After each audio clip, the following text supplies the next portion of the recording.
Smart Super Value Deals. Enjoy Powerall's 8 GB for all apps, plus only TikTok. Or magic data that doesn't expire. Tara! Smart eSIM na! Smart Super Value Deals. I value this the most. Sulitin natin. You guys ready? Powerall 99, please. All access data and only TikTok for only 99 pesos. Magic data for me! Data that doesn't expire, also 99 pesos. Smart Super Value Deals coming right up. Get the most out of your 99 pesos. With Powerall's 8 GB for all apps, plus only TikTok. Or magic data that doesn't expire. Switching? Simple with Smart eSIM. Smart Super Value Deals. Okay, real talk. The cost of growing your small business? Let's see. Too high, too low, and too bad for your business. Yikes. The good news? You can skip the pains of growing with a new 123 Grow Bundle by Maya Business. Take a 1% discount on all QRPH payments, including ShopeePay, Maya, and GCash. Earn 2.5% interest on your deposits, way higher than other banks out there. And in 3 months or less, get a loan of up to $2 million with zero collateral. So there you go. Grab these special rates and terms for your payments, banking, and loans when you sign up for Maya Business today.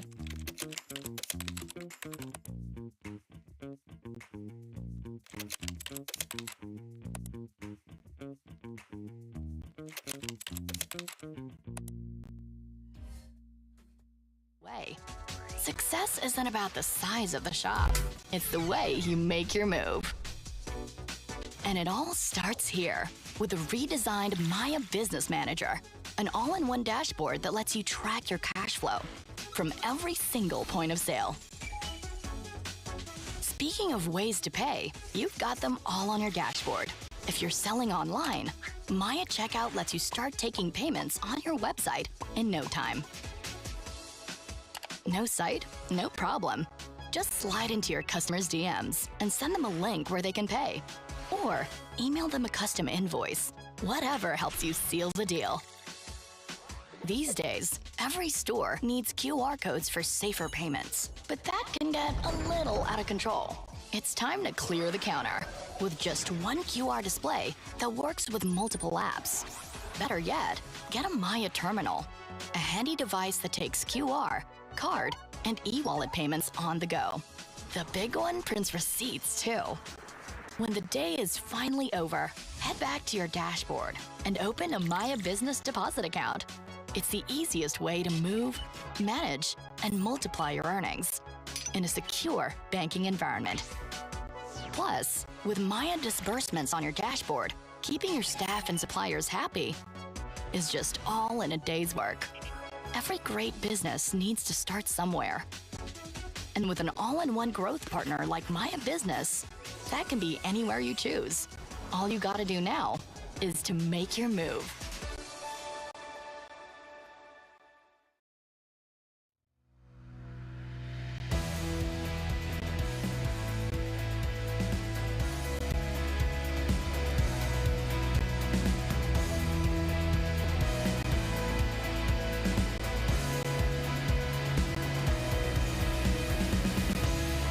There we go.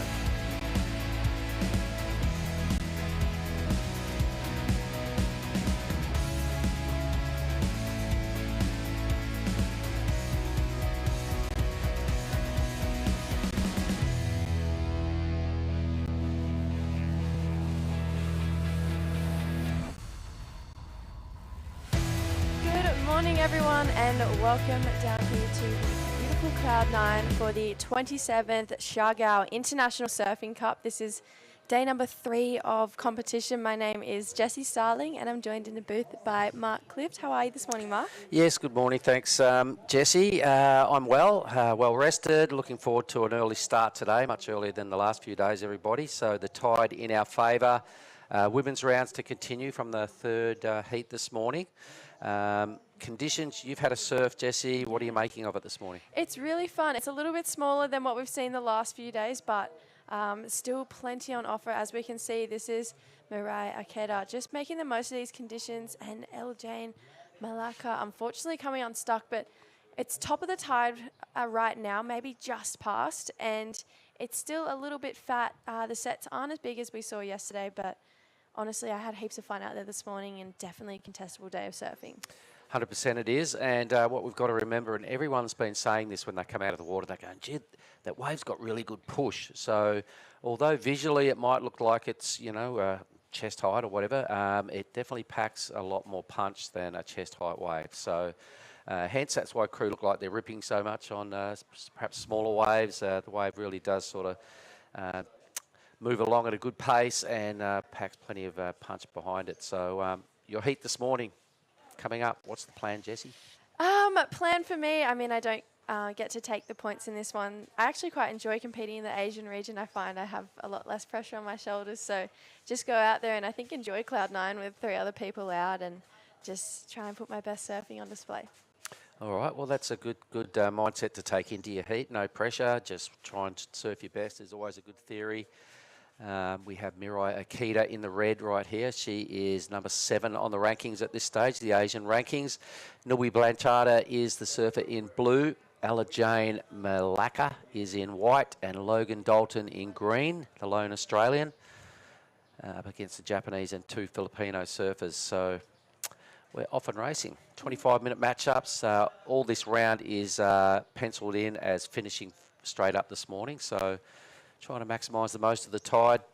Yeah, I think we'll work our way down to fairly close to dead low tide after all the heats. Maybe an hour or 2 off, so it'll definitely get shallow for the girls out there, but the waves are pretty fun as the tide gets low. I feel like it gets a little bit steeper and a little bit more push into it. I think low tide must be getting close to the spot on in the middle of the day today. It sort of pushes back about 40 minutes each day, so probably 11:30-ish or just after 11 would be dead low. So, yeah, we might get close to that, but plenty of people have still been surfing. When it's small and low tide, it's not that deadly. It's still highly doable. So here goes Blue. Nilby, she's a big-time player out here. She's a famous surfer at Cloud 9. She does a lot of rounds. She's been competing for a long time, chases events all over the place, and a real crowd favourite. So I'm sure she's got a lot of buddies out there on the boardwalk and out there on the tower. Nilby's first wave. As we can see, Mirai's put together a 5.5. So early days in this heat, just 3 waves ridden. But for me, big standout out of yesterday, Jessie, was that very last heat of the day. That went kind of crazy. And Shino Matsuda, who is well represented on the Asian series. Where did we see her again? I believe she's 9th seed. 9th, that's right. But she's recently come off a 2nd in the Tamil Nadu Pro over there in India, and she was a force to be reckoned with over there. She was so impressive and just so technically perfect on her backhand. I really love watching her surf. Yep, me too. And an 8.5 and a 7 for a 15.5 2-wave total was the best 2 numbers of the day. So again, the event sort of saved its best for last, same as the day before when we saw a 9.5 thrown down by Filmar. Anyway, here goes Mirai. Yeah, this is Mirai. Beautiful first turn straight up into the pocket. She's there again for a second, just flowing down this line, trying to find a 3rd turn just to put a couple more points on the board. And that wave kind of just kept offering her more and more. Unfortunately, that won't be considered a ride out. Logan up and riding on her first wave. Not sure what she got done out the back. Looking like maybe she was wearing a bit of a surf skirt there, which is kind of cool to see. But I think Mirai's got another mid-range score locking in for her. Yep, and I think by memory from interviewing her in NIAS, I think she's only 16 years old. Oh, really? Yep, she's a real youngster. So got a big future, I think, because surfing like this and getting grounded and hardened to contest surfing at such a young age can only stand in good stead for further on in the future. So here is the youngster, and you can check out her technique, just attacking the lip. Judges love to see that. Got good speed about what she's doing as well. So, yep, I think a pretty substantial 2nd number about to drop in for Mirai. Yeah, that wave for Logan dropped in a 2-point ride. Here we go. This is Ella Jane Malaka on her 2nd wave. Beautiful opening carve. Love how she held that rail just for a little bit longer. Carves for a 2nd snap, but trying to ride out of that one. Here we go. Logan out the back on her 2nd wave. beautiful surfing from her as well. I really liked that first turn. I felt like she pushed it a little bit harder. So Logan from Newcastle on the east coast of Australia and trains with one of Australia's well-known commentators, Tezza McKenna. Tezza, wonder if he's watching, or maybe he is. Yeah, I hope you are, Terry. If you are, good morning. But we are going to cross down for a little bit of a morning call. We've got Justin down there with tour manager Ty Serrati.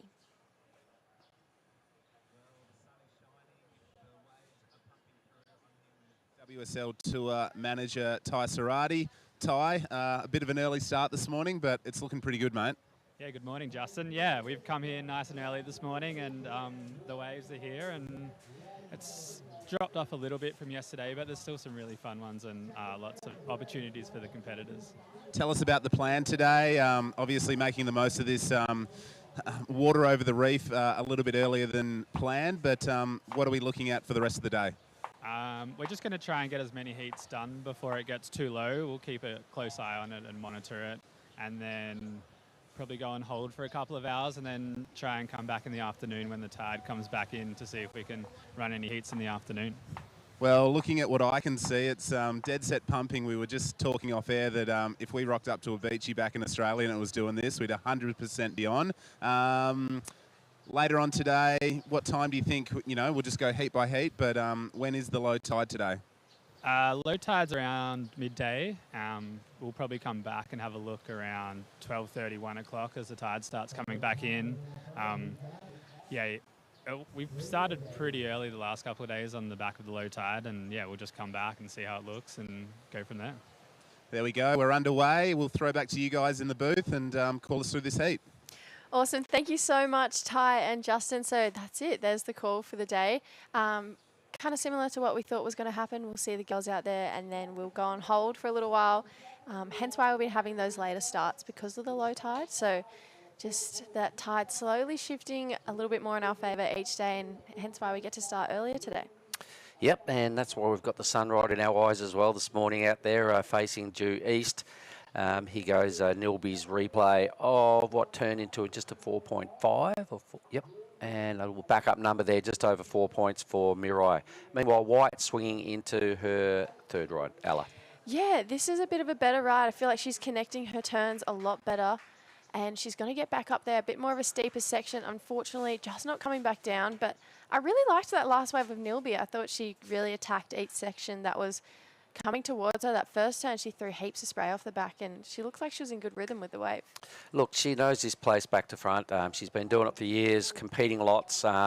She knows exactly what the judges want to see. She's got a really strong set of skills and confidence in and out of the water. She's a real fun person to have a chat with and be around, and her surfing shines. Meanwhile, Logan. Yeah, here we go. This is Logan. So carves back for that first turn, gets up there again for another. She's hoping that this one's going to give her a bit more on the inside. Bit of a slash there for the lady from Newcastle. Logan is actually a school teacher as well. Yep, true that. And I have seen her rocking around here with her mum, I'm pretty sure, the last few days. So Team Dalton will be well invested in this heat. Currently trying to scrape away off the bottom of the pack, but she's got a Logan's just a couple of 2 point rides there. She's now into third. But Nilby's got kind of a keeper of a score, the second best number. She's in fourth with priority. That's her in the blue sitting out the back. So a probably wise move if you're one of the other girls in the heat to probably sit fairly close to where Nilby is, because she knows exactly the pinpoint takeoff spot out here. Yeah, I think if you had a local girl in your heat, you definitely would want to be sitting close to them. It's really hard to navigate the lineup, I think, in the morning free surfs and the afternoon ones as well, when there's so many people out there and you're not really sure quite where the takeoff spot is. But here's the replay of Logan's.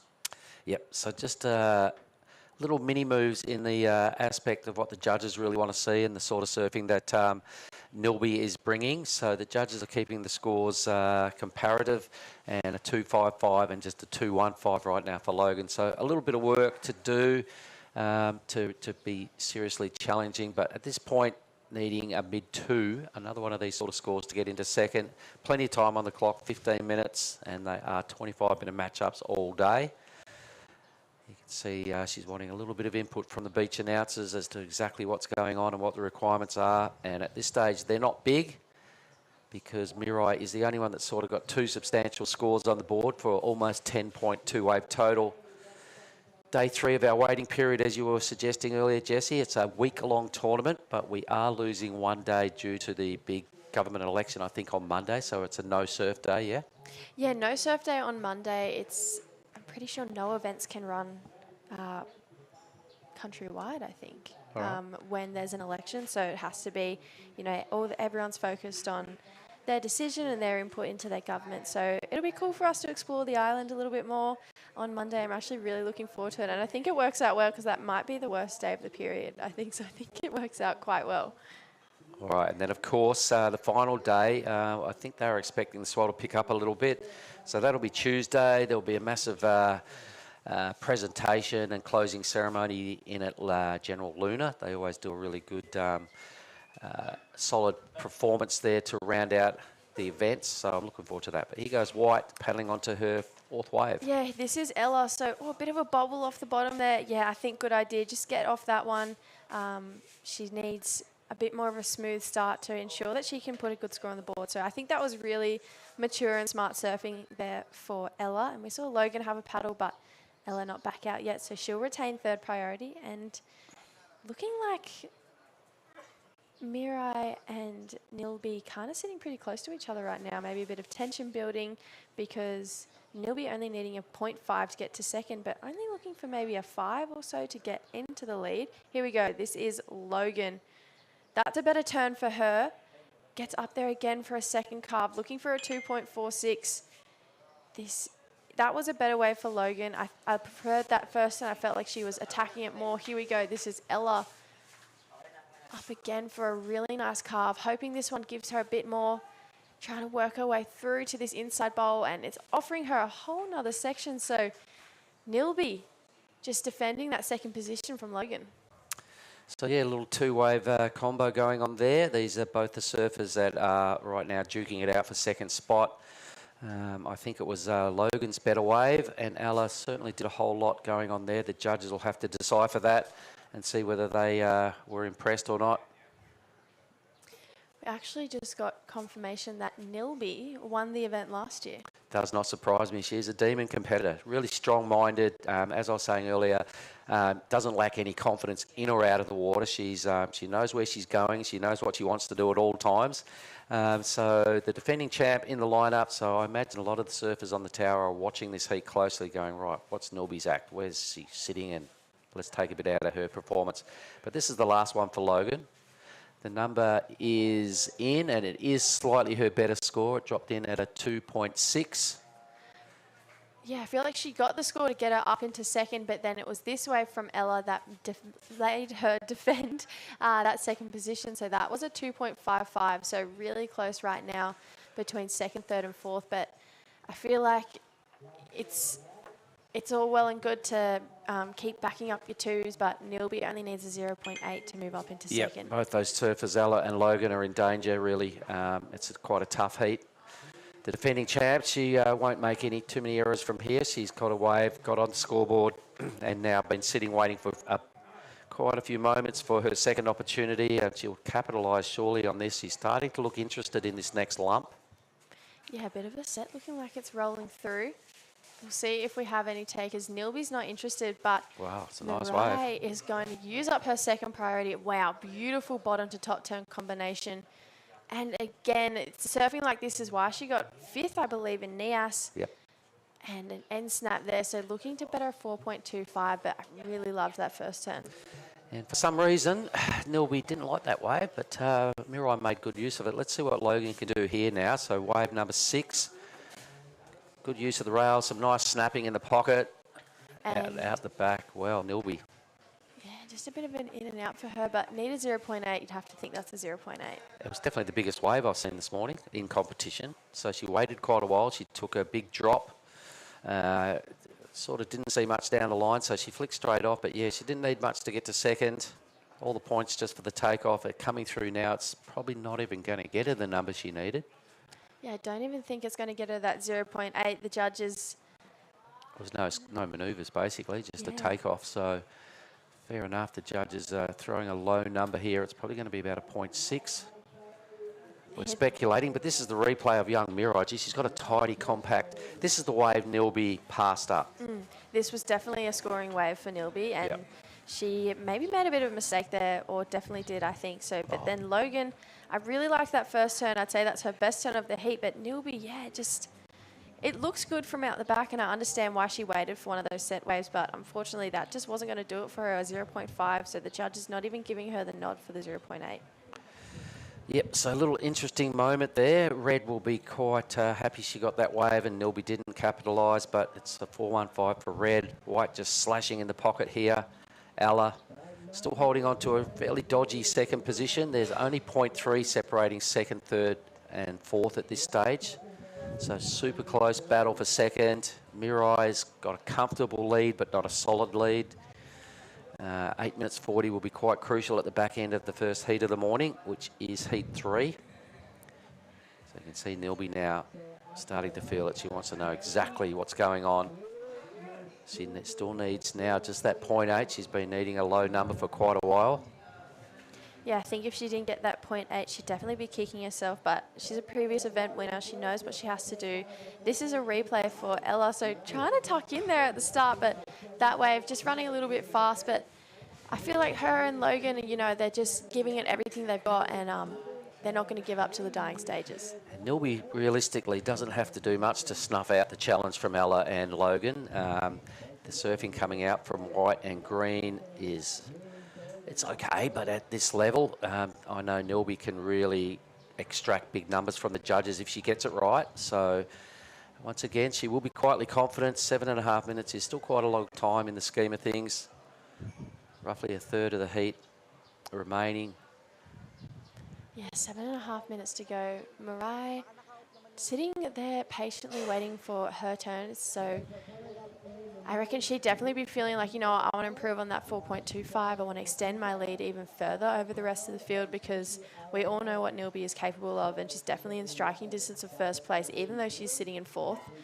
She's got that 4.5, so her actual backup wave, depending on what her next wave would be, higher than Mirai's. So I'm sure Mirai is hearing the scores going, I need to better my 4.25 to make sure that I win this heat. Yep, always trying to improve your two-wave total. That is your immediate job when you're competing, and everybody understands that. So here we go. This is the 27th Siargao Surfing Cup. And it's been running for a long, long time. 94, they did their first event here. The first tower and the boardwalk was constructed in 1996. So they've had a couple of down years where the event didn't run. But here goes Logan. She likes what she sees. She's caught a bunch of waves. She's on wave number 8. She's stuck behind the foam and has not put together a scoring manoeuvre. So that'll be maybe a 1 at best. So over and out there for Logan. Yeah, just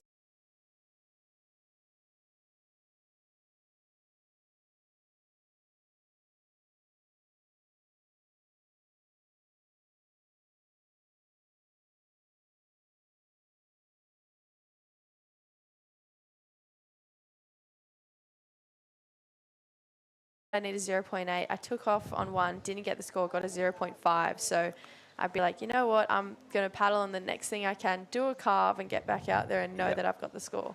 Yeah, basically a little mini swack and she's got the score she needs. Anything after that will just add to the potential second placing. She probably doesn't need that much to get all the way to first either, really, 4.5. So she needs about a 5.25 to get into the lead. Or 0.5, 0.8 for second. Yeah, she doesn't need much. She's definitely in swinging distance of both, of course, second, but first as well. So, yeah, nervous times, 5 minutes, 20 seconds. I feel like maybe her team and supporting group down there watching are probably feeling a little bit nervous, just going, just catch a wave, Nilby. You know, you only need a 0.8. So we'll have to wait and see. 5 minutes to go, but we've got a pretty exciting... We'll have to wait and see. 5 minutes to go, but... We've got a pretty exciting heat coming up in the next one. Sarah Keita, she's seed number 2. She'll be taking on Sky Brown, the young gun who actually is representing Great Britain but has elected Asia as her region to qualify, and Pinky Alapayo. So Logan goes left. Here we go, one of those interesting tactic. lefts, yeah. Not a winning tactic at this stage by the look of that one, but just investigating the opposite side of the peak. for wave number 9. This geez, I'm not sure what White saw in that wave. Stuck right in between the left and the right. Bit of a closeout. Wisely not pulling the trigger, but that was interesting. I feel like Logan, just with that fourth priority, is just trying to turn waves, because right now she only needs that 2.71. So it's such a close striking distance to get that wave. And so I feel like she's just trying to swing, trying to make a bit of momentum for herself and trying to give herself every opportunity she can to be able to get that wave. And honestly, I feel like White is just trying to one-up her on every time that Logan gets a wave. I feel like every time we see green stand up, White's on the very next wave. All right, so Nilby's starting to paddle and make position. She's got top priority, little mini wave rolls under them. So the drone footage there is giving us a good perspective of their positioning. Nilby's furthest out. She's now starting to make some headway towards the channel as we watch Ella pull the trigger on her third priority. Ducks ahead, cops a little bit of a shampoo on the face. And Red swinging straight into a really strong move. Yeah, that was a beautiful first turn from Mariah. Proper all the way around roundhouse cutback. Gets up there for a second, but a bit of a bump there when it hits that rippy section. There we go. That is the spectators part of the tower out there on the reef. So Mariah using up second priority. Again, Nilby letting another wave go that she definitely could have got the score on. Well, you've got to be thinking there's some questions being asked right now inside Nilby's head, because things aren't really going to plan. We know she's got a 4-5, and that's going to hold her in good stead, but you do have to ride a second wave. The time is down now under 3 minutes. You can see she's starting to look a little bit more desperation in her hunting and her body language, and what she's starting to show us here is that I can sense she's starting to really get a little bit nervous here. Yeah, I think she is too, and I think she knows, what am I doing? I only need a 0.8. Looking like she's paddling towards something now. Yeah, some of the waves she's let go could have easily consolidated a strong sort of second positioning. So we'll know in 2.5 minutes whether these decisions will come back to haunt her, but you can still look how nervous everyone is. A lot of the locals there, you can see they're just cringing and go, what's she doing? Where is she? I know, only a 0.8, you're just thinking to yourself, what am I doing? I just need a wave. And, you know, those last two waves that Mariah used up at second priority on, she got a 4.15 and a 3.15. And we know that Nilby is more than capable of displaying surfing on those two waves. So definitely mistakes being made from Nilby, looking like she was having a paddle at that last one. The crowd nervously waiting. What's probably weighing on her mind too is she's got top priority. So should she paddle for a wave and miss it, she's going to go into fourth priority with all the girls sitting around her and 90 seconds on the clock. Yeah, look at this. The ocean's got a little flat. Actually, there's a bump coming. Oh, Nilby sits up. She sees something. She'll probably take the first opportunity that comes her way, because 90 seconds, that's going to tick away pretty fast. Here we go. Surely we see some action here. Yeah, surely we see her pull the trigger, get that 0.8 she needs. She's deciding not to go that one again. So 1 minute, 15 seconds to go. Is there another one behind it? Looking like there is. Nilby, she's kicking to get into this one. All right, needs a 0.8. She's up and riding, and she's definitely got the score now. Great first turn, and claims it, knowing she only needs a 0.8. Well, she's probably claimed a 2.5, maybe a 3. Yeah, finally. But I'm sure the people on the tower went, my goodness, how late do you want to leave it? And almost slipped on that first turn. So there was some questions and some moments going through Nilby's brain right then that I'm sure she'll agree were kind of anxious moments. So 3.25, enough, just well done. Whew. Okay, the others now need a 5 and a 5.15 respectively for White and Green. Is there an opportunity? Nilby just dodged a bullet, I think, with 25 seconds on the clock. Yeah, she definitely left it to the last minute, that's for sure. And Logan, she's up and riding again. So I only caught 3 waves in this 25-minute heat. 4 waves, actually, but I definitely think it would have been nervous times for her and her crew. Here we go, Logan, last 10 seconds, needing a 5, but I just don't think this wave's going to eventuate to anything. You know what? Nilby will get on the tower and her mates will give her a rattle and a shake and go, what were you thinking, girlfriend? And Mariah, having one last roll of the dice, gets up there, puts it up there for one huge turn. So well done to Mariah Aketa and Nilby Blancada for taking out that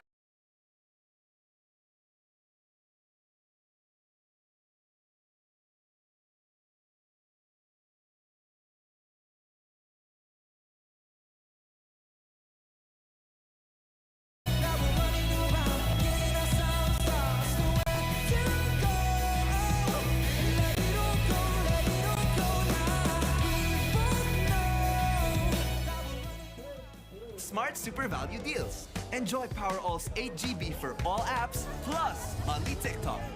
Or magic data that doesn't expire. Tara! Smart eSIM na. Smart Super Value Deals. I value this the most. Sulitin natin. You guys ready? Powerall, Sulitin natin. You guys ready? Powerall 99, please. All access data and only TikTok for only 99 pesos. Magic data for me. Data that doesn't expire, also 99 pesos. Smart Super Value Deals coming right up. Get the most out of your 99 pesos. With Powerall's 8 GB for all apps, plus only TikTok. Or magic data that doesn't expire. Switching? Simple with Smart eSIM. Smart Super Value Deals.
And welcome back to the Siargao International Surfing Cup. This is day 3. We have the round of 32, heat 4 for the women out in the lineup. Sarah Wakita is in the red, Sky Brown in the blue, and Pinky Alapeo is out there in the white, the local lady from this region. We saw Mireille Akita take out that last heat, and Nilby Blancada just coming in second. I'm True Styling joined in the booth with Jessie Styling, and Jessie, that last heat looks like it was a really close one. Yeah, that was as close as it gets.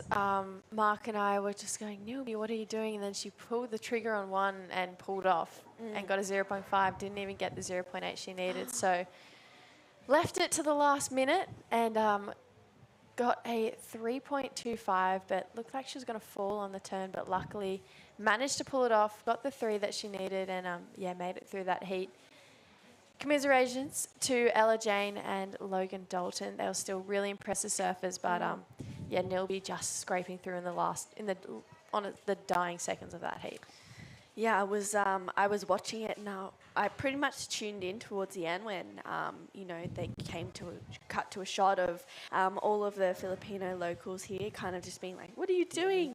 And then realised what was going on. But here we go, Sarah Wakita, live action. She's already locked in a 5.75. Unfortunately, can't quite back it up straight away, but she's off to a really quick start. There's also a score to lock in for Sky Brown as well. Sarah has such a rich competitive history. Sky Brown, she's pretty young, 15 years old, but she's definitely made a mark here in the surfing industry as well as the skating.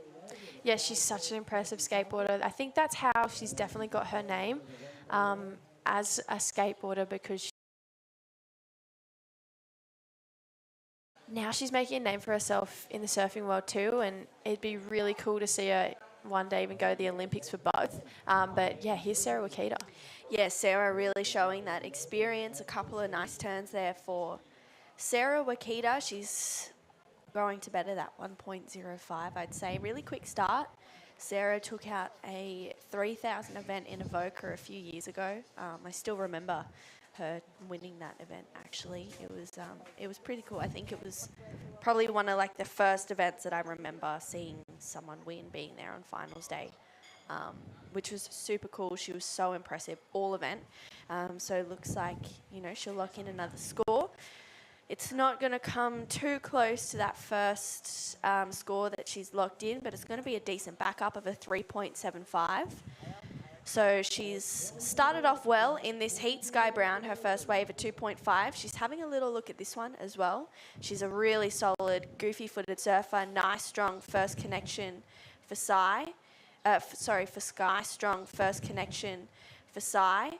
For Sky. And then she kind of just, this wave sort of dies out a little bit. So no real critical turns on that wave, but definitely throwing buckets.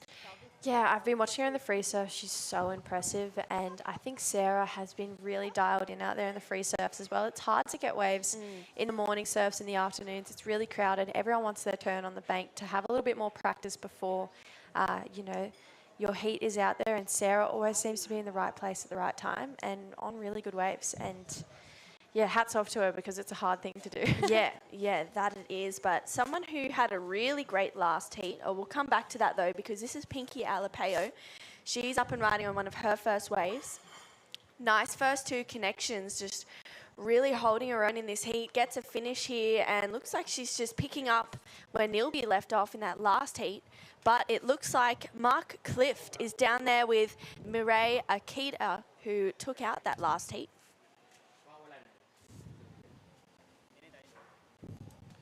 Okay, here I am down on the boardwalk in the Beach Marshals area with winner of the opening heat of the morning, Mireille Akita. Good morning, Mireille. Good morning. Tell us, 16 years of age. Wow, you're doing it here at Siargao. Have you been here before? No, my first time in here. All right, and that was a pretty good heat. Are you happy with your performance? Yeah, actually, I missed my board choice, so I'm not good feel. But it was really exciting and fun. All right, so it must release some nerves going into the next round. You've got through the deadly first heat, so you're feeling good here? Yeah. And only been 16 years of age. Who do you travel with? With my friends, Alina Matsunaga and Kana Nakashio is same room, stay. Okay, and being such a youngster and on this qualifying series, what's your goals for the future? Where would you like to be in, say, 2 years' time? First, I credit in CS, and last finish in my goal CT. Goal is the CT. Yeah. Qualify is CT. Perfect. Well, I think you're well and truly on the way because you're a little ripper, and I reckon there's plenty more that you left in the tank for the next round. So really well done, Mireille. Job well done. Thank you. Thanks, guys. Back up to you. Thanks, Mark. And straight out, we have Sky Brown as well backing up. She locked in that 3.4 on that last wave, trying to better a 2.5 low score because Pinky locked in that 2.75 on her last wave. And she's up and riding again. So this heat has been action-packed. A nice carve to start for Pinky, but that wave just fattens out a little bit. But it was great to hear Mireille, traveling with a bunch of fellow Japanese surfers. Kana Nakashio, she's coming up a little bit later. She's 16 years old. She's won a bunch of pro juniors. She's doing really well on the ratings. But it was interesting to hear that she, acknowledged that she kind of took the wrong board out. Yeah, I think it's really difficult with board choice today because we're not sure when it's going to get to that point of the tide where you might need a PU over an epoxy because it is small. But I'll get back to that because this is the replay of Sky Brown. She's got such a lethal backhand on her. Puts it up there again for another turn. She was looking to better a 2.5. I feel like her wave selection is on the smaller side. I'd love to see her on one of those sets that we've seen Sarah on. And same for Pinky as well. So maybe time to be a little bit more selective. It looks like Sarah might have got a wave too. Maybe hitting the reef. So just checking if she's okay. But yeah, I think wave selection could be a little bit difficult today, whether you choose an epoxy, your small wave board, or when it gets a bit steeper, move to your just regular shortboard. But seeing as the size has dropped a little bit, I think maybe she took out her normal board but needed an epoxy. We're not quite sure what mistake she made, but her board looked pretty good to me, and she won the heat, so that's going to be a bit of a confidence booster for her. Yeah, talk us through this replay of Sarah's though, Jessie. Yeah, Sarah, she's so technically good, straight off the bottom, and she's just hitting it perfectly in that section. She's got such a textbook style and a really recognisable one as well, so I have a feeling that's definitely going to better her 3.75. Yeah, and this is Pinky Alapeo up and riding on this one, getting a couple of nice turns. You can see her starting to fire up on that wave. Looks like she's riding that Hayden Shapes, the local shaper from around here. Sarah, you know, she spends a lot of time, pretty much most of her time in Hawaii. She grew up there.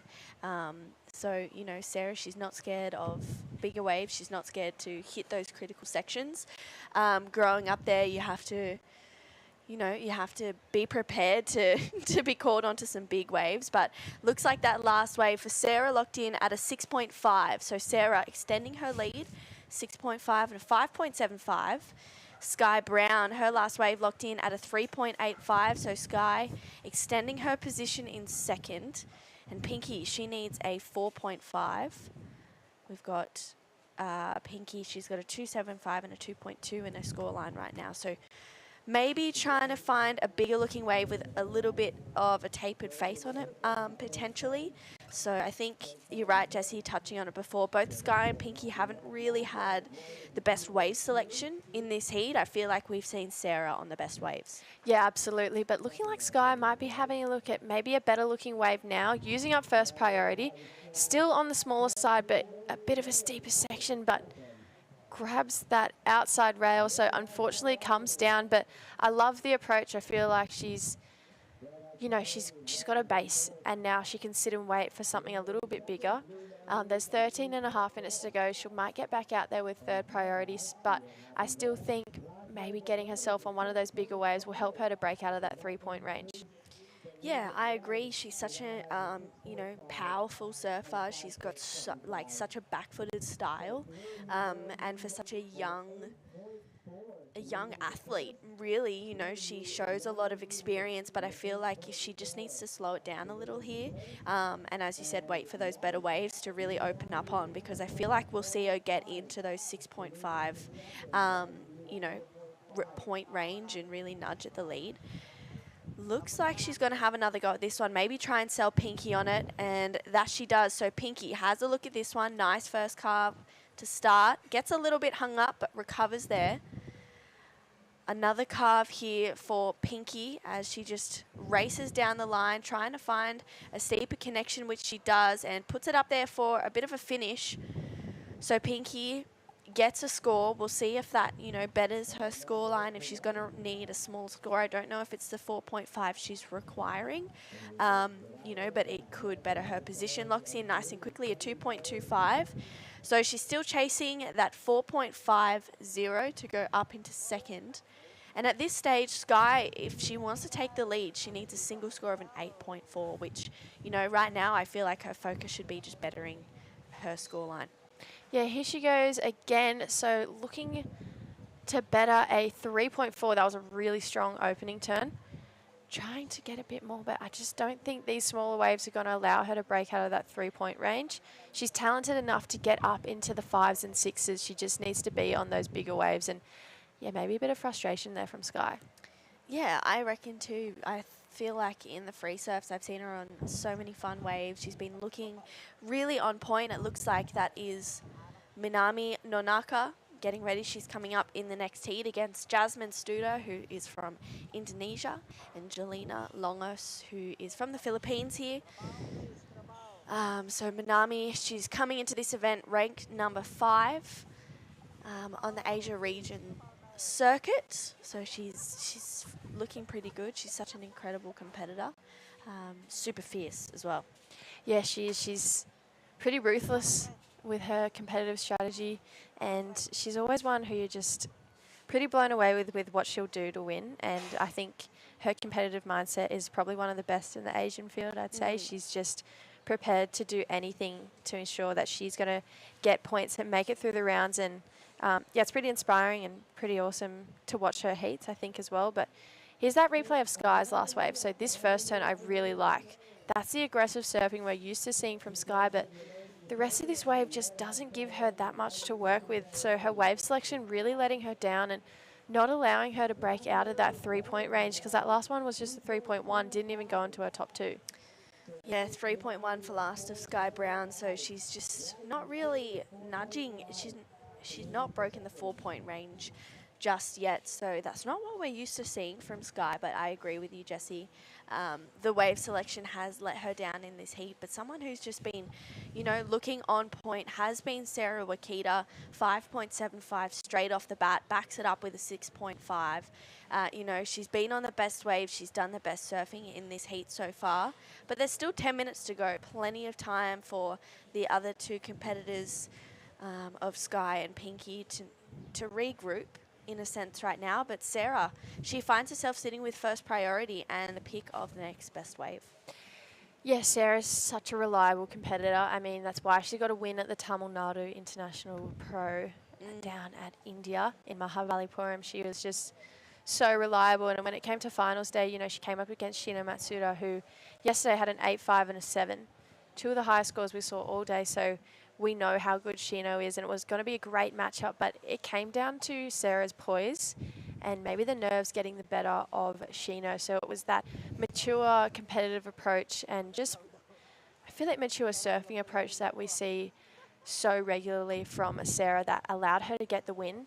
And it's why that we see her consistently have 5s and 6s and 12-point combinations and above in every round, because she's just so well put together when it comes to competitive surfing. Yeah, I agree. She's got so much experience. She also has, you know, so much knowledge behind her as well. So many people giving her advice and giving her feedback when it's required. So for Sarah, she's got that experience and she's got that, as you said, poise, I think is a really great word to describe Sarah's competitive surfing. She always looks so poised out there. And for Sky Brown, you know, 15 years old, she's a younger competitor, but I feel like, you know, she also shows so much experience in her surfing. She goes for it on pretty much every wave. She finds sections when she can.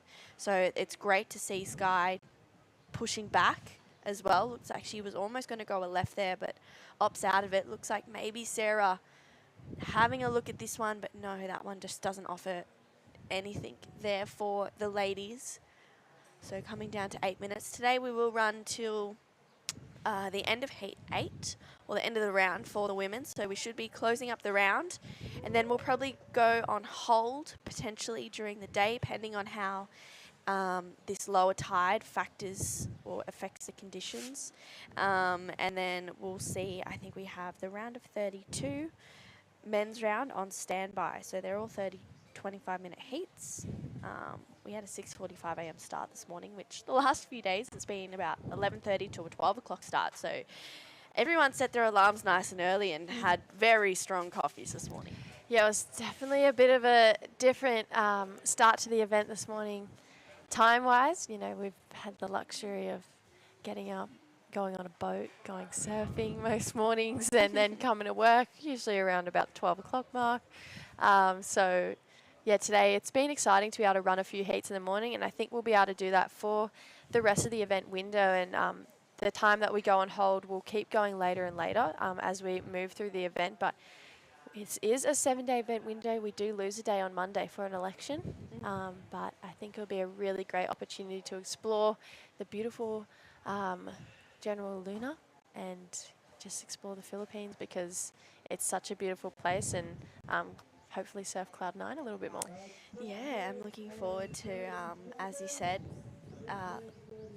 look at experiencing more of General Luna. I think we were talking to Babes before, who is our, I don't know, I guess he's like our event dad in a sense. You know, he helps everyone out. If we need something, Babes is on it.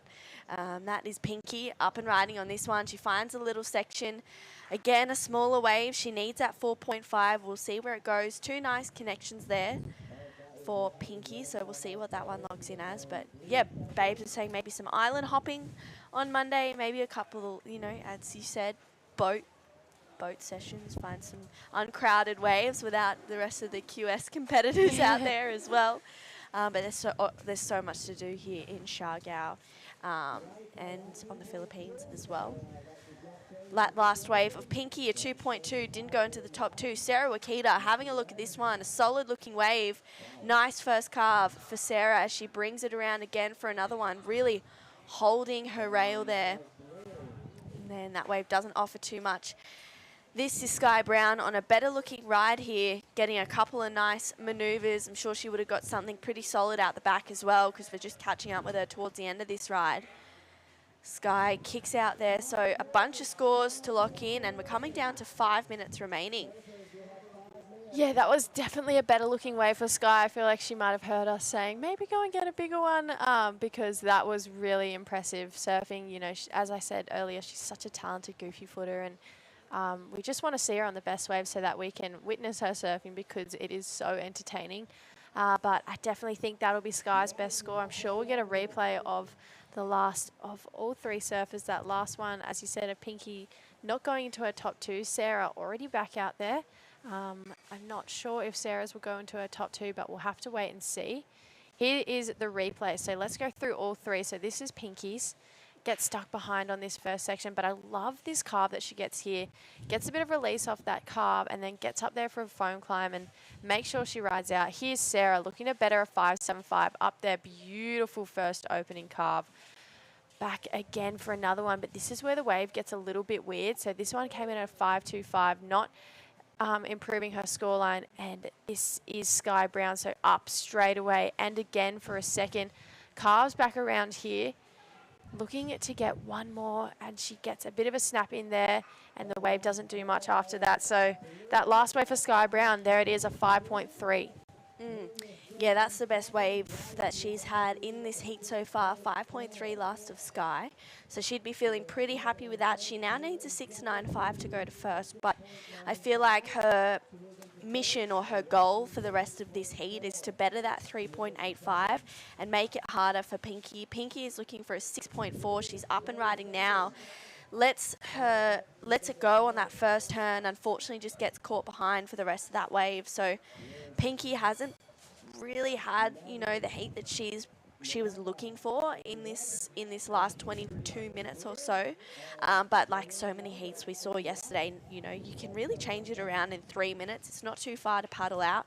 The waves are consistent. So I feel like, you know, Pinky can drop a 4, then she'll be looking for a 5, and then she'll really get herself back into position. I really liked the approach on that last wave, though. That was a lot more aggressive from Pinky, and that first carve was really impressive. So seeing that she has the talent to, you know, get that 6.4 that she needs, just trying to get on one that allows her to open up a little bit more and display just that surfing that we saw a few more times, and she definitely will go close to getting a 6.4.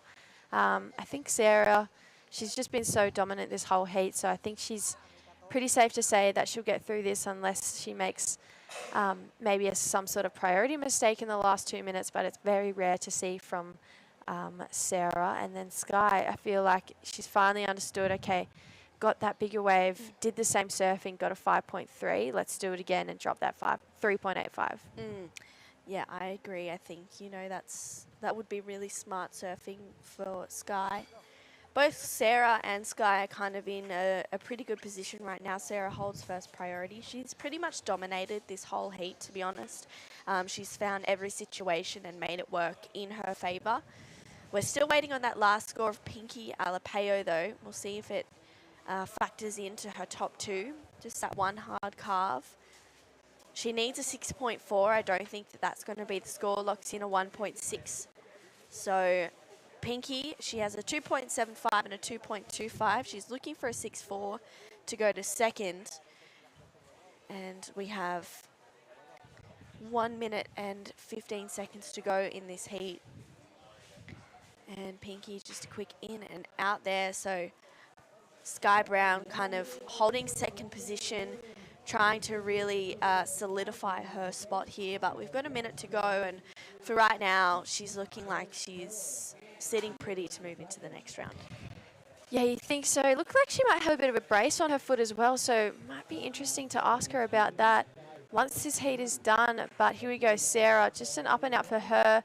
45 seconds to go, a bit of a victory lap there for Sarah. Sky Brown is out there with first priority now, so if any wave comes through, love to see Sky pull the trigger on it, look to drop that 3.85.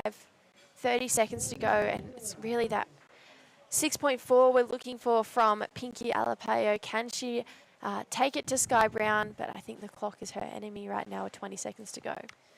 Yeah, I agree. For Pinky, you know, she's put on a great fight this whole heat. She hasn't given up, which, you know, is the foundations of a great competitor.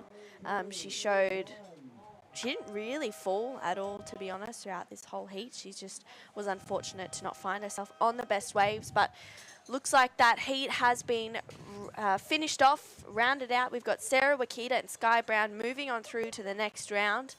Sarah Wakita putting on a great show. Don't go anywhere. We'll be right back with Heat 5 of the round of 32 for the women right after this.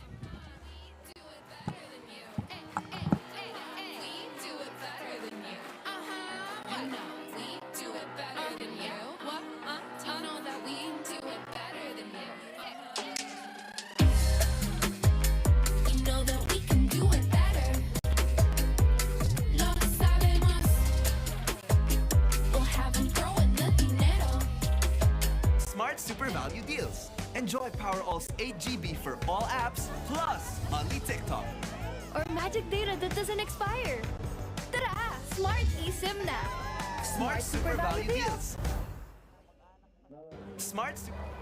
I value this the most.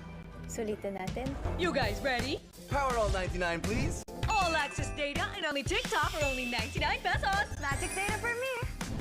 Data that doesn't expire, also 99 pesos. Smart Super Value Deals coming right up. Get the most out of your 99 pesos. With Powerall's 8 GB for all apps, plus only TikTok. Or magic data that doesn't expire. Switching? Simple with Smart eSIM. Smart Super Value Deals.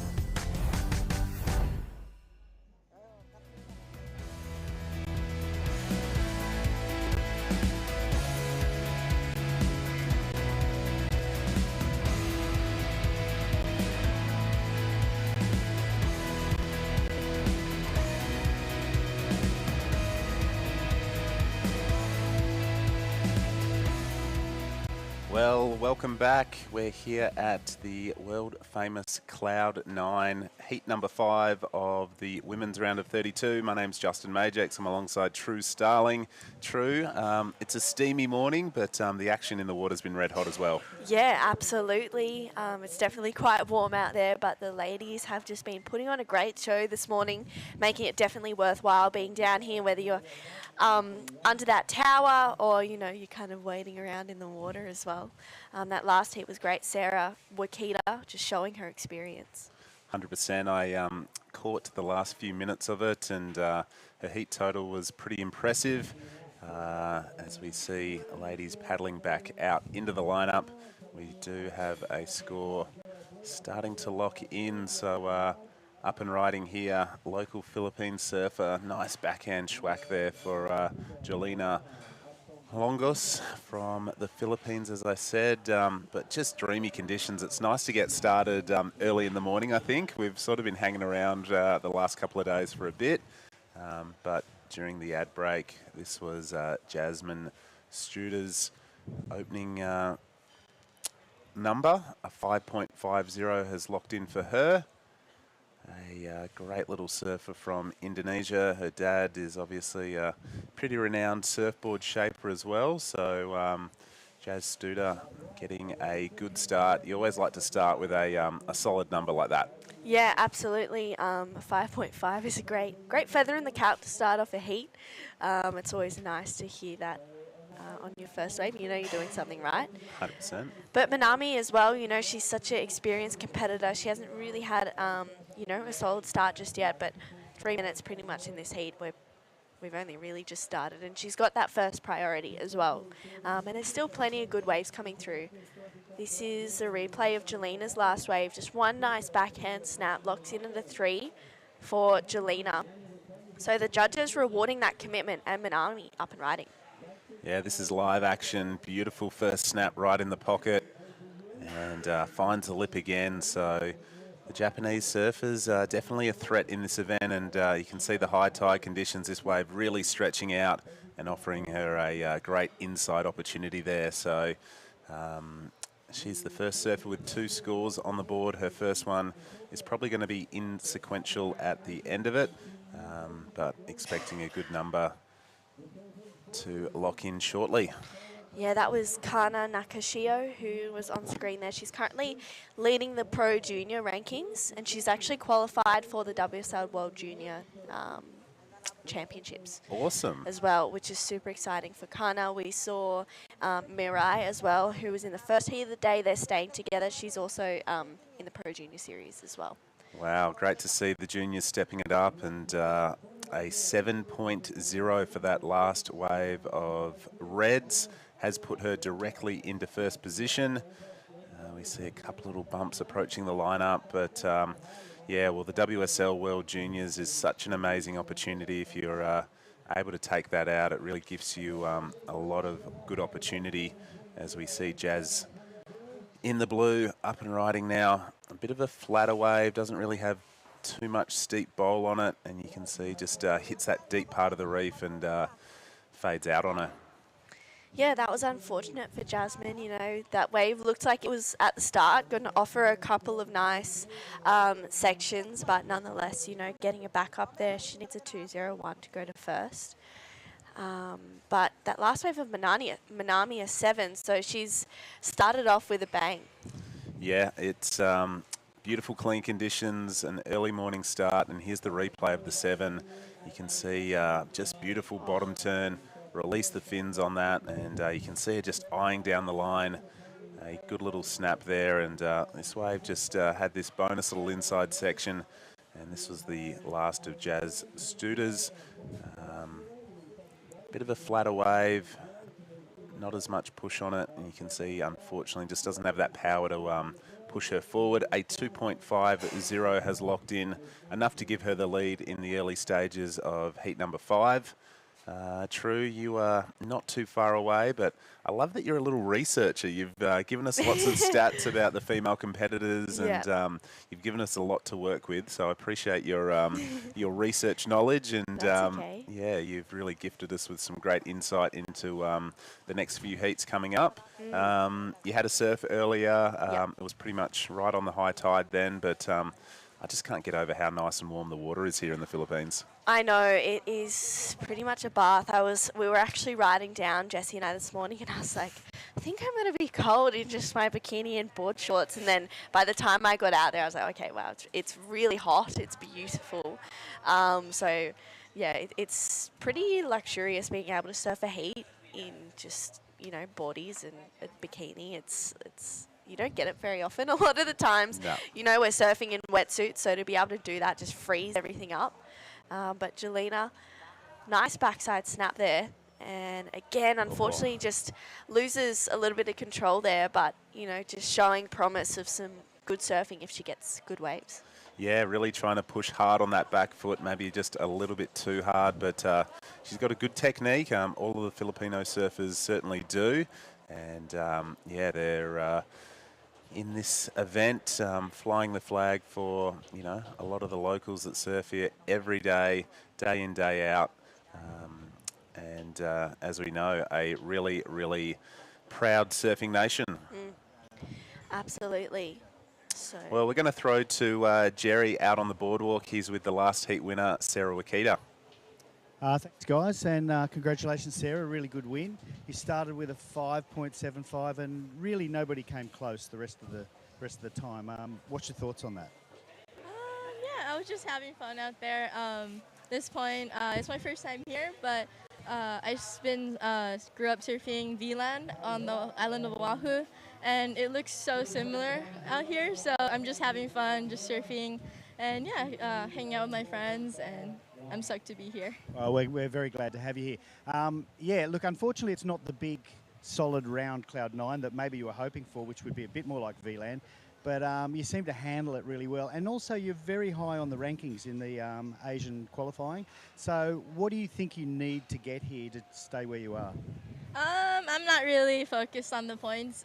We still have a couple more QSs still, so I'm just here to have fun. And yeah, I think having fun is the most important thing you can do. And I think it would, the outcome would be a good result if you're having the most fun out here. So yeah, I'm just focused on that and yeah, having a good time. So. Oh, that's the best way to do it. I got to say, I go out there and get frustrated at the crowd and don't have as good fun as you do. So, look, appreciate that you're coming here. Hopefully you'll love it and you'll come back next time. You want to have a quick hello to either your people in Japan or your people in Hawaii? いつも応援ありがとうございます。今回はいいスタートが切れて本当に良かったです。次の試合も気を抜かず、もっともっとハードになってくると思うので、気を抜かず一歩1ヒート1ヒート頑張りたいと思ってます。応援よろしくお願いします。Thank you, Sarah. Congratulations, and we'll catch up with you in the next round. All the best. Back to you guys. Thanks, Jerry. And I just love that insight from Sarah. Just, you know, not too worried about the points or the result, just here to have fun. And I think if you're in that sort of mindset, the good results will come to you. Yeah, I agree. I feel like Sarah, she's always got a smile on her face. You know, she's always happy as long as there's waves, as long as there's a section that she can hit. I love her style. I always see her down in events. I'm like, what's she wearing today? Well, that was unfortunate for Jelena going down there. But yeah, Sarah, she's such a cool character. And Jessie and I were saying, in that last heat, she's always really poised in events. You know, she's got such experience, but she stays really poised throughout the whole time. Well, here we see our surfer in red, another Japanese threat in the event. Nice little carving roundhouse. Really ditched the fins hard on that second manoeuvre, but comes unstuck. So the mindset is pretty clear from our Japanese surfers. They are, you used the word poise before. They use precision surfing, and I just really love their approach. But I think that's some important words from Sarah Wakita, the last heat winner, just to have fun. I think a lot of juniors can learn from that. Obviously, a lot of pressure in surfing events, but if you can just have fun, I think that you're more relaxed and you just let your surfing do the talking. Totally, as well. And, you know, there's a really big leg of events coming up. We have this event here in Siargao, the International Surfing Cup. Then we go to the Taiwan Open. And then straight after that, they all go to South Korea as well for an event in the wave pool. So it's about pretty much a month to the day of events, of traveling. It's a long time being away from home. It's a long time being away from, in a sense, normalcy and routine. So having fun, you have to just, you know, really make light of situations. And Minami, she's doing that as well. Nice first carve, and I love how she went for it on this last turn. Ditched the fins. It was just unfortunate, maybe not really releasing quite early enough, but I tell you what, she's found herself in the lead. This is Kana Nakashio. She's making out in that next heat, but Jasmine Studer unfortunately coming unstuck there on that one. Yeah, well, rapid fire action. You can see a lot of waves ridden, but there seems to be a little bit of what's going on. Ladies catching a bit of a rail on the exit of their manoeuvres. So here we see current heat leader looking to improve on a 2.8. Beautiful first snap right in the pocket. Draws out a nice second carve. And just two turns, but they were both pretty sharp and right in the spot. Yeah, Minami, she's, you know, I think you hit the nail on the head there. She's a really sharp surfer. Precision, you said before as well. You know, she's always very precise. She's quite small in structure. You know, she's maybe my height, like 5'2", maybe a little smaller than me. But she's, you know, she uses that technique to really throw spray, to hit the sections in the right moments, to, you know, show how much power she actually has as well, which is great for Minami. And Jasmine as well, she's been having a great heat so far. That 5.5 to open up was a great wave. She just needs to find a better backup. That last wave of Minami, a 3.6, so bettering her position. She does move back into first place on the strength of that. And right now, sort of just gone past the halfway stage as we see the replay of the last of Whites. Unfortunate there, but this is the 3.60 from Minami. And a bit of a wider drawn out angle of that one, and we saw a little bit of a paddle battle going on between Jelena and Jasmine. So right now, first priority is with White, second priority is blue, third priority red. 11.5 minutes on the clock, and right now the best of it, a 7.0 to Nonaka. As we see the little athlete area here, and that is the next heat coming up. So Sato representing Japan, there'll be 2 Japanese surfers, a Filipino surfer, and someone that you know very well out there in the green. Yes, yeah. The little sis will be out there in the lineup. I always get so nervous for her heats. It's actually heavy. More nervous for her or more nervous for yourself? Nervous for her. Wow. Yeah, I I want to see her do well, and I know that she has the ability to do that. But I don't know. I feel like when you see family and really close friends out there, you get so nervous. And Yep. I'm just like, oh, good luck. And just before, I was like, I'll see you out in the water. So yeah, I'm excited to see how that heat plays out. But Susan from the Philippines, she's one of the next up-and-coming things out of the Philippines. She just recently won an event, and she's such a great representation of this country.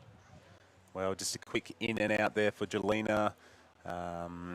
But tell me, as a competitor and a commentator, do you use this opportunity to sit here and really analyse not only the performance of the other athletes, but what the judges are giving as well? It must be a unique opportunity to really be able to prepare for a heat well and dissect the numbers and see what's being rewarded by the judges? Oh, absolutely. Yeah, I feel like since I've started commentating and then commentating and competing at the same time, I found a really great balance, and I've been able to watch heats and be like, okay, I know exactly what the judges want to see to get, scores like what Manami got for that 7. So sometimes I feel like it's cheating in a way because I watch so many heats. I sit here, I call the surfing, I can see what waves are the best waves. But, I guess if you're a competitor as well, you watch closely to those events. You listen to the broadcast, you listen to how they are talking about the waves and what they think is good.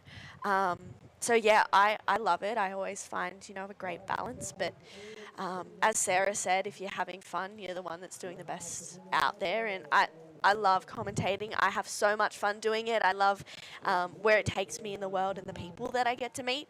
And to be able to surf places like this is just a bonus. Yeah, I couldn't agree more. It's a very unique opportunity that we're gifted by the World Surf League to sit here, call amazing athletes in amazing waves, and with just under 9 minutes on the clock.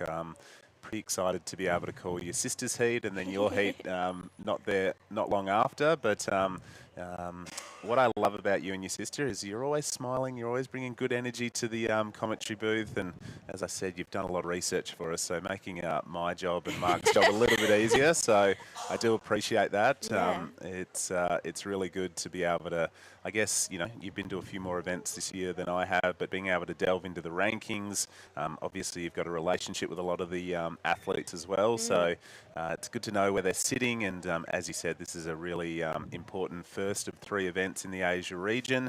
I'm quite excited to tune in and watch the wave pool action in South Korea. That's going to be exciting.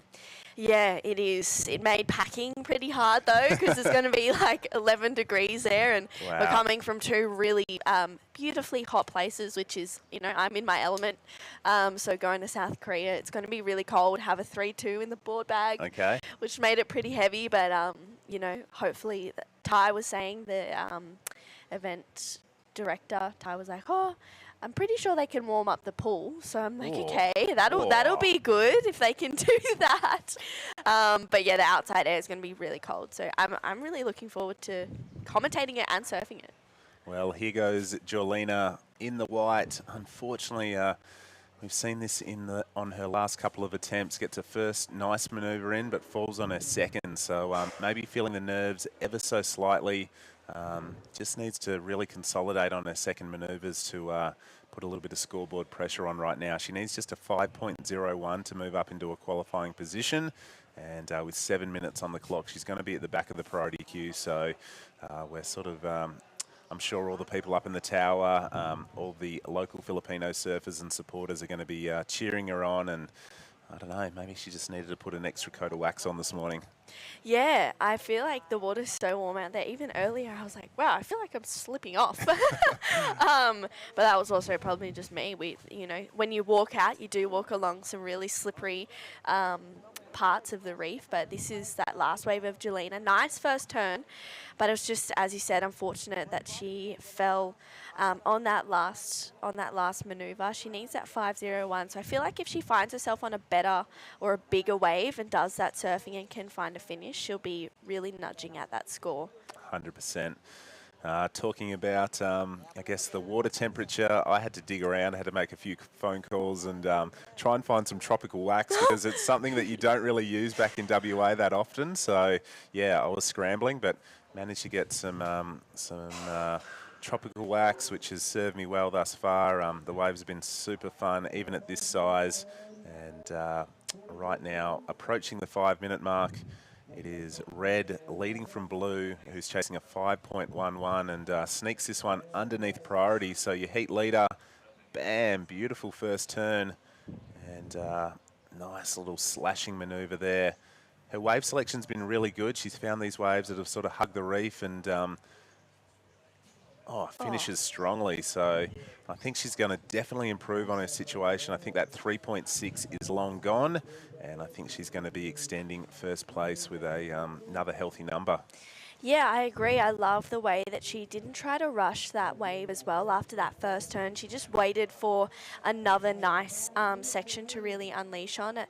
Locked in nice and quickly at a 4.75. So she's found herself well out in front. So I think right now it's really a battle for second.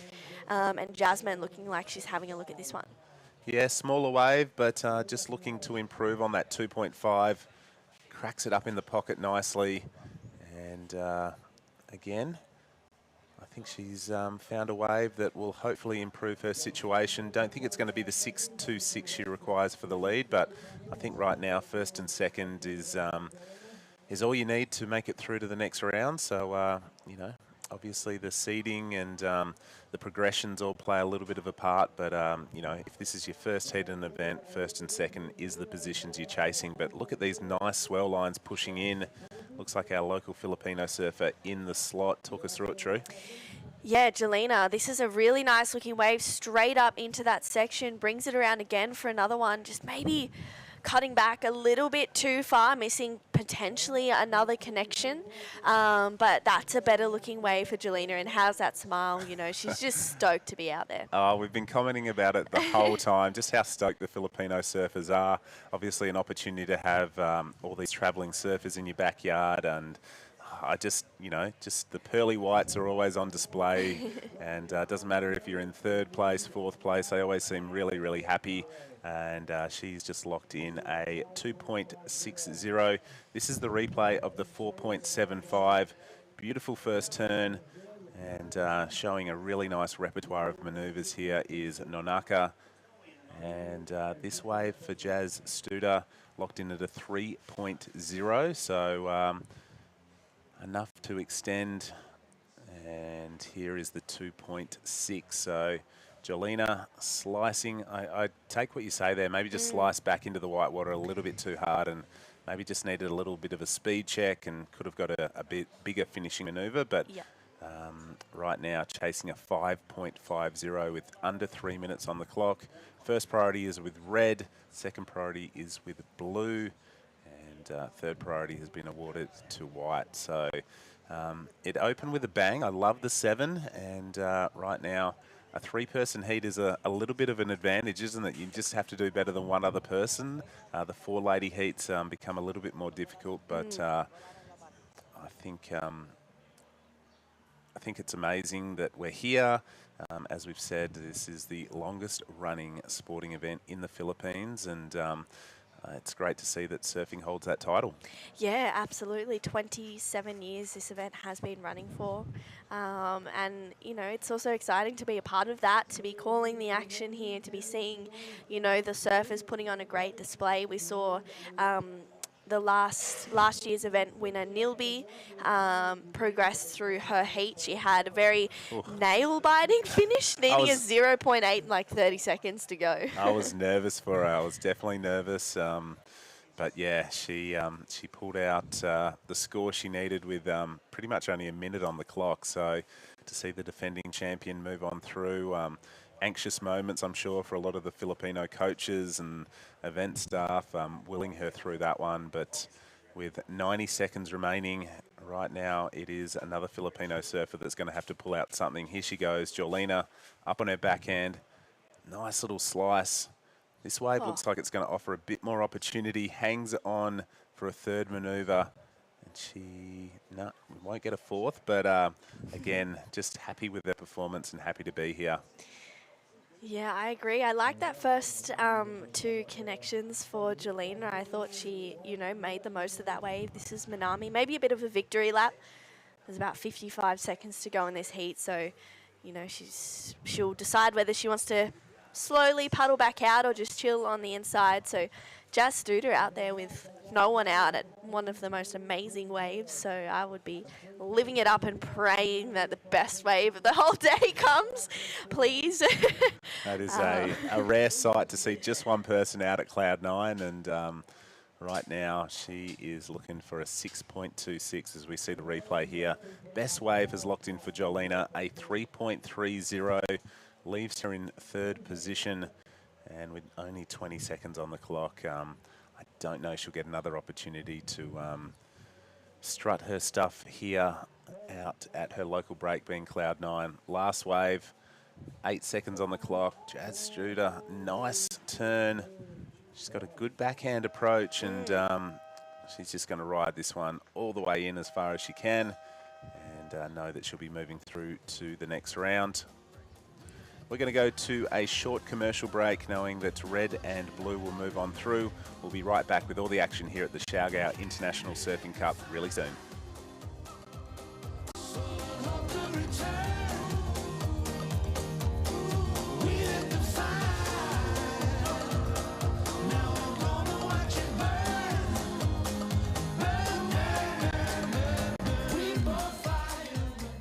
Smart Super Value Deals. Enjoy Powerall's 8 GB for all apps, plus only TikTok.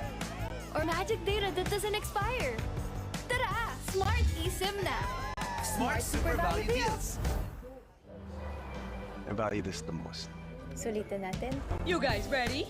Powerall 99, please. All access data and only TikTok for only 99 pesos. Magic data for me! Data that doesn't expire, also 99 pesos. Smart Super Value Deals coming right up. Get the most out of your 99 pesos. With Powerall's 8 GB for all apps, plus only TikTok. Or magic data that doesn't expire. Switching? Simple with Smart eSIM. Smart Super Value Deals.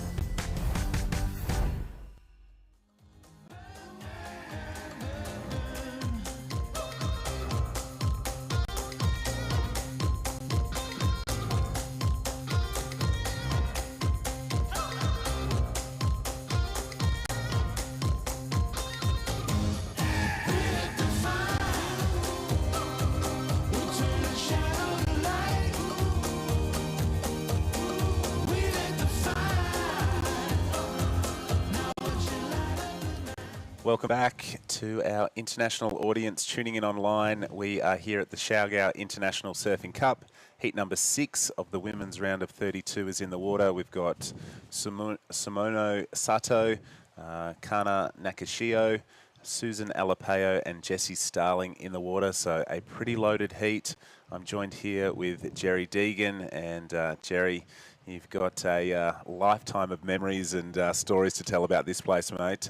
First time in on the webcast. Good morning. Good morning. Good morning. How you going? Good, good. Thanks for having me. It's been a bit hot and sticky out there on the tower lately, and I must say it's a bit of a dream to come here in front of the fan and watch the surfing on the TV. It's great. Thank you for asking me in.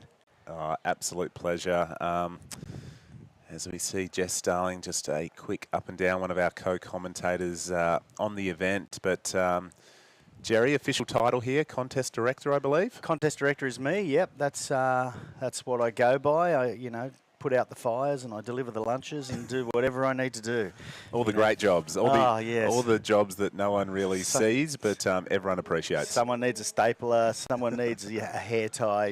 Just the big things and the little things. Yep. So, yeah, and I'm happy to do it. I like to do it, and I've been doing it this particular event for 20 years. So wow. It's been a long, long time, yeah. Goodness. So I still don't know what I'm doing, but... Well, as long as you can admit it, it's fine. I think everyone knows I don't fool anybody. Well, we've seen a couple of numbers drop in. The best of them so far, a 4.50 to this lady. She's up and riding again. And wham, straight into the pocket. Gets stuck in the lip a little bit, but she doesn't lose much momentum. And Sato. She looks like she was a little frustrated with that. She had a little bit of a hand wiggle there, and she knew she got caught up in the lip there. The waves are pretty good still. They're probably not exactly what people dream of at Cloud9, but it's clean, it's nice. And if you're in your average QS, which you go to quite a few of, what would you consider these waves at? Oh, this is great. It's offering multiple manoeuvres. We haven't seen any barrels today, unfortunately, which Cloud9's become world famous for. But this is still highly contestable conditions. We've seen good numbers, excellent numbers drop all event long. And the third day of competition will see us definitely push through this round of 32 for the women. But, I think we've said it all event long. There's still a lot of scoring opportunity out there. Maybe a few less barrels than everyone was hoping for. But for me, great location, warm water, friendly people, and just a really strong surfing culture here in the Philippines. Absolutely. You can't ask for much more. And when I first got here, and that's Susan Alapayo. She's a local girl. She's from right here in Katangnan, which is a local town. She just came off a win in one of the local series events. So she's found form, and she's a 20 times better surfer than she was last year. They've been doing a lot of training. They go to CrossFit here, and they've got Coach John Carby, and they get supported by the congressman, and they've really come ahead a lot in the last year. It's quite amazing, actually. Yeah, the standard of surfing, obviously on the men's side of the draw, but also on the women's, it's just littered with Filipino surfers, a lot of locals from this part, and I agree, it's been 5 years since I was last here. Not too many Filipino names in the draw back then, but it's absolutely stacked with them here in 2023. So, look, and in saying that, I would say that you wouldn't discount a win either on the men's side or the women's side. You've got your previous winner from last year from the men's, Marama Tokong.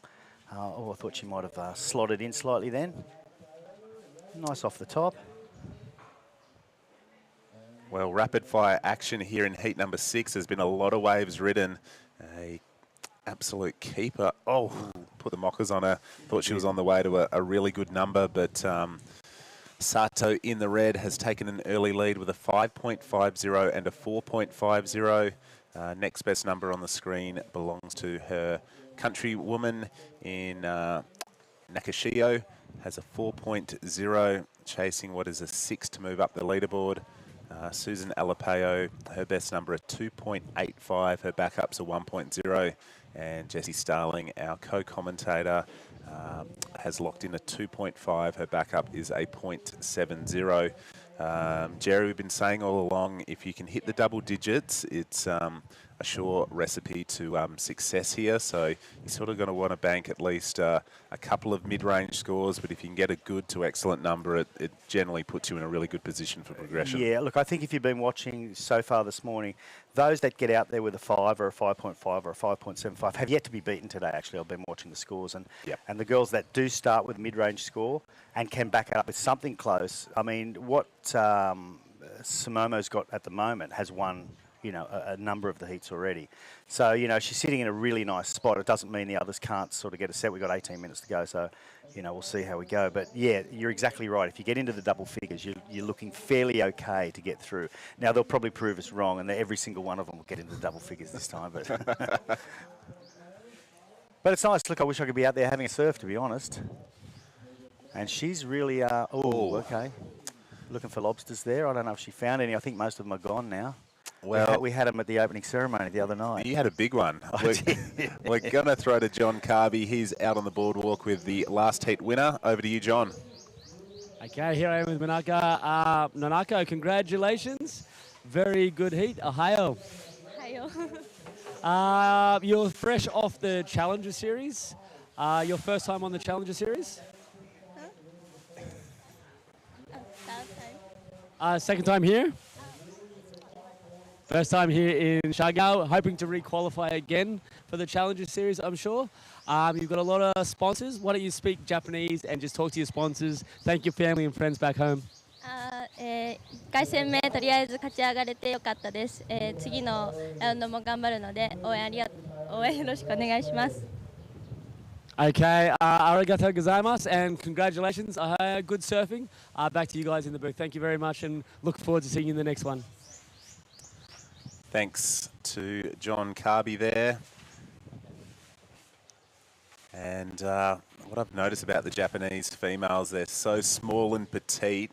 You know, these waves are probably 2 to 3 feet, but they're still sort of head high on the Japanese surfers. It's Well, same with a couple of the Filipino surfers. There's one lady out there that's couldn't be more than 4'1", I guess, and so it's a pretty solid surf for her. Yeah, 100%. But the Japanese surfers have been quite impressive on day number 3 here at Cloud 9.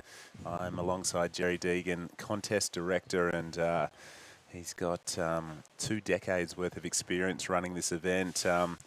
Jerry, talk about maybe some of your fondest years, you know, standout years as far as quality of the surf or performances, or years that really stand out in your mind. Yeah, look, there's been numerous years, and we've been super lucky over the years as far as swell size. This year is a little different. We couldn't clash against the Challenger Series because of the shake-up in the WSL. Yep. You know, you've now got the Challenger Series and the Championship Tour. So as a 3,000 Asian event, we couldn't clash with those events. So normally we would have had this event probably about 3 weeks ago, which is more in the exact window of the typhoon swells. And so to come back to your question, over the years, yeah, we've had some epic typhoon swells. I mean, the year Jamie O'Brien came was just massive and nasty, and, you know, I was glad I didn't have to go out there. I think my most fond memory was one about 15 years ago, before WSL came. So this event hasn't always been WSL. Originally, it started with 10 local foreigners, because there were only 2 local surfers at the time. Wow. Rudy and Neil, I hope you guys are listening, who still surf around here. Wow. And it was so casual that it was pumping hard. It was a solid day, and we just stopped the event halfway through and had a judges' heat. So we were all able to get out there and get shacks. So we put a couple of the surfers and we made them judge us, and we took an hour out of the event. We can't get away with that anymore, unfortunately. Oh, well, we might have a little opportunity if the tide gets a little bit too low. We might be able to sneak off there and you know, have a little rinse off as the event goes on hold. But right now, still enough water over the reef. Do you know what time low tide is exactly today? Yeah, low tide's at 11:40 today. So we're looking at probably running the women's up till heat 8. Yep. And then I guess we won't be able to start till around 1 o'clock in the afternoon. So we're just going to hope the wind stays good and that we can kick off the men's this afternoon. That's the plan. That's the dream. Okay. We do have time. You know, we've got 3 more full days after today. Yep. We lose one day. I don't know if the folks out there know that on the 30th there will be no surf. There's an election here in the Philippines, and so we're not allowed to surf that day. So, you know, it's great. We get a lay day anyway, and the locals all head off and have to vote on for their local community. It's not a presidential one. It's for their local councillors and their local captains. So there you go. Some great insight. So an unofficial lay day coming up, but right now heat 6 is got just under 14 minutes remaining. We've seen a couple of numbers lock in. A 2.90 to Jessie Starling leaves her in 4th position.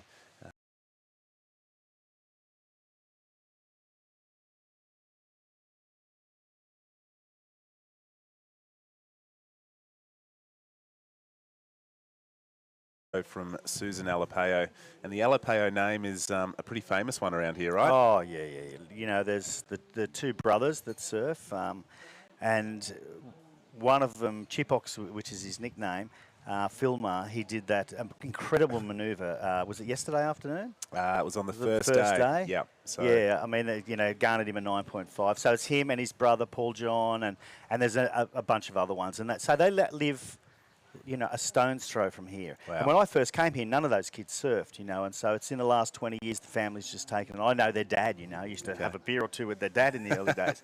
But they are really a famous family, and as a matter of fact, Chipox has married, you know, a well-known personality, a lovely girl, Andy Eigerman, who surfs here as well and is living here now. They've got a couple of lovely kids, and, you know, they're living the dream, you know, and I guess 30 years ago, they probably would have grown up here, maybe still be living the dream. Who knows what the dream is, but they would have been fishermen and you know, very more simple people. Yep. Things have changed here a lot. And again, I don't know if that's the dream or this is the dream, and that's you can't go back in history and change things. But if that's the dream or this is the dream, and that's you can't go back in history and change things. But I think about that a lot. You know, us foreigners coming in here, building resorts, and then the great thing is the locals have taken advantage of them. They're running businesses now. They're running things that, you know, but I have the debate. Someone said to me the other day, oh, it's so lucky that, you know, this place has turned into what it is. You know, Yes and no. yes and no. You can't, like I said, you can't go back. You can't see what it would have been like had we not all come and changed things. Yeah. For some, it's far better. For some, it may be worse. I mean, yeah, you know, it's a real bit of a dilemma as a foreigner in town. You know. I can imagine. I guess you know, surf tourism. You know, events like this have certainly put the spotlight on this beautiful little island. But even in the 5 years since I've been here, it has definitely grown and boomed, and I was blown away. I felt like there was probably twice as many stores and shops on our drive in as we see. Blue up and riding here. Beautiful first turn. Wave goes a little bit sleepy, but it looks like it's going to connect through the inside part of the reef and keeps her board moving rail to rail. Beautiful tight snap in the pocket. And, you know, like I said, despite the size of the surf. Yeah, she picked the right wave there. That had a little inside section, and I'd be surprised if Nana doesn't get at least as high as the highest score there. That was a really, really nice wave. And again, I'm no judge, so, but that, to me, that was a pretty nice wave.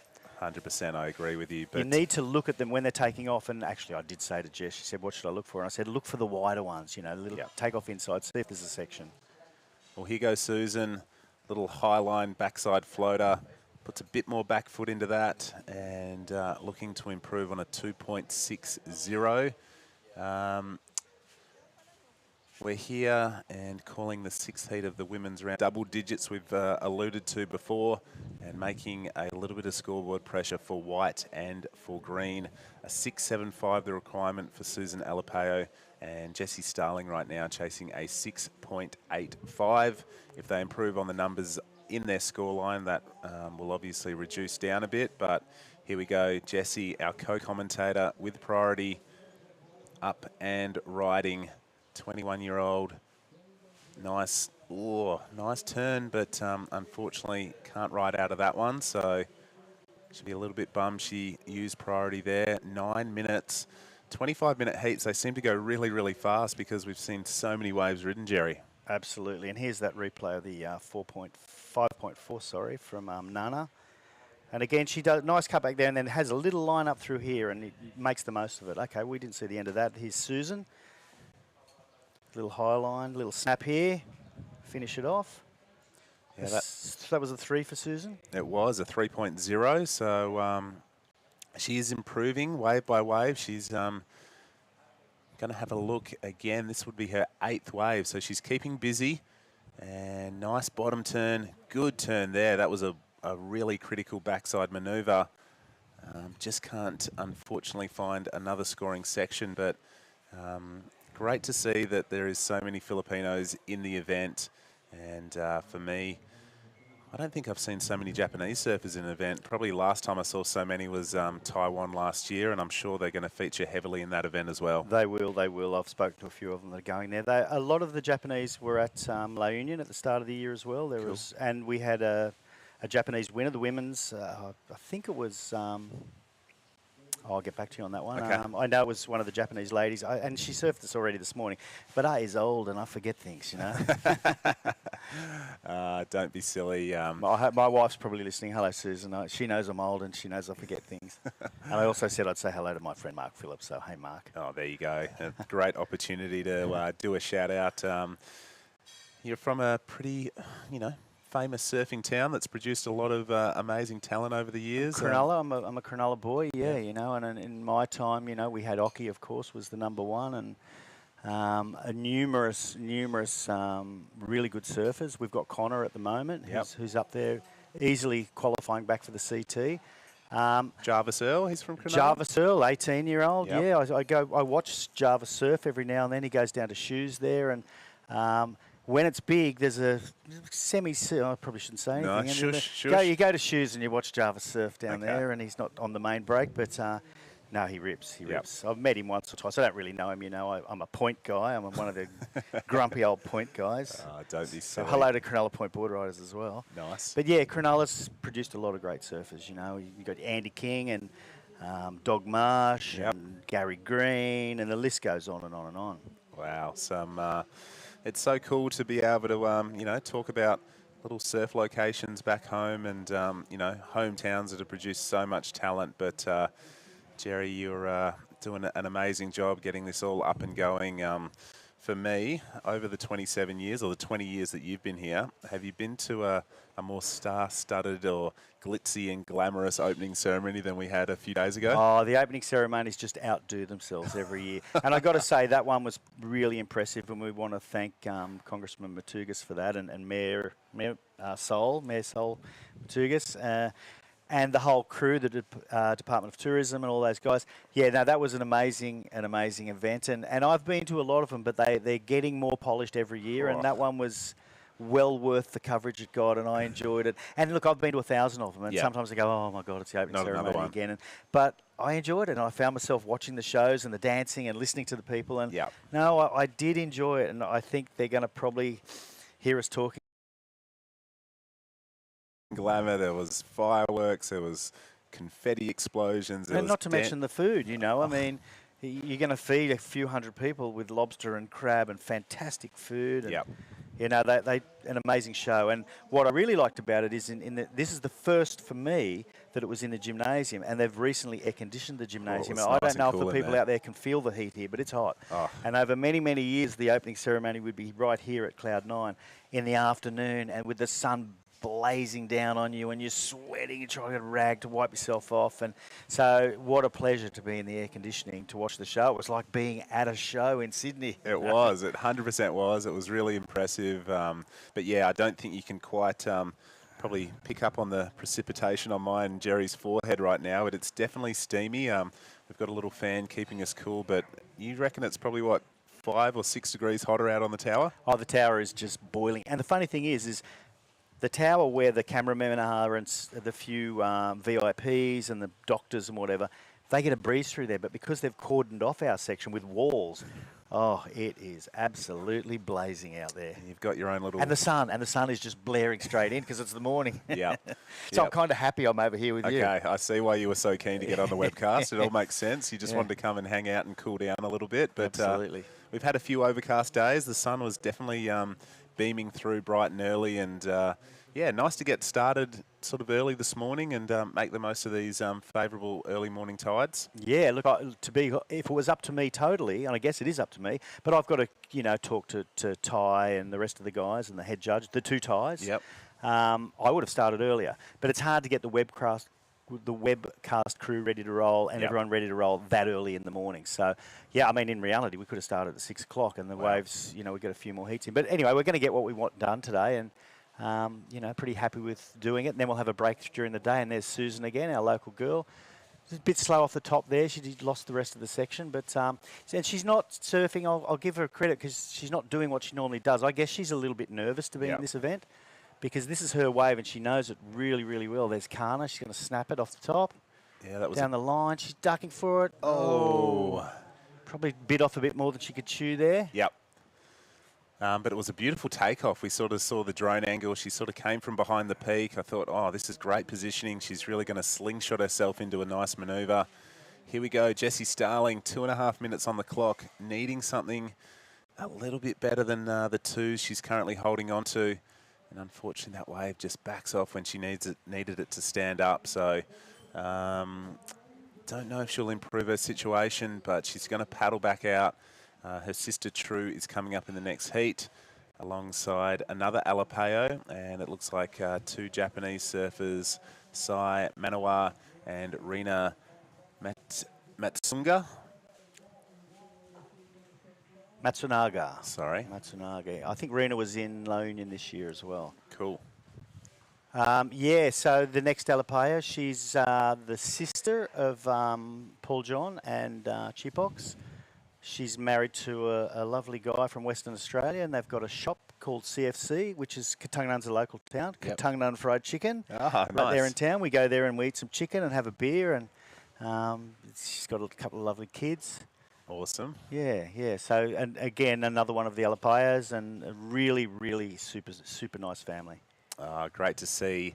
90 seconds on the clock. Right now, it looks like the Japanese surfers in red and blue in the box position to progress through to the next round. The round of 32 underway here at the Siargao International Surfing Cup. As we said, the 27th year this event has been running. And here we see Jessie Starling, a 2.55 locked in for this. And I think, unfortunately, her wave selections just let her down a little bit. Yeah, she's not finding those bonus sections or the extra sections, and she seems to be taking off on the slightly smaller ones. It was a really nice first manoeuvre, but there was just nothing to back it up with. Yep. So under 1 minute now. It is some big requirements for Susan and Jessie if they're going to make their way out of this one. Just a quick one, if you can see in the background there, you've got Quicksilver, which is the next wave, and then another one called Child Killers, which is a bit further down, which they've changed the name to Tahiti. And right at the end there, you've got Jacking Horse, which is just about to peak up. You can see in the background there, that's Jacking Horse. So there's 4 waves along here. And if you come backwards this way, there's one other wave. And around the corner, there's another wave. So there's a lot of waves here. I couldn't believe how many waves are in this little zone, and you know how accessible surfing is now to you know, the tourists. There's a bunch of surf schools directly behind us that you know, sort of hire out boards and push people in, and I guess get to share the thrill of surfing to the travelling masses. But we're going to run out of time in this, the 6th heat of the women's round of 32, as we see the beautiful drone angle of the lineup here. We're going to go to a short break and be back with the action very, very soon.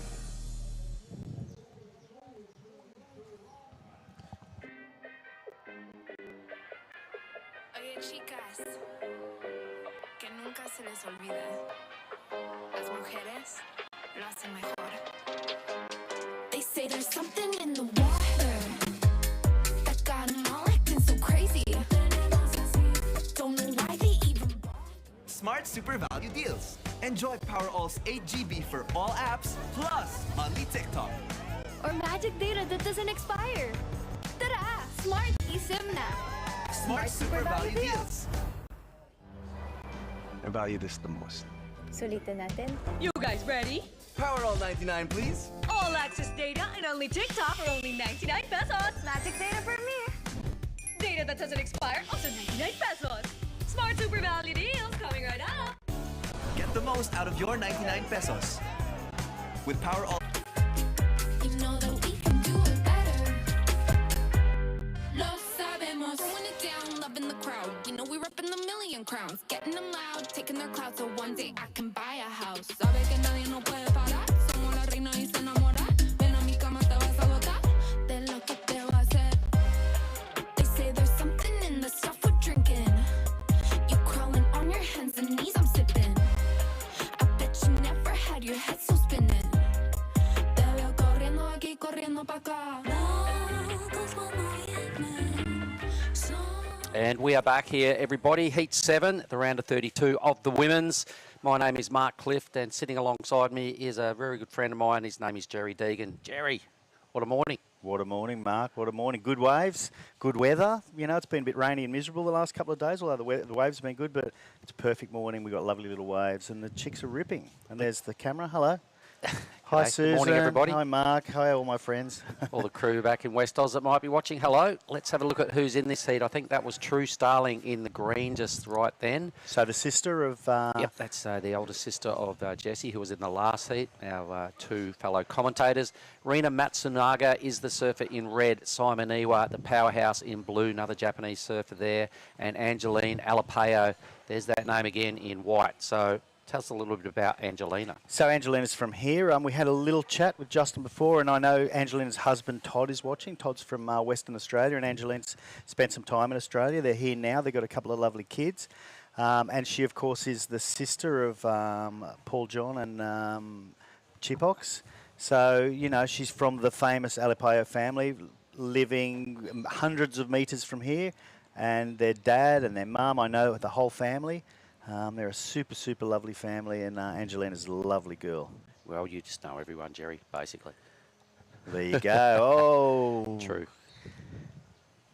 True was trying to get a little barrel there. She was hanging on for it, and here we've got Sai up off the top. Nice little turn there. Boom. Oh, finished it off nice. Finished it off really nicely. Yep. That was a difficult section. Look, Simon Iwa, I saw her win in Krui last year when the surf was a bit too big for the reef, and a lot of people got dusted quite easily. She really stepped up and won a super difficult and challenging event in some victory at sea kind of conditions. So I know how good she is. When the going gets tough, Simoniwa is the person you want out there. Okay, well, she certainly finished that one off nicely. I guess she's wishing for bigger and harsher waves here, but she looks like she can handle herself in the small ones. Here she is again. This is the replay. Boom. Nice first hit. And you're right, that was a difficult section, landing with the lip like that and just powered away through it. So it doesn't surprise me that, she's going to be showing that power base because it's her strength is her strength. Yes, and they've given her a 5.75 for that, which is a fantastic start. As I sort of mentioned it before, you start with a wave. I don't think there's anyone that started with a wave like that today that hasn't gone through to not necessarily win, but advance to the next heat, exactly. All right, so over all the years, mate, 27 of these cups. Have you been here for all of them? No, I haven't. I was here for the first one. The second one, I missed a couple in between because we were building a resort. I had to go back and try to make some money. But I guess since about 98, I went to the first couple, and since about 98, I've been to all of them. And again, during COVID, we lost a couple of them, so we didn't have them then. But yeah, I've been to the majority, and I've been the event director for around 20 of them, or maybe more. For some reason, they keep calling you back. They keep calling me back, yeah, because I'll do whatever they say, and I'll work for peanuts, so I'm fine. Okay. And the good thing about having Jerry Deegan sitting with me, everybody, is he knows everything about everything here in Siargao. Because how long have you lived here with your previous Sagana sort of accommodation? We first came here in '95 on a vacation. We actually came to the Philippines. Myself and my wife Susan came to the Philippines on a 2-month vacation. Never been to the Philippines, knew nothing about it, except I knew there was a wave here. Yep. And I'll make a long story short because hopefully these girls, hopefully these girls catch a couple of waves. But we came here for 2 weeks to Siargao, and then we started to travel around the country. We did about a week around the country, and I said to Sue, I want to go back to Siargao, and she said, me too. And we've been here basically ever since. All right, here we go now. The goofy-footed approach from Angeline there. Didn't go to plan. No, Angeline's had a bit of a break from surfing. She's had a couple of kids, and she's just getting back into it now. Ooh, red, nice slash in the pocket, Rena. Boom, and again. Team Japan, Jerry, very impressive, aren't they? Yeah, look, the girls are really, really standing out. More so than anyone else that I've seen so far. Of course, you've got your Nelby, our outstanding local girl, but apart from her, the Japanese seem to be in control here. The team juggernaut that is Japan, watch out, they are coming in hot. We are going to have a chat with John Kirby and winner of the last heat, which is another Japanese surfer, Sumomo. That's just what I was going to say, Mark. Thank you. I am here with the heat winner, Sumomo. Really good heat out there. You've done really well. How is the conditions out there? It's conditions really so shallow. So I was a little bit scared, but really glassy. So it was fun. Yeah, we have got that offshore, and we are running into a low tide, but you did it really well. You made it look a lot easier. You didn't look scared at all. So congratulations going through to the next heat. Anyone you'd like to thank? You obviously got your Roxy sponsor and many other family and friends to thank. So I'll let you speak Japanese to your friends and sponsors. とりあえず、ラウンド1勝ち上がれたので、次もいい波乗っていいターンできるように頑張ります。Okay, thank you and congratulations, Sumomo. We'll look forward to seeing you in the next heat. Unreal. Thank you. Back to you guys. Righto, thanks, John, and well spoken there, Sumomo. Meanwhile, this heat rolls on. We've done about 8 minutes of heat number 7. At this stage, an early lead, Simoniwa, the surfer in blue, 2 ways. One of them's a throwaway, one of them's a keeper. So a 6 and a 1, effectively. True Starling playing catch-up. Her last wave was pretty good. Surfer in green, a 4.6. Generally, that's featured in most people's top 2 scores, so that's right now some solid work done there for True. She'll be happy with that. Rena, we just saw her best number and only number of 3.75. So a fairly close heat rolling out. Here's the replays. This is young Rena. And as we were saying earlier, it's only a matter of time before we see a Japanese female surfer on the championship tour. I'm confident in that call.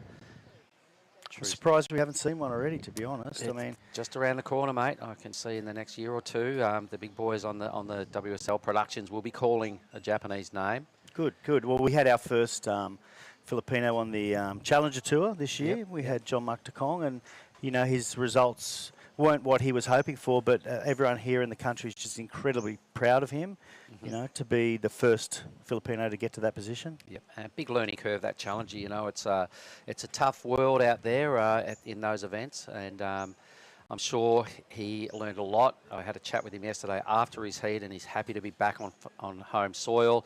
It's probably been quite a while since he's won an event due to the fact that you're now in the big leagues. Life gets pretty tough. You lose more than you win, but he goes blue. Si. Okay, so straight up off the top, power, full power. She's going to slide under, just couldn't get out. What happens as the tide gets down is those lines, you know, come down a little wide, and you pull in, you need to come out through the curtain, and she just wasn't able to do that. But it was a nice effort. Well, this is exactly about the time of the day, 8:30, that me and Justin paddled out yesterday, and it was sort of lowish, but there was definitely good waves. You just don't want to pick on anything with too much of a wall because it's going to break too fast and shut down. You need... Not only that, it's getting shallower, and you'll feel the bottom. If you know, you can straighten out, and you still feel the bottom when you go down, you know, and there's plenty of skin still on that reef, plenty of my skin still there. I'm sure there is, mate. Everyone makes a little donation at some point. Absolutely. As far as reefs go, though, it's probably one of the flatter, spongier ones I've ever surfed Yeah, on, no, so you don't get deep cuts. You just, you know, you just lose waves of skin. Yeah. Get concussion and bruises. Here goes Rena. Nice off the top, but again, that's what we're talking about. Shut down a little bit on her. She probably didn't need to do that big manoeuvre. She could have run down the line, maybe. It's easy to say from here. It's still going to be a reasonable number because she's a strong surfer. So this is a solid match up here.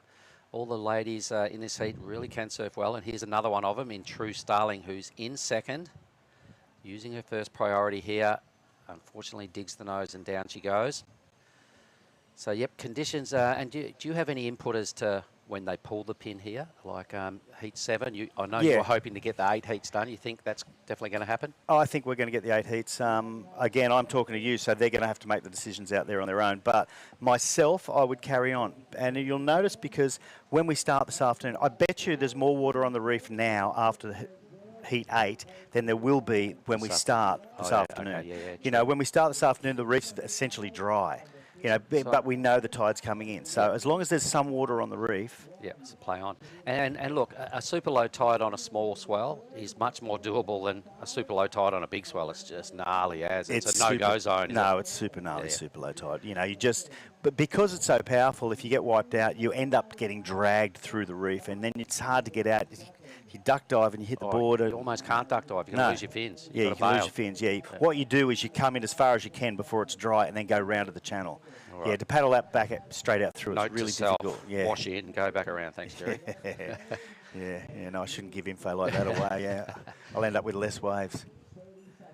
All right. So but you can see the reef there underneath, and it is a fairly flat reef. Yep. There are some boils there, some holes in the reef. Every now and then you find yourself in one, you know, which can be a little bit scary. But as far as heavy coral heads and things like that, you don't have them out here. There are some other waves. Rock Island in particular has some really scary coral heads. And if you surf up the coast at Pacifico, on the inside can be pretty nasty. But it's a fairly flat reef here. And I think it's just because the waves pound on it constantly. It doesn't allow that those coral fingers to grow. You keep rolling across it, flattening it out. I do, as much as possible. I'm doing the world a favour. You are. You're the professional reef flattener. And you do tell us about this election. It's a big deal down here, mate. So Monday is a no surf day. Yes, allegedly. So competition will be off. Yeah. So the electoral office states that we can't surf on that day. As a matter of fact, we weren't going to be able to surf a couple of days either way. But the congressman applied to ComElect, which is the government body, to allow us to surf either side of the event, which normally you couldn't do. So the event is, the election is for the local barangay captains and the local councillors, which are very important here. If you have a problem with your neighbour, if you have a problem with anything, you first go to the barangay captain. So are you running this year, mate? Oh, no. It'd be too easy for me to get in. It's just not fair. Well, I thought you were the mayor, and I know you are, but just don't have the official title. Oh, look, there was a time that they called me the mayor of Cloud9. Sure and Cloud9's not an official barangay, but I tell you what, it's funny how time passes. You know, I get on a plane now, I sit next to someone that's coming here to surf, and not only have they never heard of Sagana Resort or me or anything, you know, there was a time that I guess I was a fairly well-known foreigner in the town, and now I'm just an old guy I'm just a grey old tourist now. Hello, Susie. How are you? She still likes my grey old hair, so I'm there lucky you go, there. mate. Aging with grace, I like it. So this heat here, everybody, 11 and a bit minutes. Simon Ewa in the lead, trying to burn off just a 3.35, but that 6 is stacking up really good. True Starling now is in third spot. Here she is. Needs only a 2.4. It's a tidy way to go about it. Needs a second move, I think. Does not get that opportunity. So the Team Japan in the 1-2 at this stage. Rena chasing a 5.61 to overhaul Sai. True needs only just about a 2.5. And Alapeo there. Yeah, there's only 2 surfers out there. I wonder if we missed a wave there by someone on that Maybe. set behind True's. Maybe we did. Anyway, we're now sort of at the business end of this heat. Everybody's had a little bit of a feel out. We've got some numbers that are respectable. Most people are chasing a score. Particularly True and Angeline. There it is, True's last wave, not quite enough. She needed one more little hit out of that to get the 2.4 she needed. So it turns into just a 2.25. Went pretty close, but here goes blue, Simon Ewa. Not panning out the way she wanted that time. Out of all the events here, Jerry, a quick one. Any years really stand out as absolute blockbuster events? Yeah. I mean, I'll be honest, Justin asked me that same question just before. I wasn't listening. Yeah, I know. You can tell. And I did talk about the one where we stopped it halfway through and had a judges' heat. It was 6 foot and cranking, and we took an hour out of the competition for us.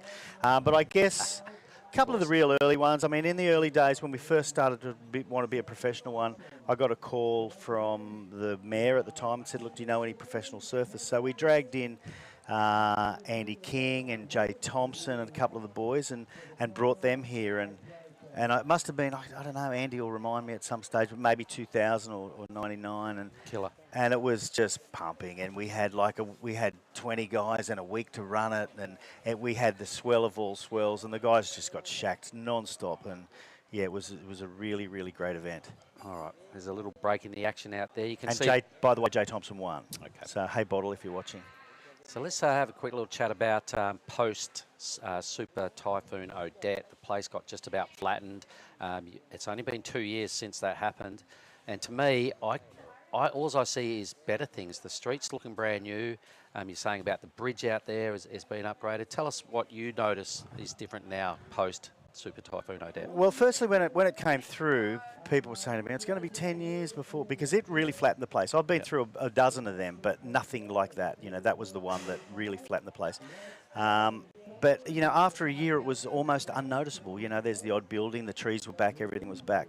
The government worked really hard to help people, and the charitable organisations worked really hard to put roofs over people's heads, and Next Gen and those groups, and Congressman Matugas and the Barbers and all the local politicians, they all helped to, they all came together, which the politicians don't all do here, but they all came together to make the place what it is now. But as far as improvements, I think people just... you know, when something like that happens, you think, well, I'm not going to invest there, that'll happen again. But you realise it hasn't happened for 40 years. So people have shaked it off, or shooken it off, or shooked it off. I don't know, one of those words. And they've rebuilt, and they've rebuilt better. Some have built more attuned to the next one. You know, they've put cement roofs instead of tin roofs. But they've finished the bridge. The money came in here to finish everything that had been started. And I think there's probably an extra 100... tourist places now since then as well. So it hurt a lot of people, and it took a lot of money out of people's pockets. But all right, well, we've just seen we can see White now, Angeline giving it a bit of a backhand swack, but we did see a really strong effort there from True Starling, who was sitting in third, only needing a 2.4. I'm pretty confident we're going to see a change on the leaderboard, and Rena will drop out of second.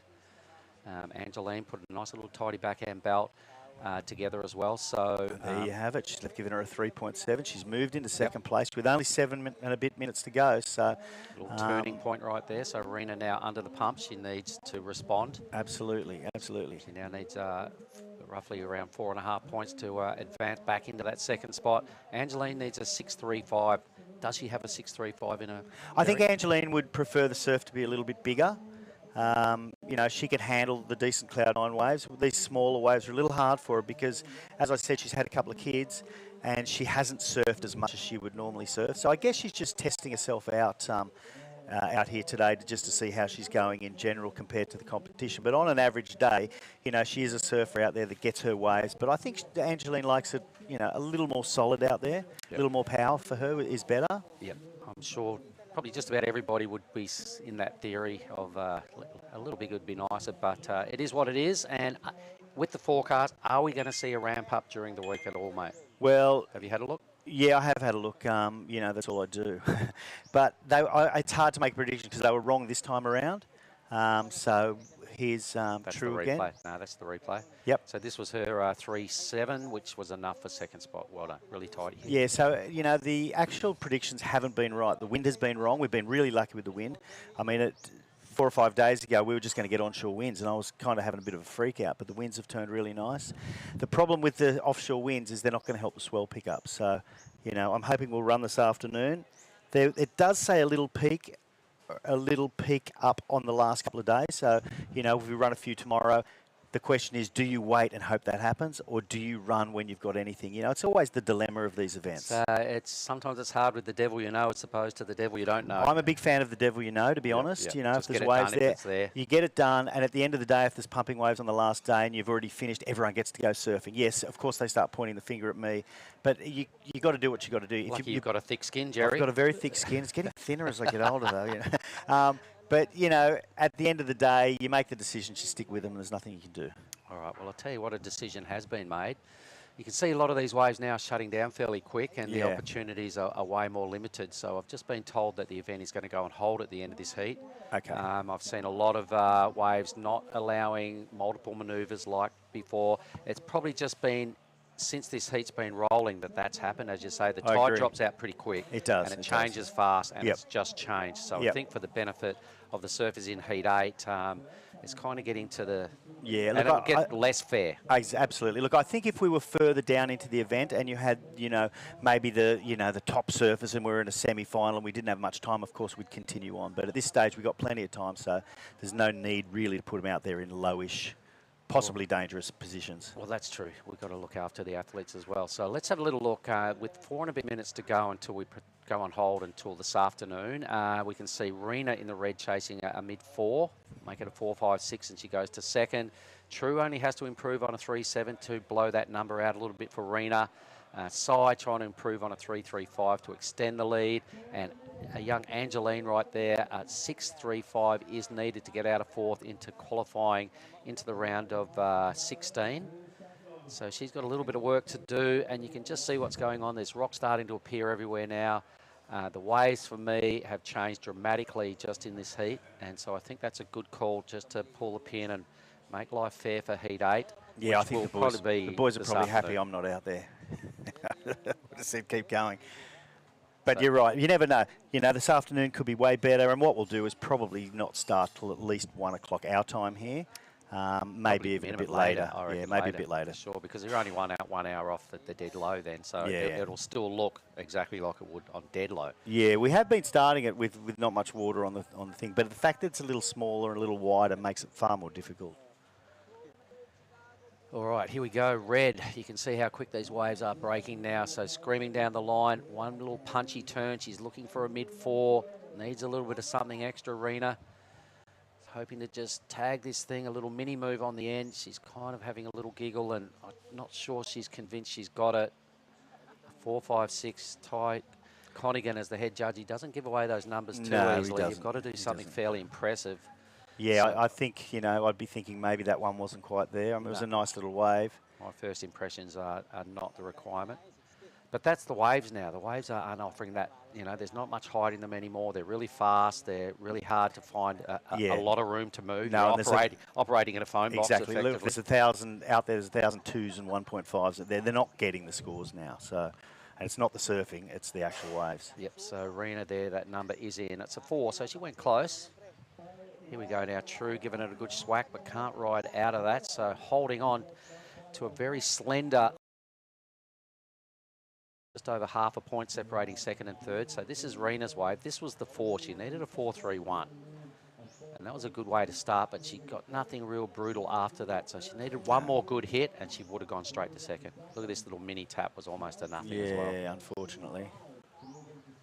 All so right. not long to go, for minute 42, and then we'll have a break. We can go and go for a swim at Siargao Blue, where they're putting us up for accommodation at this stage. A quick last question for you, Jerry Deegan, contest director, etc., etc. These events, you know, they bring a lot of high-profile surfers here, etc. A lot of work behind the scenes go in for you.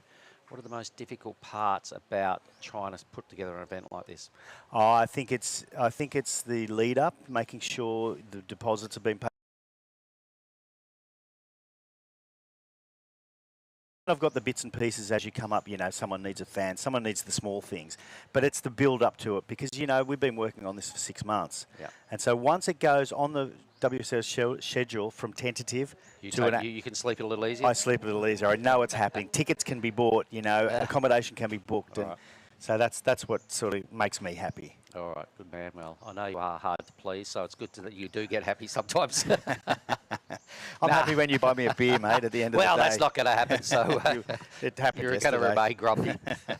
No, it's always good to have a chat with you, Jerry Deegan, because, you know, from the first time we met, I went, oh, this is a lad, and you do know everything about the area, so it's a feather in our cap to be able to have you in here in the broadcast area with us. Well, I appreciate you having me on, and I hope I have another dig at it in the next couple of days. Buy me a beer, we'll get you back another time. I'll buy you 2. That's 2 heats. Thank you, mate. No, it's been really good, buddy. So just before we sign off, would you like to say anything to the fans out there that might be watching? Yeah, look, watch. Hopefully the waves will get bigger and better, and, you know, we're here for you. We love WSL, and thanks for watching. All right. Thanks, Jerry Deegan. Let me shake Cheers, your mate. hand, buddy. Appreciate it. We are on hold now temporarily, everybody. That's what Jerry Deegan looks like. And that's what Mark Clift looks like. Mark Clift Thank looks you. like. A couple of old blokes. A couple of old blokes. We'll be back a bit later on this afternoon. We will recommence surfing this afternoon. We're just not sure what time. So stay tuned. Thank you.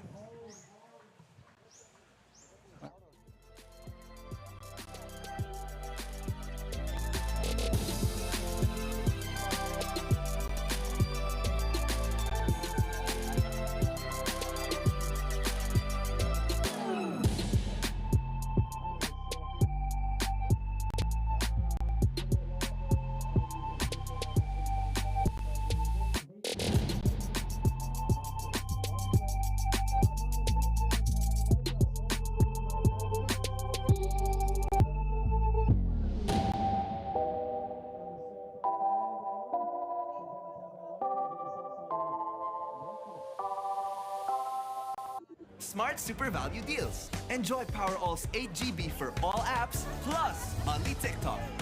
Or magic data that doesn't expire. Tara! Smart eSIM na! Smart Super Value Deals.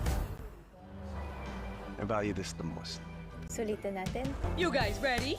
Powerall 99, please. All access data and only TikTok for only 99 pesos. Magic data for me. Data that doesn't expire, also 99 pesos. Smart Super Value Deals coming right up. Get the most out of your 99 pesos. With Powerall's 8 GB for all apps, plus only TikTok. Or magic data that doesn't expire. Switching? Simple with Smart eSIM.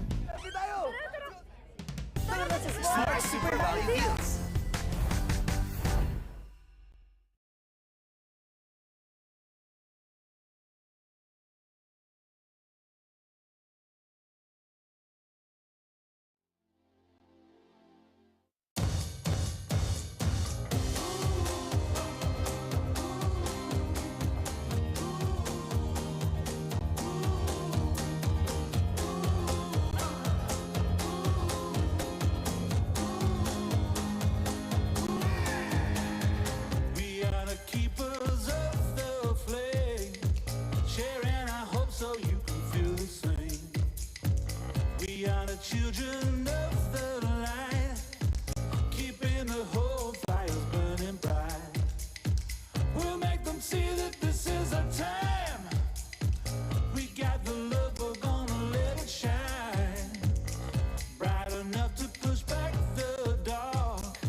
Smart Super Value deals. Enjoy PowerAll's 8 GB for all apps, plus only TikTok. Or magic data that doesn't expire. Tara! Smart eSIM na! Smart Super Value deals. I value this the most. Sulitin natin. You guys ready? PowerAll 99, please. All access data and only TikTok for only 99 pesos. Magic data for me. Data that doesn't expire, also 99 pesos. Smart Super Value deals coming right up. Get the most out of your 99 pesos. With PowerAll's 8 GB for all apps, plus only TikTok. Or magic data that doesn't expire. Switching? Simple with Smart eSIM. Smart Super Value deals. Okay, real talk. The cost of growing your small business? Let's see. Too high, too low, and too bad for your business. Yikes. The good news? You can skip the pains of growing with a new 1-2-3 Grow Bundle by Maya Business. Take a 1% discount on all QRPH payments, including ShopeePay, Maya, and GCash. Earn 2.5% interest on your deposits, way higher than other banks out there. And in 3 months or less, get a loan of up to $2 million with zero collateral. So there you go. Grab these special rates and terms for your payments, banking, and loans when you sign up for Maya Business today.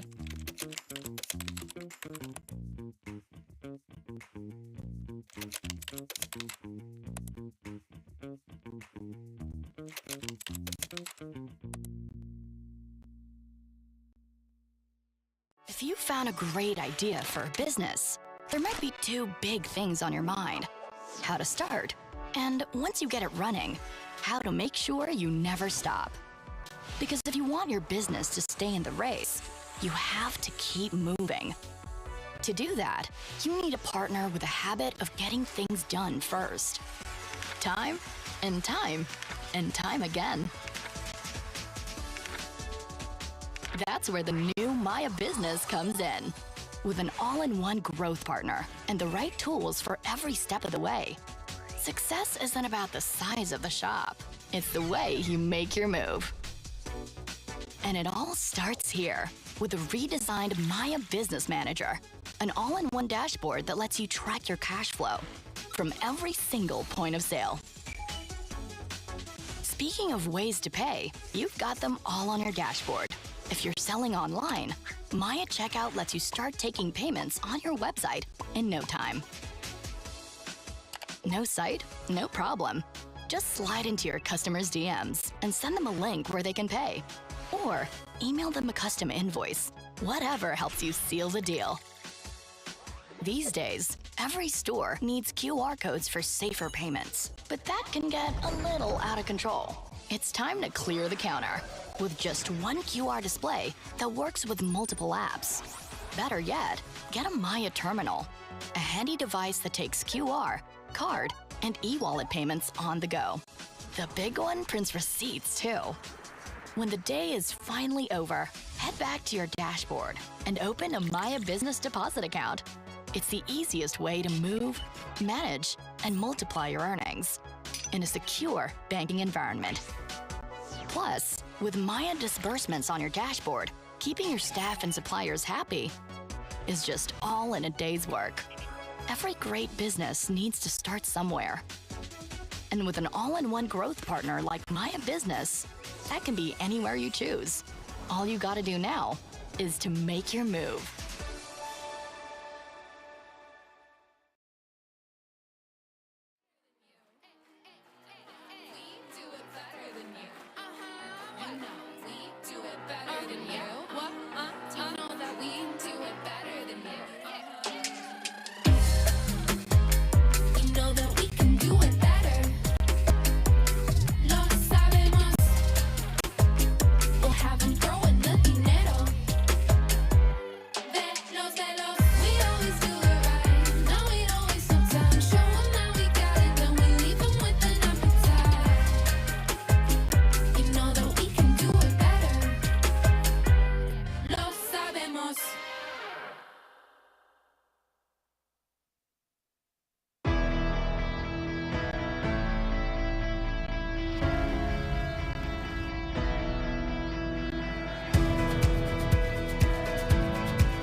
see that this is our time.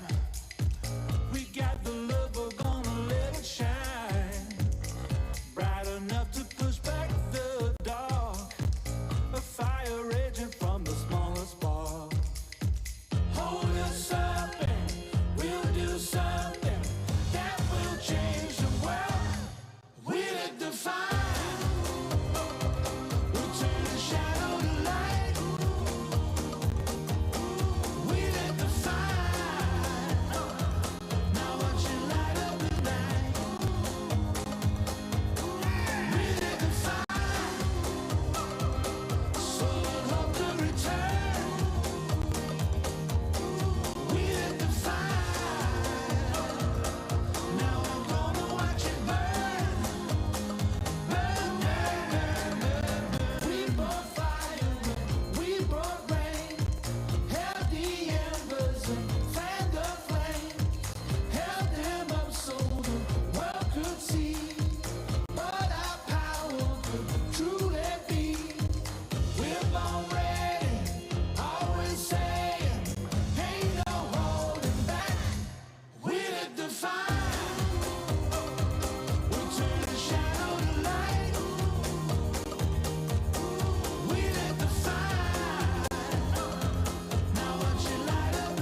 mujeres.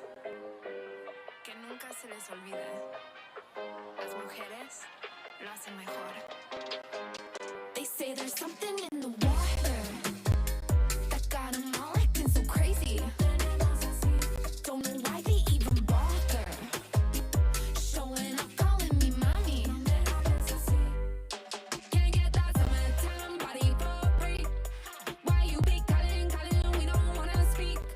Yeah, if you want it better, listen carefully. We don't go running if you wanna know what we need. Locos cuando vienen, somos lo que quieren, no se lo merecen, como no entienden. We know that we can do it better. Lo sabemos. We'll have 'em throwing the dinero. Velos.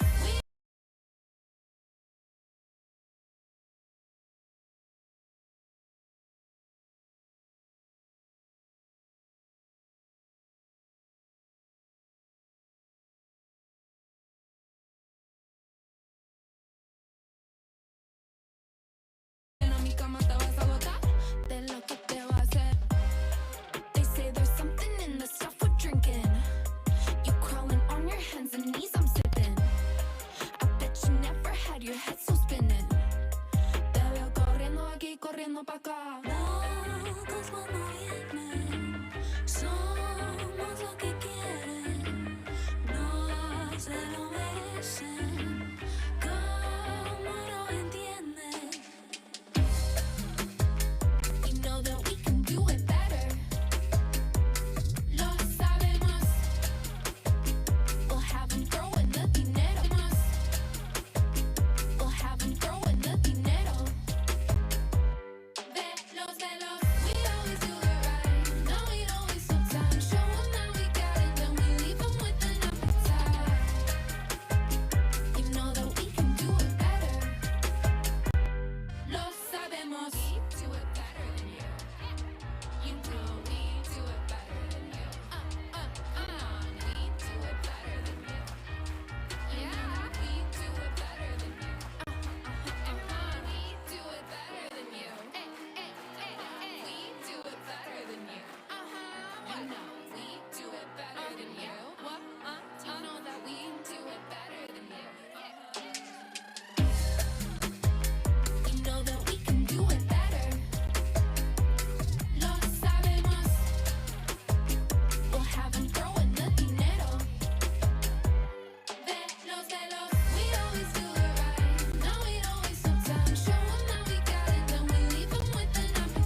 children of the light, keeping the whole fires burning bright. We'll make them see that this is our time. We got the love, we're gonna let it shine. Bright enough to push back the dark, a fire raging from the smallest spark. Hold us up and we'll do something that will change the world. We lit the fire.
Chicas, que nunca se les olvide.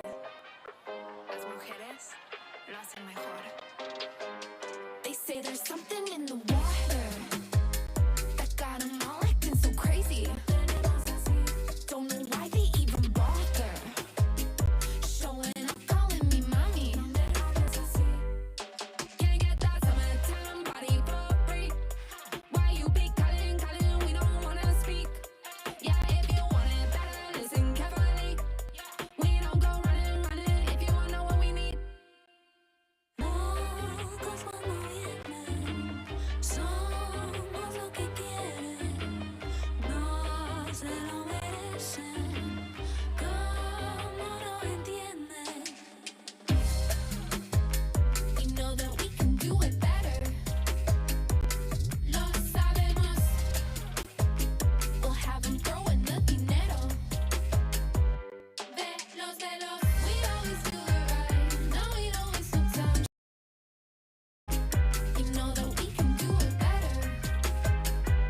Lo sabemos. Throwing it down, loving the crowd. We know we're up in the million crowns. Getting them loud, taking their clout, so one day I can buy a house. Sabe que nadie no puede parar. Somos la reina y se enamora.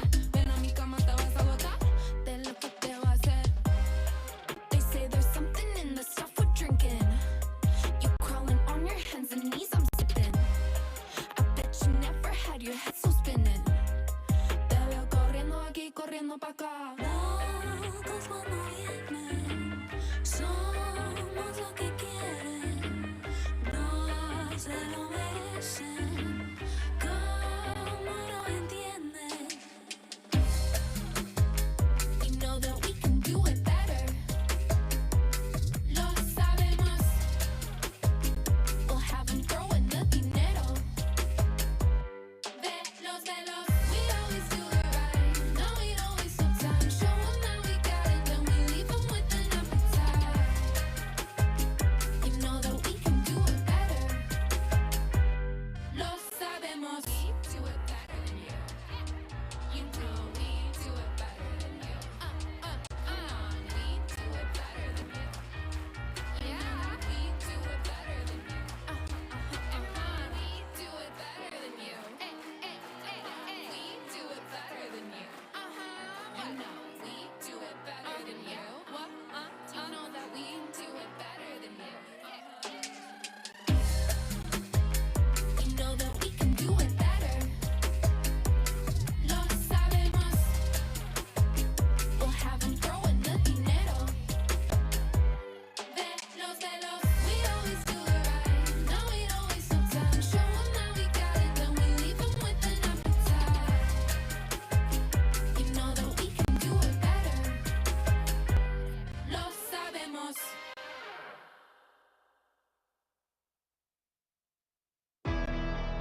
Chicas, que nunca se les olvide. Las mujeres lo hacen mejor. They say there's something in the water that got them all acting so crazy. Don't know why they even bother showing up, calling me mommy. Can't get that summertime body for free. Why you be calling, calling, we don't wanna speak. Yeah, if you want it better, listen carefully. We don't go running, running if you wanna know what we need. Locos cuando vienen, somos lo que quieren, no se lo merecen, como no entienden. We know that we can do it better, lo sabemos. We'll have them throwing the dinero. Velos, we always do it right. No, we don't waste no time. Show them that we got it, then we leave them with an appetite. You know that we can do it better. Lo sabemos. Throwing it down, loving the crowd. We know we're up in the million crowns. Getting them loud, taking their clout, so one day I can buy a house. Sabe que nadie nos puede parar. Somos la reina y se enamora. Ven a mi cama, te vas a agotar de lo que te va a hacer. They say there's something in the stuff we're drinking. You crawling on your hands and knees, I'm sipping. I bet you never had your head so spinning. Te veo corriendo aquí, corriendo pa' acá. Locos cuando vienen, somos lo que quieren, no se lo merecen, como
We are the children of the light, keeping the whole fires burning bright.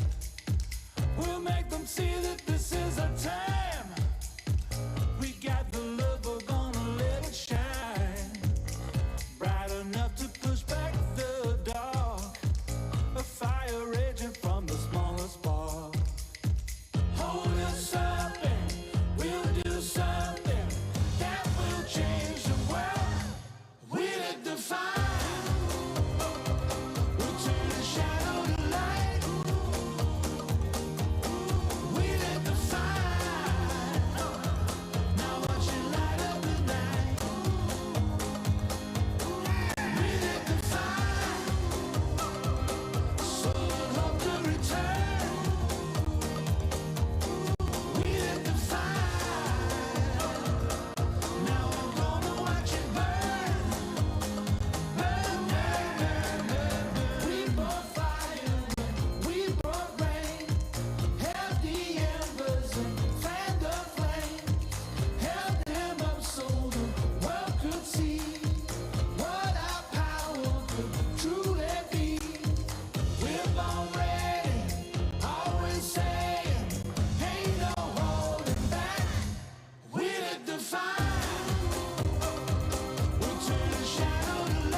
Chicas, que nunca se les olvide. Las mujeres lo hacen mejor. They say there's something in the water that got them all acting so crazy. Don't know why they even bother showing up, calling me mommy. Can't get that summertime body for free. Why you be calling, we don't wanna speak. Yeah, if you want it better, listen carefully. We don't go running, if you wanna know what we need. Locos cuando vienen, somos lo que quieren, no se lo merecen, como no entienden. We know that we can do it better, lo sabemos. We'll have them throwing the dinero. Velos, we always do it right. No, we don't waste no time. Show them that we got it, then we leave them with an appetite. You know that we can do it better. Lo sabemos. Throwing it down, loving the crowd. You know we're up in the million crowns. Getting them loud, taking their clout, so one day I can buy a house. Sabe que nadie no puede parar. Somos la reina y se enamora. Ven a mi cama, te vas a botar de lo que te va a hacer. They say there's something in the stuff we're drinking. You crawling on your hands and knees, I'm sipping. I bet you never had your head so spinning. Te veo corriendo aquí, corriendo pa' acá. Locos cuando vienen, somos lo que quieren, no se lo merecen, como no entienden. You know that we can do it better. Lo sabemos. We'll have them throwing the dinero. Velos, we always do it right. No, we don't waste no time. Show them that we got it, then we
Chicas, que nunca se les olvide.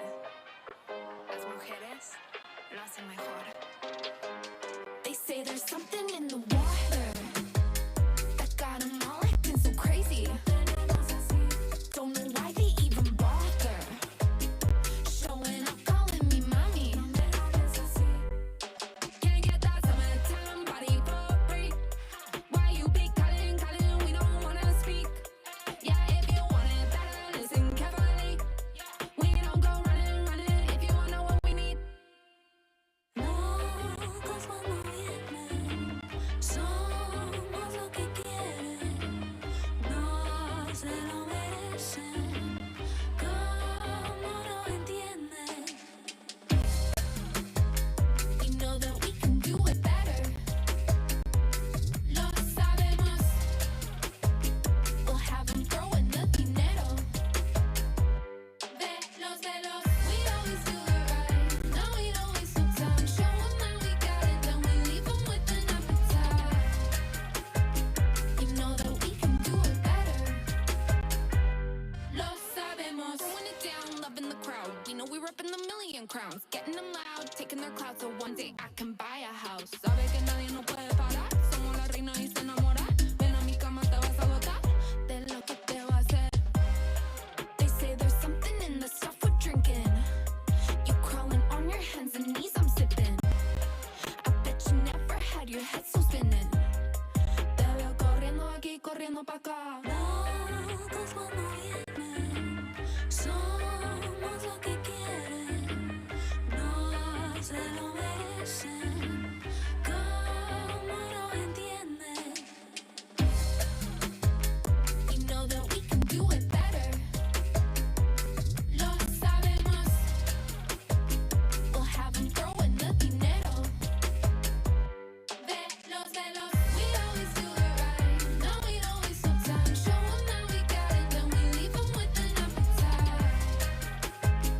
You know that we can do it better.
We are the keepers of the flame, sharing our hope so you can feel the same. We are the children of the light, keeping the whole fires burning bright.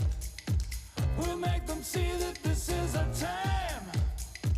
We got the love, we're gonna let it shine, bright enough to push back the dark, a fire raging from the smallest spark. Hold us up and we'll do something that will change the world. We lit the fire, we'll turn the shadow to light. We lit the fire, now watch it light up the night. We lit the fire, so we'll hope to return. We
Chicas, que nunca se les olvide.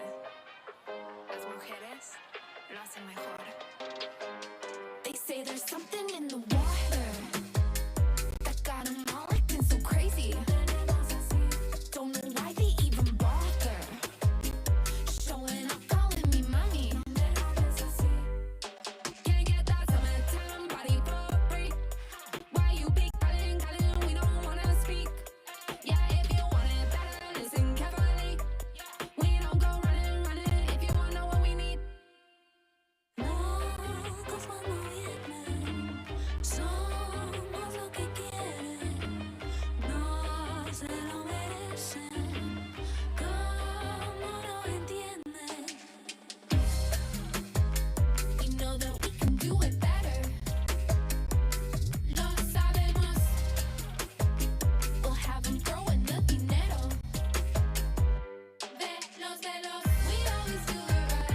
No, we don't waste no time. Show them that we got it, then we leave them with an appetite.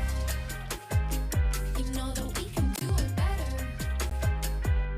Lo sabemos. Throwing it down, loving the crowd. We know we're up in the million crowns. Getting them loud, taking their clout, so one day I can buy a house. Sabe que nadie nos puede parar. Somos la reina y se enamora.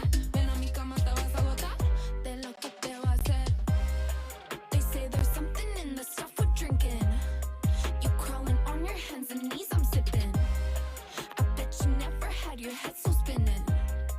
Te veo corriendo aquí, corriendo pa' acá. Locos cuando vienen, somos lo que quieren, no se lo merecen, como no entienden. We know that we can do it better. Lo sabemos. We'll have them throwing the dinero. Velos, we always do it right. No, we don't waste no time.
We are the keepers of the flame, sharing our hope so you can feel the same. We are the children of the light, keeping the whole fires burning bright. We'll make them see that this is our time. We got the love, we're gonna let it shine, bright enough to push back the dark, a fire raging from the smallest spark. Hold us up and we'll do something that will change the world. We're the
Chicas, que nunca se les olvide, las mujeres lo hacen mejor. They say there's something in the water that got them all acting so crazy. Don't know why they even bother showing up, calling me mommy. Can't get that summertime body for free. Why you be calling, we don't wanna speak. Yeah, if you want it better, listen carefully. We don't go running, if you wanna know what we need. Locos cuando vienen, somos lo que quieren, no se lo merecen, como no entienden. We know that we can do it better, lo sabemos. We'll have them throwing the dinero. Velos, we always do it right. No, we don't waste no time. Show them that we got it, then we leave them with an appetite. You know that we can do it better. Lo sabemos. Throwing it down, loving the crowd. We know we're up in the million crowns. Getting them loud, taking their clout, so one day I can buy a house. Sabe que nadie no puede parar. Somos la reina y se enamora. Ven a mi cama, te vas a botar de lo que te va a hacer. They say there's something in the stuff we're drinking. You crawling on your hands and knees, I'm sipping. I bet you never had your head so spinning. Te veo corriendo aquí, corriendo pa' acá. Locos cuando vienen, somos lo que quieren, no se lo merecen, como no entienden. You know that we can do it better. Lo sabemos. We'll have them throwing the dinero. Velos, we always do it right. No, we don't waste no time. Show them that we got it, then we leave them with an appetite.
Chicas, que nunca se les olvide. Las mujeres lo hacen mejor.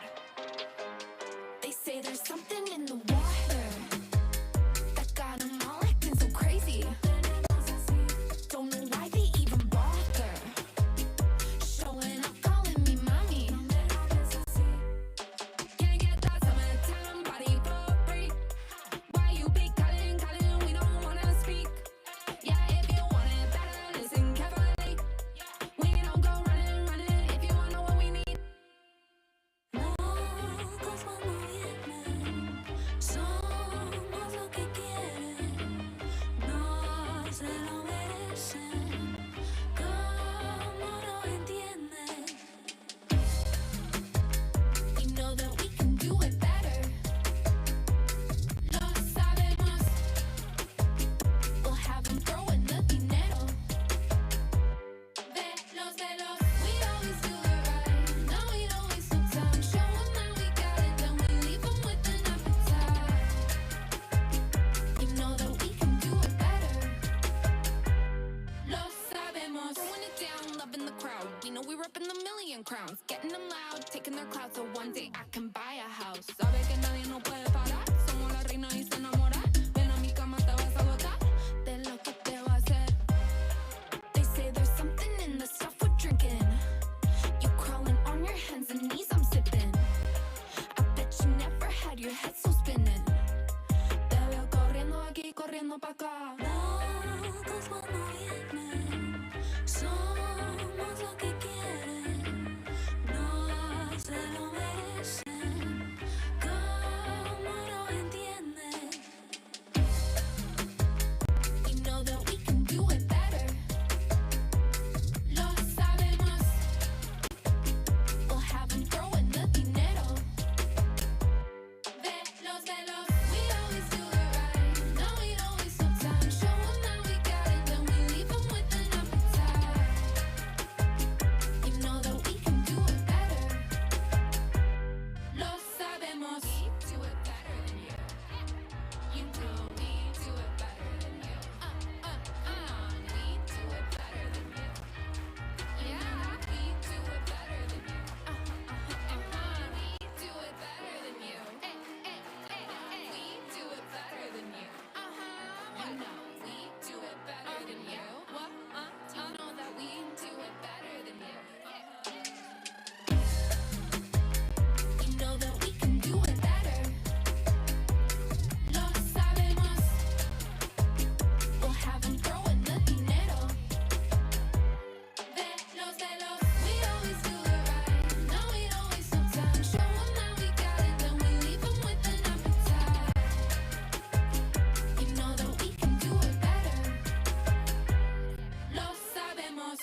mujeres.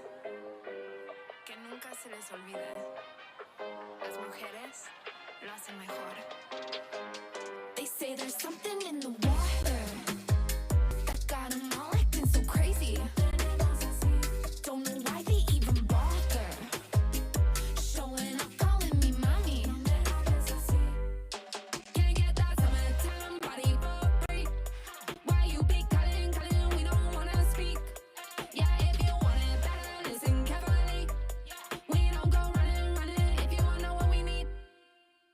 Locos cuando vienen, somos lo que quieren. No se lo merecen, como no entienden. We know that we can do it better. Lo sabemos. We'll have 'em throwing the dinero. Velos. We'd always do it right. No, we don't waste no time. Show 'em that we got it, then we leave 'em with an appetite. You know that we can do it better. Lo sabemos. Throwing it down, loving the crowd. We know we're up in the million crowns. Getting them loud, taking their clout, so one day I can buy a house. Sabe que nadie no puede parar. Somos la reina y se enamora. Ven a mi cama, te vas a botar de lo que te va a hacer. They say there's something in the stuff we're drinking. You crawling on your hands and knees, I'm sipping. I bet you never had your head so spinning. Te veo corriendo aquí, corriendo pa' acá. Locos cuando vienen, somos lo que quieren. No se lo merecen, como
We are the keepers of the flame, sharing our hope so you can feel the same. We are the children of the light, keeping the whole fires burning bright. We'll make them see that this is a time. We got the love, we're gonna let it shine, bright enough to push back the dark, a fire raging from the smallest spark. Hold us up and we'll do something that will change the world. We lit the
Chicas, que nunca se les olvide.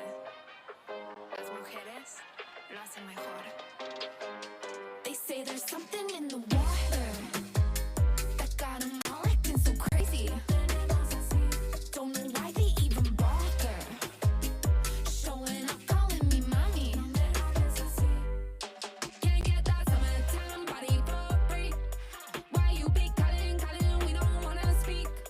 Yeah, if you want it better, listen carefully. We don't go running, running if you wanna know what we need. Locos cuando vienen, somos lo que quieren. No se lo merecen, como no entienden. We know that we can do it better. Lo sabemos. We'll have them throwing the dinero. Velos, velos. We always do it right. No, we don't waste no time. Show 'em that we got it, then we leave 'em with an appetite. You know that we can do it better. Lo sabemos. Throwing it down, loving the crowd. You know we're up in the million crowns. Getting them loud, taking their clout, so one day I can buy a house. Sabe que nadie nos puede parar. Somos la reina y se enamora. Ven a mi cama, te vas a botar de lo que te va a hacer. They say there's something in the stuff we're drinking. You crawling on your hands and knees, I'm sipping. I bet you never had your head so spinning. Te veo corriendo aquí, corriendo pa' acá. Locos cuando vienen, somos lo que quieren. No se lo merecen,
Oye, chicas, que nunca se les olvide. Las mujeres lo hacen mejor. They say there's something in the water that got 'em all acting so crazy. Don't know why they even bother showing up, calling me mommy.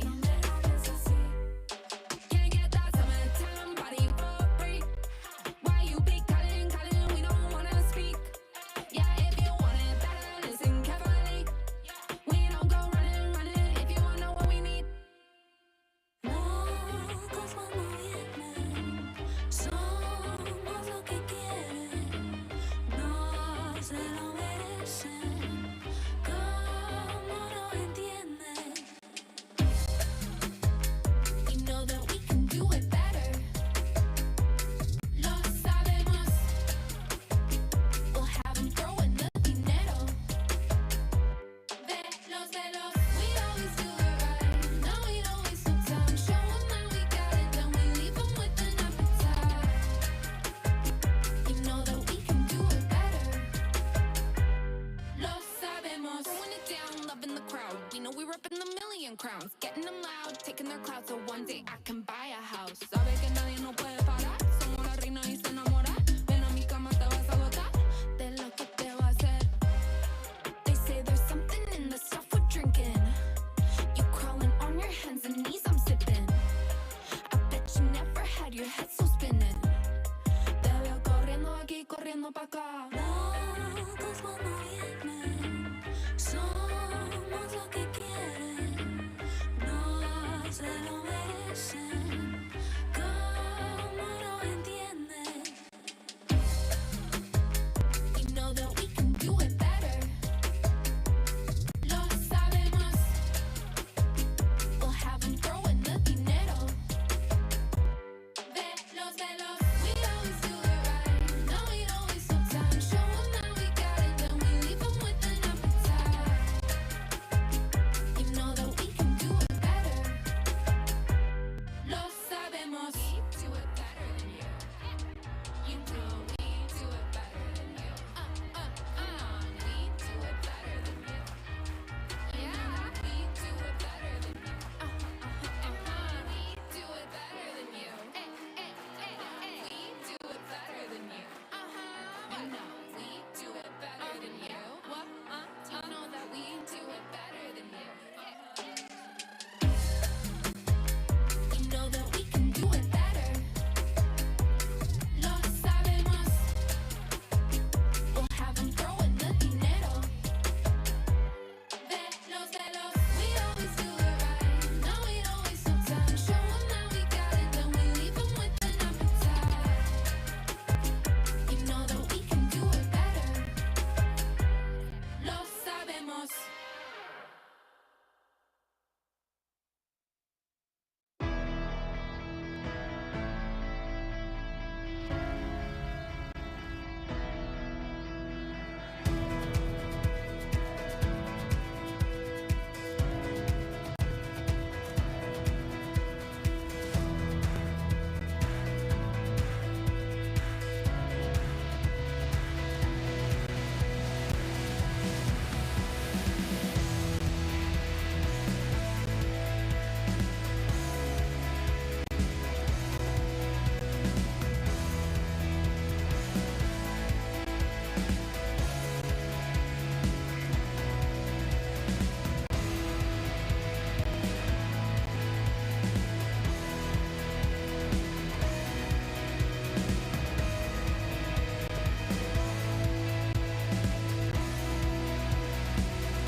Chicas, que nunca se les olvide.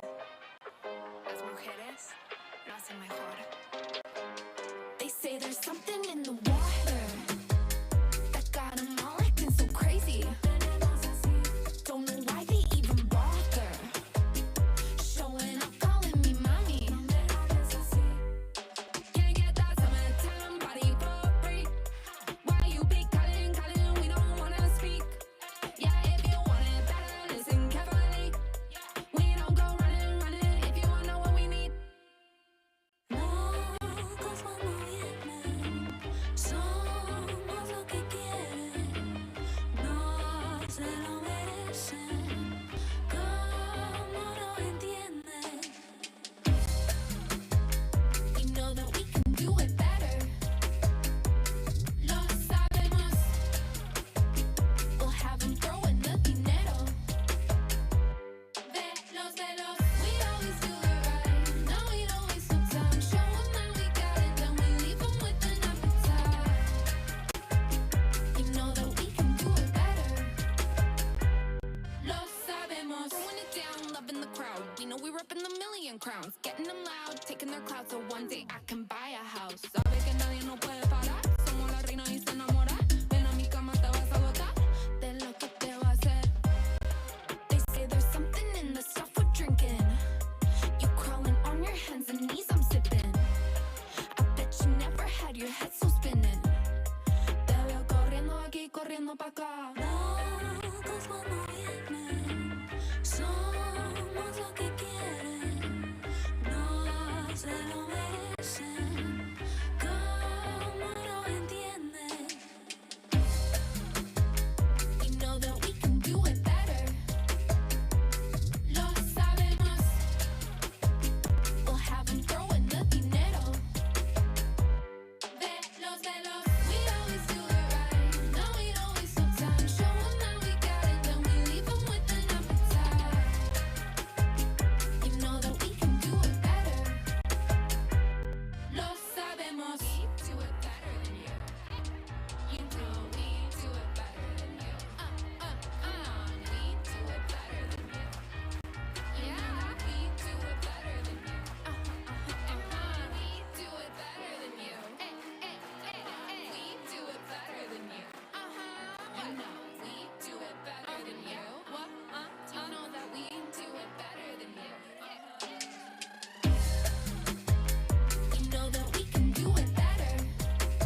are the children of the light, keeping the whole fires burning bright.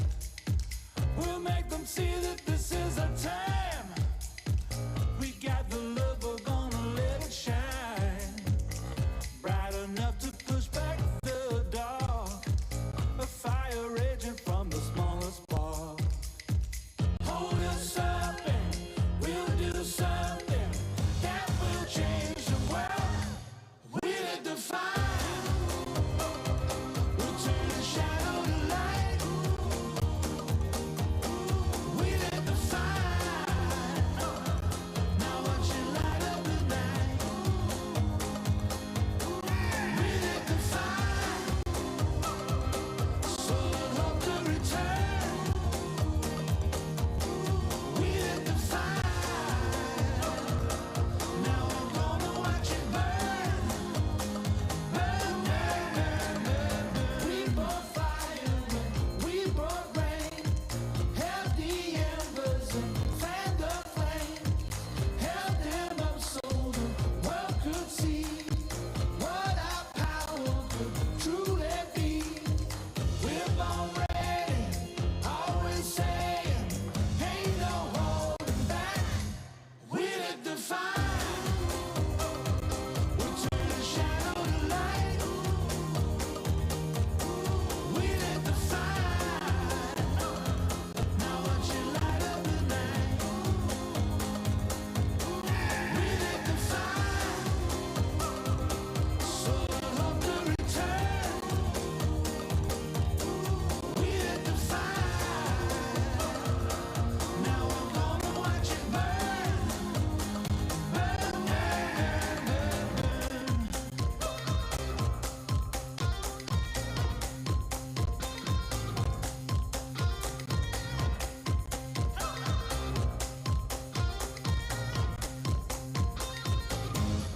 We'll define. We'll turn the shadow to light. We'll define. Now watch it light up the night. We'll define.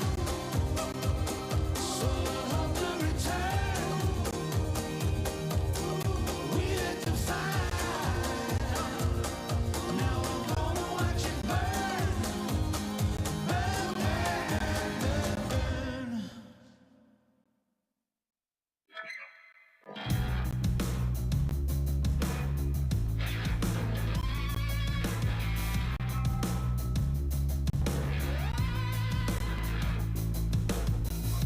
Hold your breath, the lights down low. Your foot on my dash, your hands are ice cold. But you can let it all go. So pack your bags and grab your coat. No time to think and everywhere to go. But you can let it all go. So run with me 'cause we both know that we're running around, getting ourselves lost. Nowhere to go. Let it all go, let it all go now. We both know that we're running around, getting ourselves lost. Nowhere to go. Let it all go, let it all go now. Find our way down every back road. The moon on your skin, the way your eyes glow. As you steering back, smiles they choke. It burns in our blood, it's burning our veins. The lights out the stars. As you steering back, so run with me 'cause we both know that we're running around, getting ourselves lost. Nowhere to go. Let it all go, let it all go now. We both know that we're running around, getting ourselves lost. Nowhere to go. Let it all go, let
smart super value deals. Enjoy Powerall's 8 GB for all apps, plus only TikTok. Or magic data that doesn't expire. Tara! Smart eSIM na! Smart super value deals. I value this the most. Sulitin natin. You guys ready? Powerall 99, please. All access data and only TikTok for only 99 pesos. Magic data for me. Data that doesn't expire, also 99 pesos. Smart super value deals coming right up. Get the most out of your 99 pesos. With Powerall's 8 GB for all apps, plus only TikTok. Or magic data that doesn't expire. Switching? Simple with Smart eSIM. Smart super value deals. Okay, real talk. The cost of growing your small business? Let's see. Too high, too low, and too bad for your business. Yikes. The good news? You can skip the pains of growing with a new 1-2-3 Grow Bundle by Maya Business. Take a 1% discount on all QRPH payments, including ShopeePay, Maya, and GCash. Earn 2.5% interest on your deposits, way higher than other banks out there. And in 3 months or less, get a loan of up to $2 million with zero collateral. So there you go. Grab these special rates and terms for your payments, banking, and loans when you sign up for Maya Business today.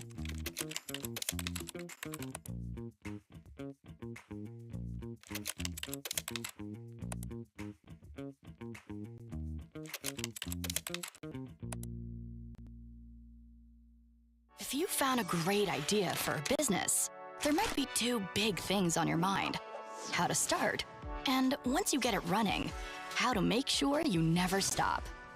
Because if you want your business to stay in the race, you have to keep moving. To do that, you need a partner with a habit of getting things done first. Time and time and time again. That's where the new Maya Business comes in. With an all-in-one growth partner and the right tools for every step of the way. Success isn't about the size of the shop. It's the way you make your move. And it all starts here with a redesigned Maya Business Manager, an all-in-one dashboard that lets you track your cash flow from every single point of sale. Speaking of ways to pay, you've got them all on your dashboard. If you're selling online, Maya Checkout lets you start taking payments on your website in no time. No site? No problem. Just slide into your customers' DMs and send them a link where they can pay.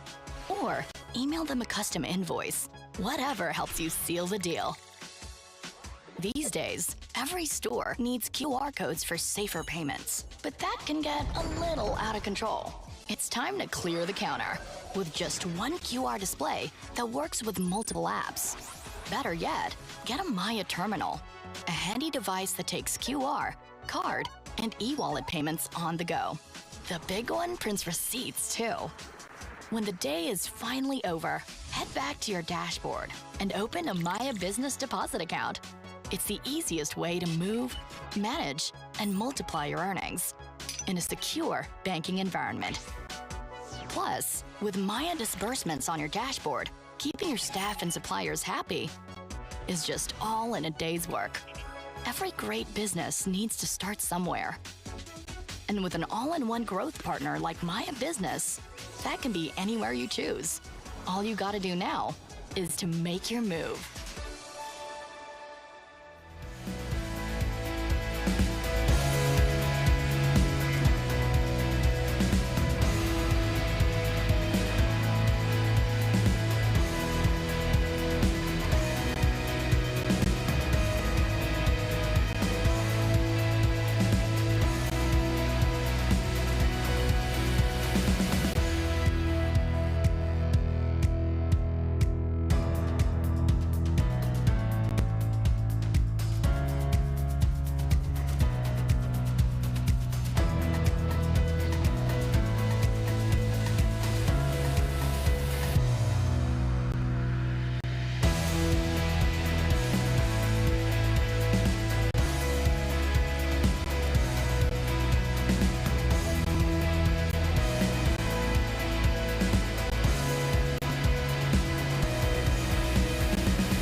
fire raging from the smallest spark. Hold us up and we'll do something that will change the world. We lit the fire. We'll turn the shadow to light. We lit the fire. Now watch it light up the night. We lit the fire. So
Oye, chicas, que nunca se les olvide.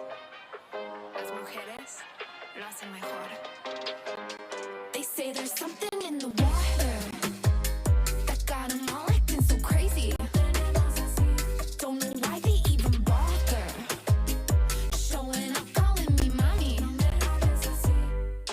Can't get that summertime body for free.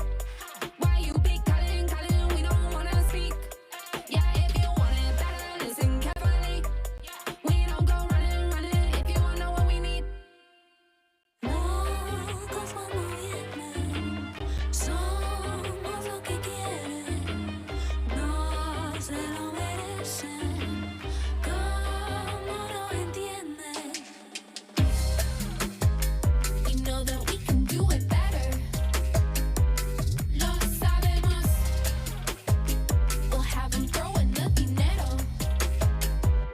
Velos, we always do it right. No, we don't waste no time. Show them that we got it, then we leave them with an appetite. You know that we can do it better. Lo sabemos. Throwing it down, loving the crowd. You know we're up in the million crowns. Getting them loud, taking their clout, so one day I can buy a house. Sabe que nadie no puede parar. Somos la reina y se enamora. Ven a mi cama, te vas a botar de lo que te va a hacer. They say there's something in the stuff we're drinking. You crawling on your hands and knees, I'm sipping. I bet you never had your head so spinning. Te veo corriendo aquí, corriendo pa' acá. Locos cuando vienen, somos lo que quieren, no se lo merecen,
mujeres. Que nunca se les olvide. Las mujeres lo hacen mejor. They say there's something in the water that got 'em all acting so crazy. Don't know why they even bother showing up, calling me mommy. Can't get that summertime body for free. Why you be calling, we don't wanna speak. Yeah, if you want it better, listen carefully. We don't go running, if you wanna know what we need. Locos cuando vienen, somos lo que quieren. No se lo merecen, como no entienden. We know that we can do it better. Lo sabemos. We'll have them throwing the dinero. De los. We always do it right.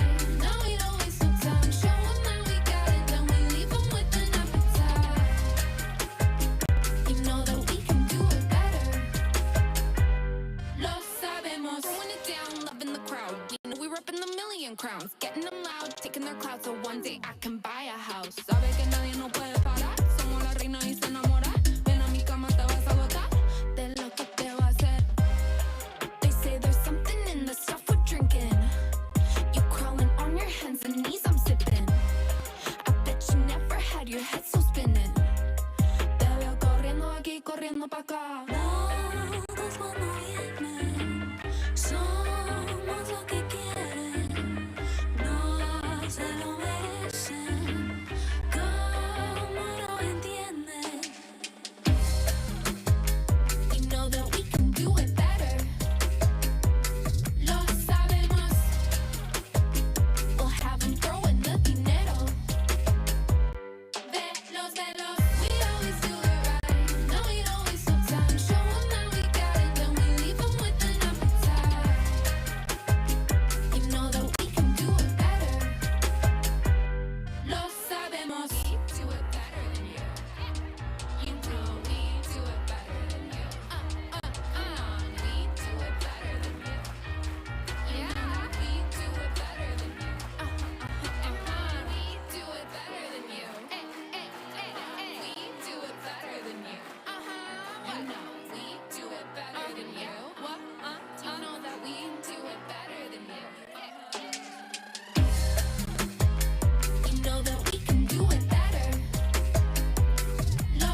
children of the light, keeping the whole fires burning bright.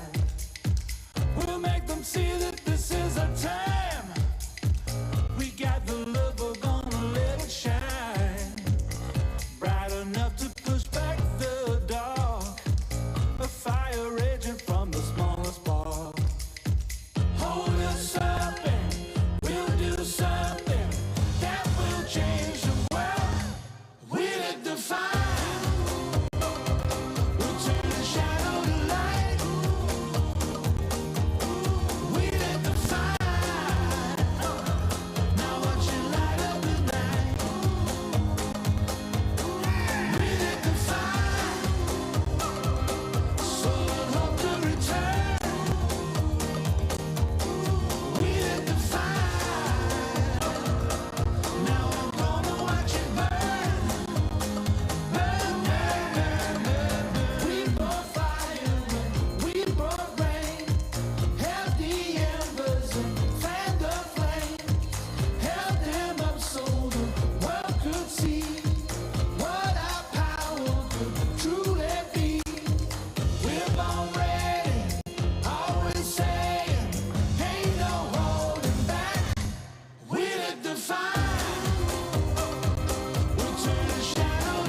Chicas, que nunca se les olvide.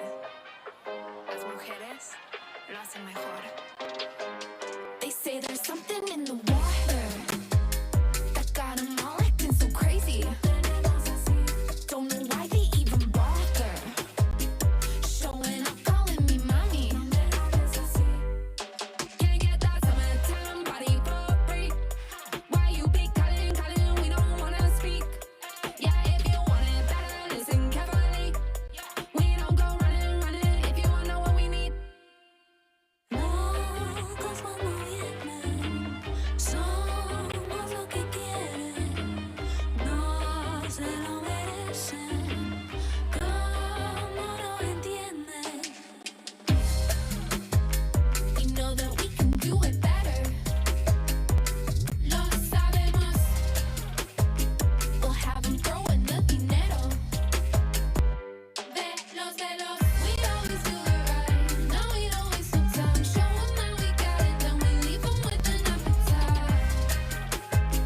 You know that we can do it better.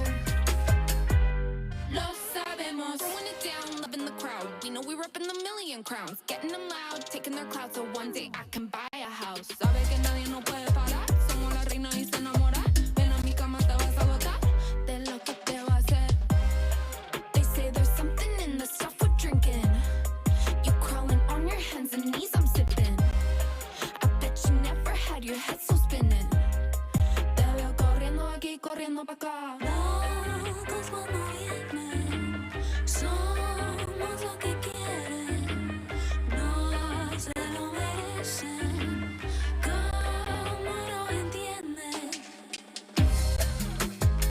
We know that we can do it better.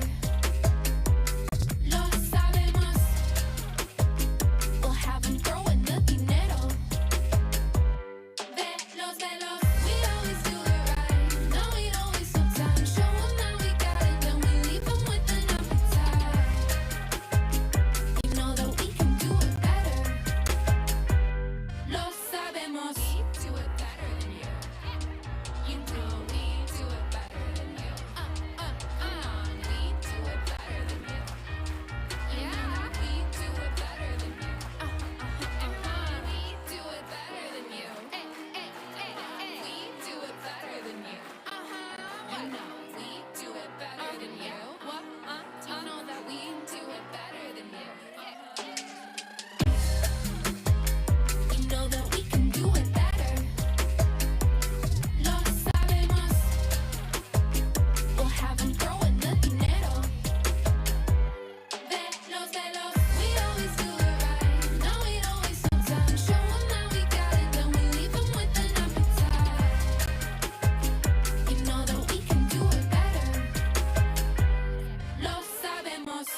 Smart Super Value Deals. Enjoy PowerAll's 8 GB for all apps, plus only TikTok.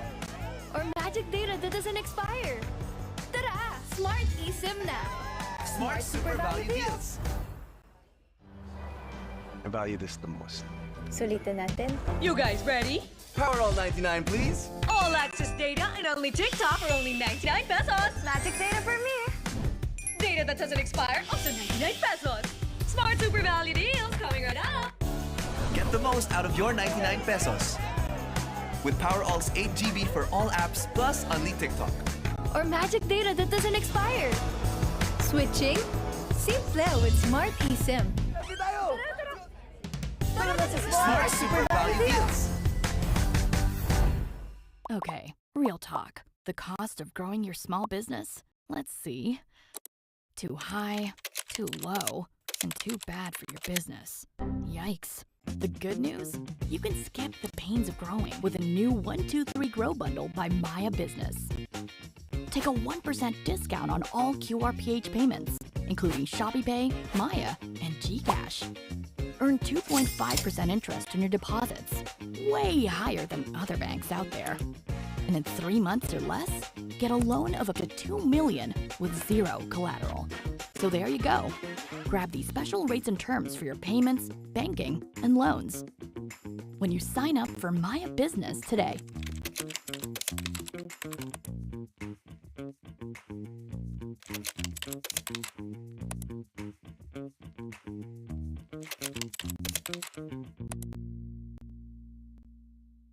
If you found a great idea for a business, there might be 2 big things on your mind: how to start, and once you get it running, how to make sure you never stop. Because if you want your business to stay in the race, you have to keep moving. To do that, you need a partner with a habit of getting things done first. Time and time and time again. That's where the new Maya Business comes in.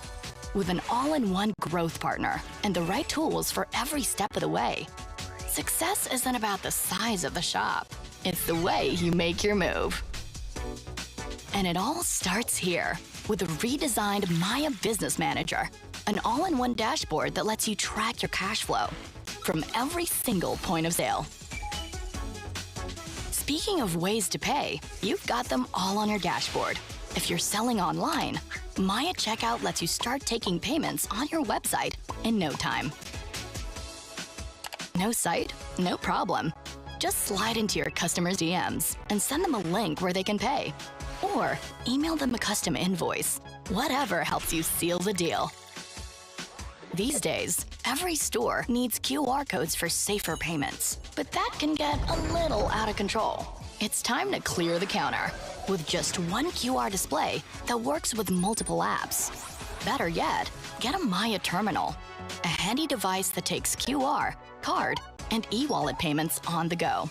The big one prints receipts too. When the day is finally over, head back to your dashboard and open a Maya Business Deposit account. It's the easiest way to move, manage, and multiply your earnings in a secure banking environment. Plus, with Maya disbursements on your dashboard, keeping your staff and suppliers happy is just all in a day's work. Every great business needs to start somewhere. And with an all-in-one growth partner like Maya Business, that can be anywhere you choose.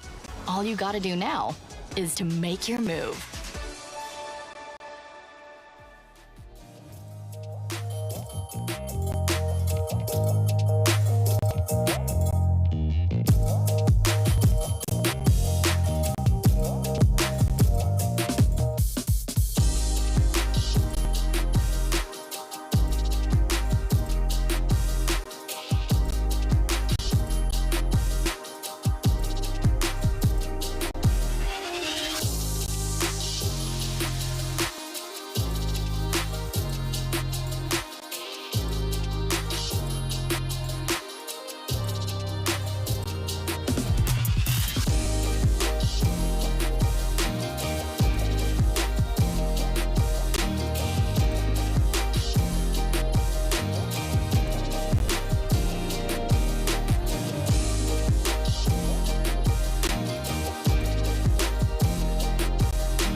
Chicas, que nunca se les olvide.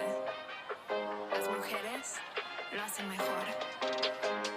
They say there's something in the water that got 'em all acting so crazy.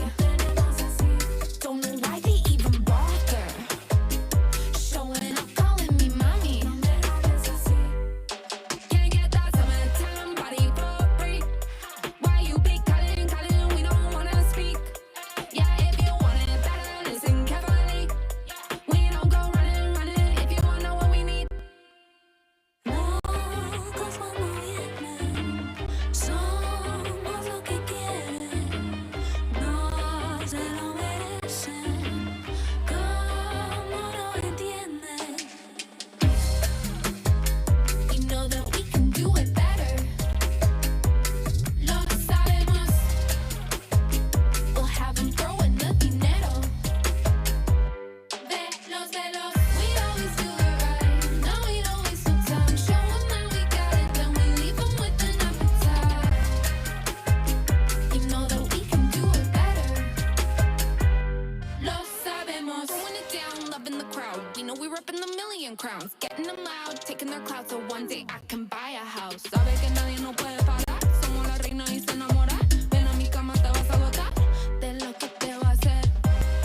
They say there's something in the stuff we're drinking. You crawling on your hands and knees, I'm sipping. I bet you never had your head so spinning. Te veo corriendo aquí, corriendo pa' acá. Locos cuando vienen, somos lo que quieren. No se lo merecen, como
Welcome back to the Siargao International Surfing Cup.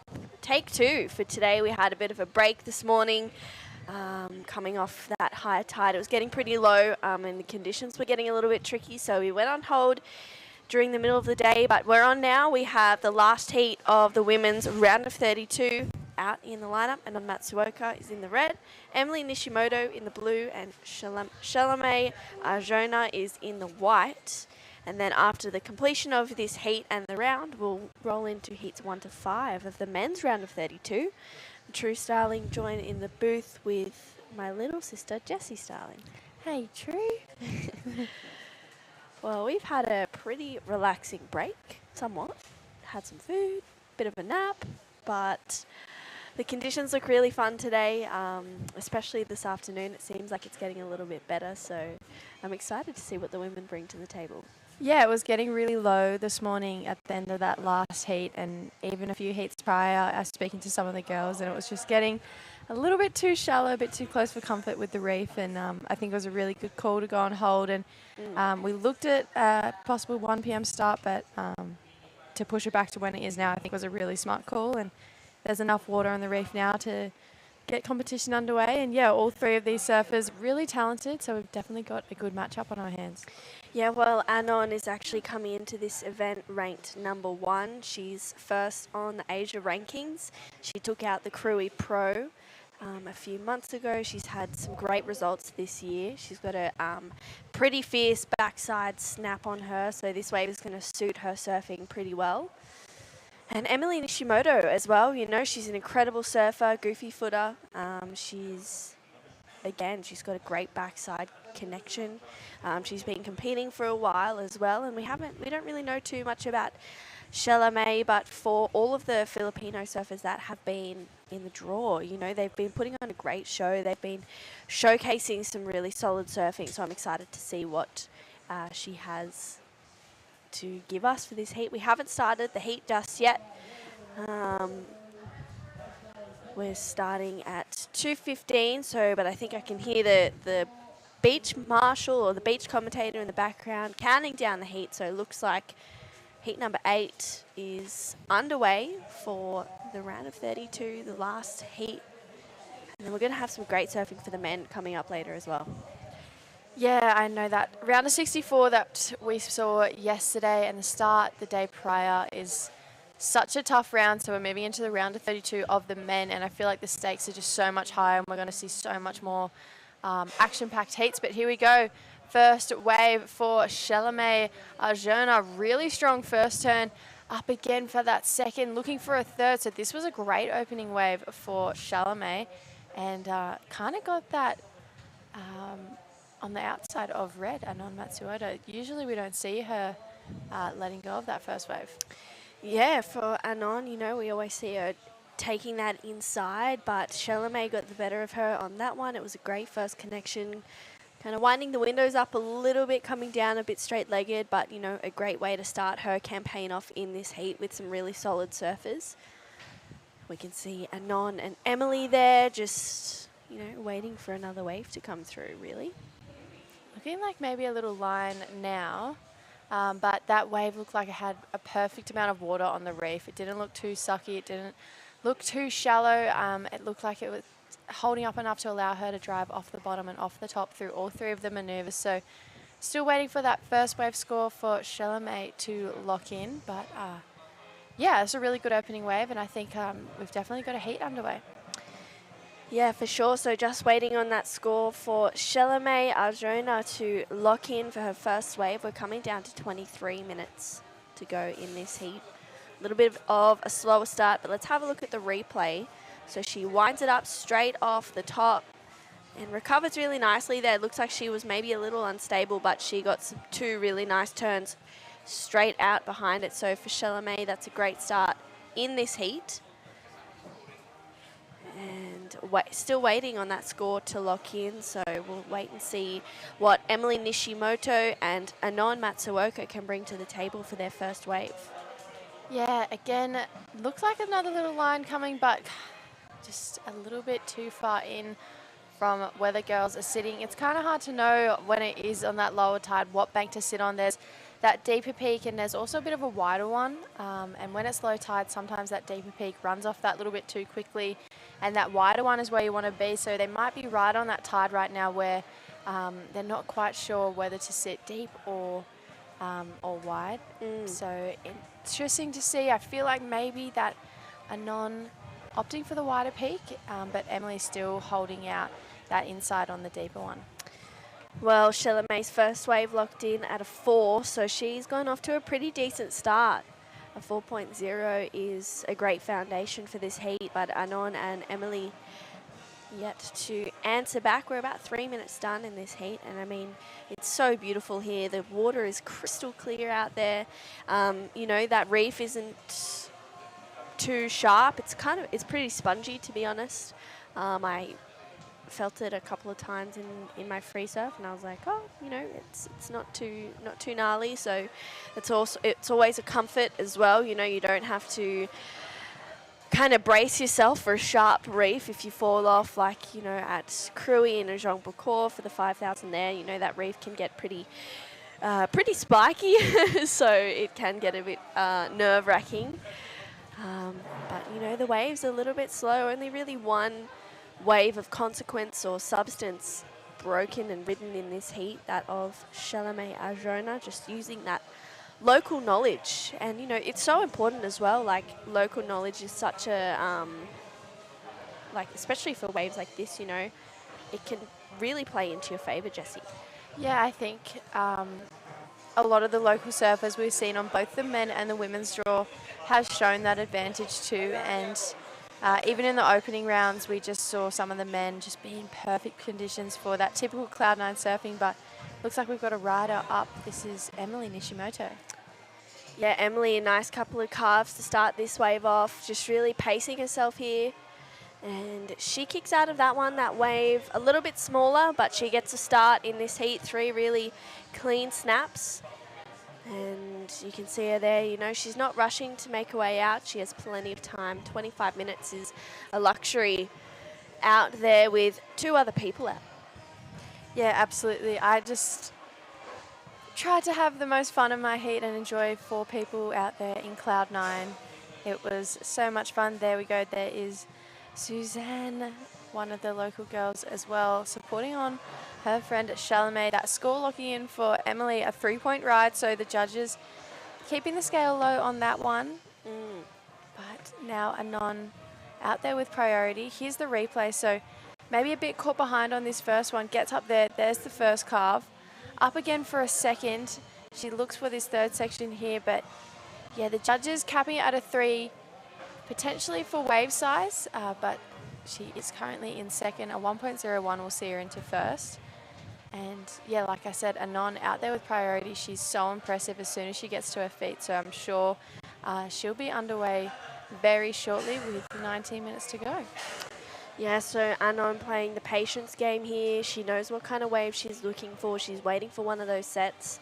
You know, she's heard Chalamet got a 4. The wave was a set wave.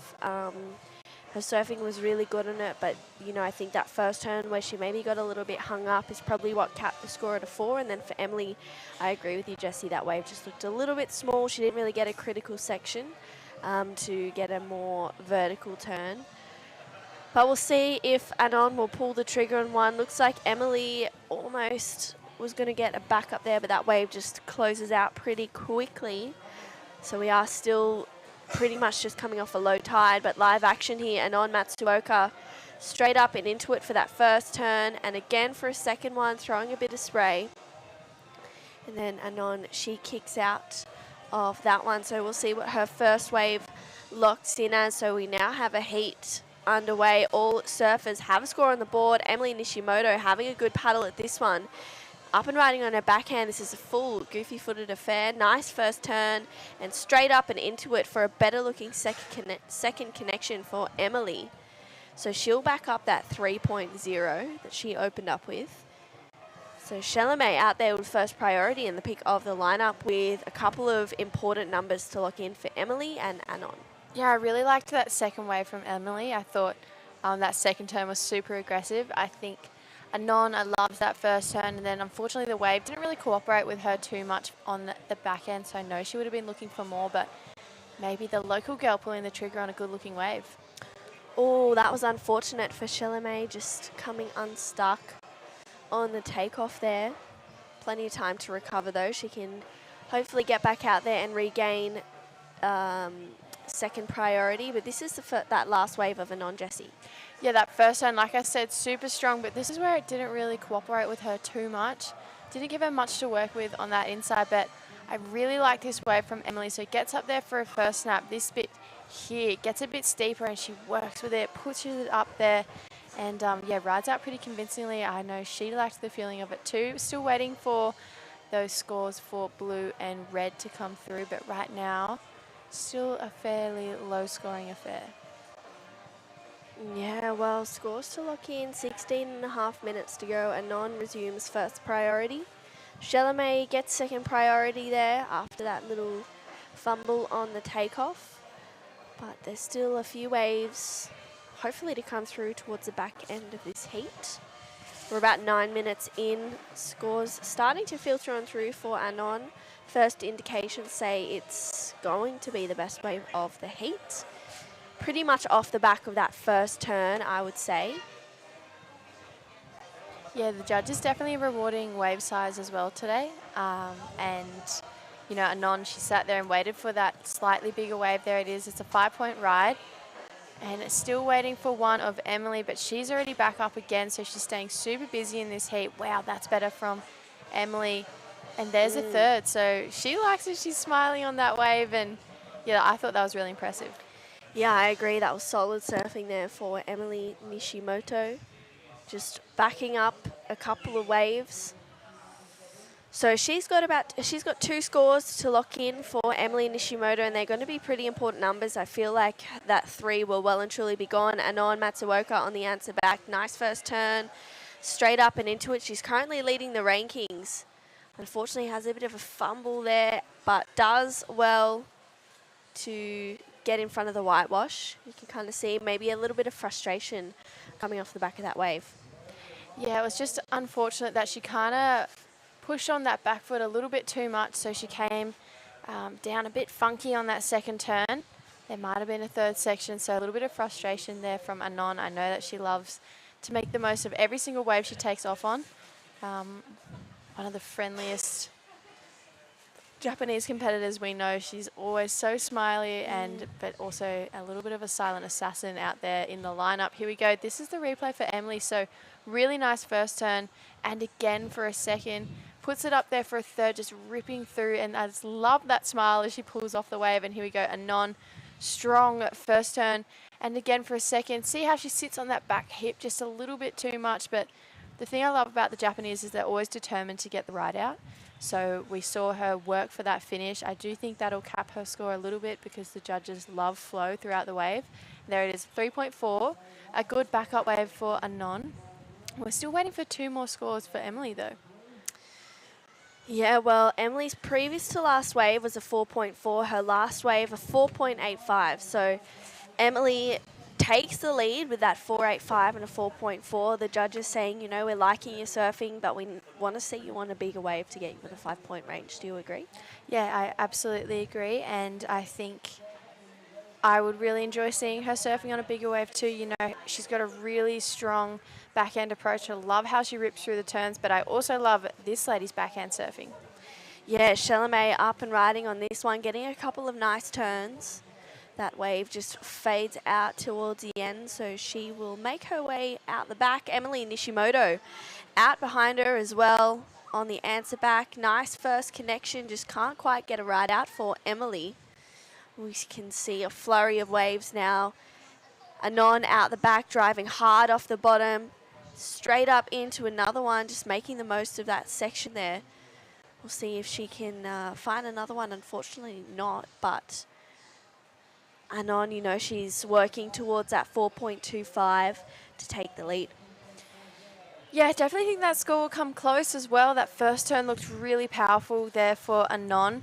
But here is the Asia Tour qualifying series ranking. So, yeah, there's Anon on top. There's only 23 points separating her from Sarah. And we saw Sarah put on a great performance this morning. Nanaho Suzuki in third and Kana Nakashio, who progressed through this morning as well. She's in fourth, so really close between first and fourth. Minami Nonaka, Sumomo Sato, Mirai Akeda, not far behind them as well. So a really stacked Asian leaderboard. Yeah, and Kana Nakashio, she's also on the junior tour. She just took out the Asia Junior Tour rankings, which then found herself a spot at the World Junior Championships, the WSL World Junior Championships. But someone who's putting on a great show, Anon, she just dropped in a 6.0, but took me through this one, a 2.4 for Chalamet, Jessie. Yeah, I love that backside floater for Chalamet. Carl's back to the pocket there, but unfortunately the wave dies out a little bit for Chalamet. But this is the 6.0, this first turn, straight up into the lip. She's so aggressive on her backhand. Again for another one.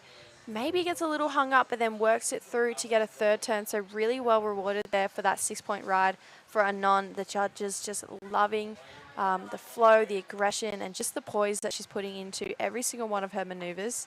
And now Emily Nishimoto needing a 6.15, but I think Emily's backhand has been on par with Anon's. Unfortunately, just that wave selection has been letting her down. Sorry, wave size has been letting her down a little bit. So I think if she was on the same waves as Anon, we'd see her post the same scores. Yeah, I agree. Well, Chalamet, you know, she's got a little bit of work to do. 5.25 is her requirement. She's asking for the time. So there's just about 11 minutes to go in this heat. So Chalamet has first priority. She needs a 5.25. It needs to be her best number and also the second best wave score of the heat. So she's going to have to do something close and a little bit better to Anon's 5.0 if she really wants to challenge for second. Yeah, 10.5 minutes to go. We're coming down to the back end of the heat. We're past halfway. But Anon, yeah, 11-point ride. It's a healthy total. Right now you can be happy with that, but I really think that Emily's still in striking distance. She's so capable of that 6.15, and I think that Chalamet is so capable of getting that 5.25 as well. So, yeah, it'll be interesting how the back end of the heat plays out, and I definitely think it'll come down to wave size and wave selections for these ladies. But I love this point in the tide where we see the waves hold up just that little bit more, so each of these surfers can get at least 2 or 3 turns in. When we saw maybe when the tide was dropping, it was getting a little bit difficult for some of the women out there. So I feel like it was a really good call to put it on hold and send this last heat back out there now, because it would have been really tricky for them if they were still surfing on that dropping tide this morning. Yeah, it was definitely getting a little bit tricky in that last heat of the day. The conditions started to deteriorate a little bit. There were still definitely some opportunities, but the conditions just started to get a little bit quicker. The waves were a little bit harder to identify which were the best ones, and those sets, you know, were definitely a little bit slower, a bit less consistent. But Chalamet, she's having a paddle at this one, using her priority, a bigger looking wave, floats that first section, just can't quite get a ride out there for Chalamet. So that was unfortunate. She was, you know, looking really committed on that first turn. So we'll see if she can bring it back for the next 9 minutes. Yeah, that was definitely an approach that she needed to take. You know, committing to a set wave and a bigger section is exactly what she has to do to get that 5.25. Looks like she was on one of the local shapers boards, Hayden Shapes as well. So those boards have been looking really sparky and really impressive all event. And I'm hoping that maybe that magic board can get her that 5.25 that she needs. Well, it looks like Anon having a look at this one. She's using her priority. She has a 6 and a 5. Quick speed float for that first section. Tags it for a second one. And again for a third. She's looking fired up in this heat.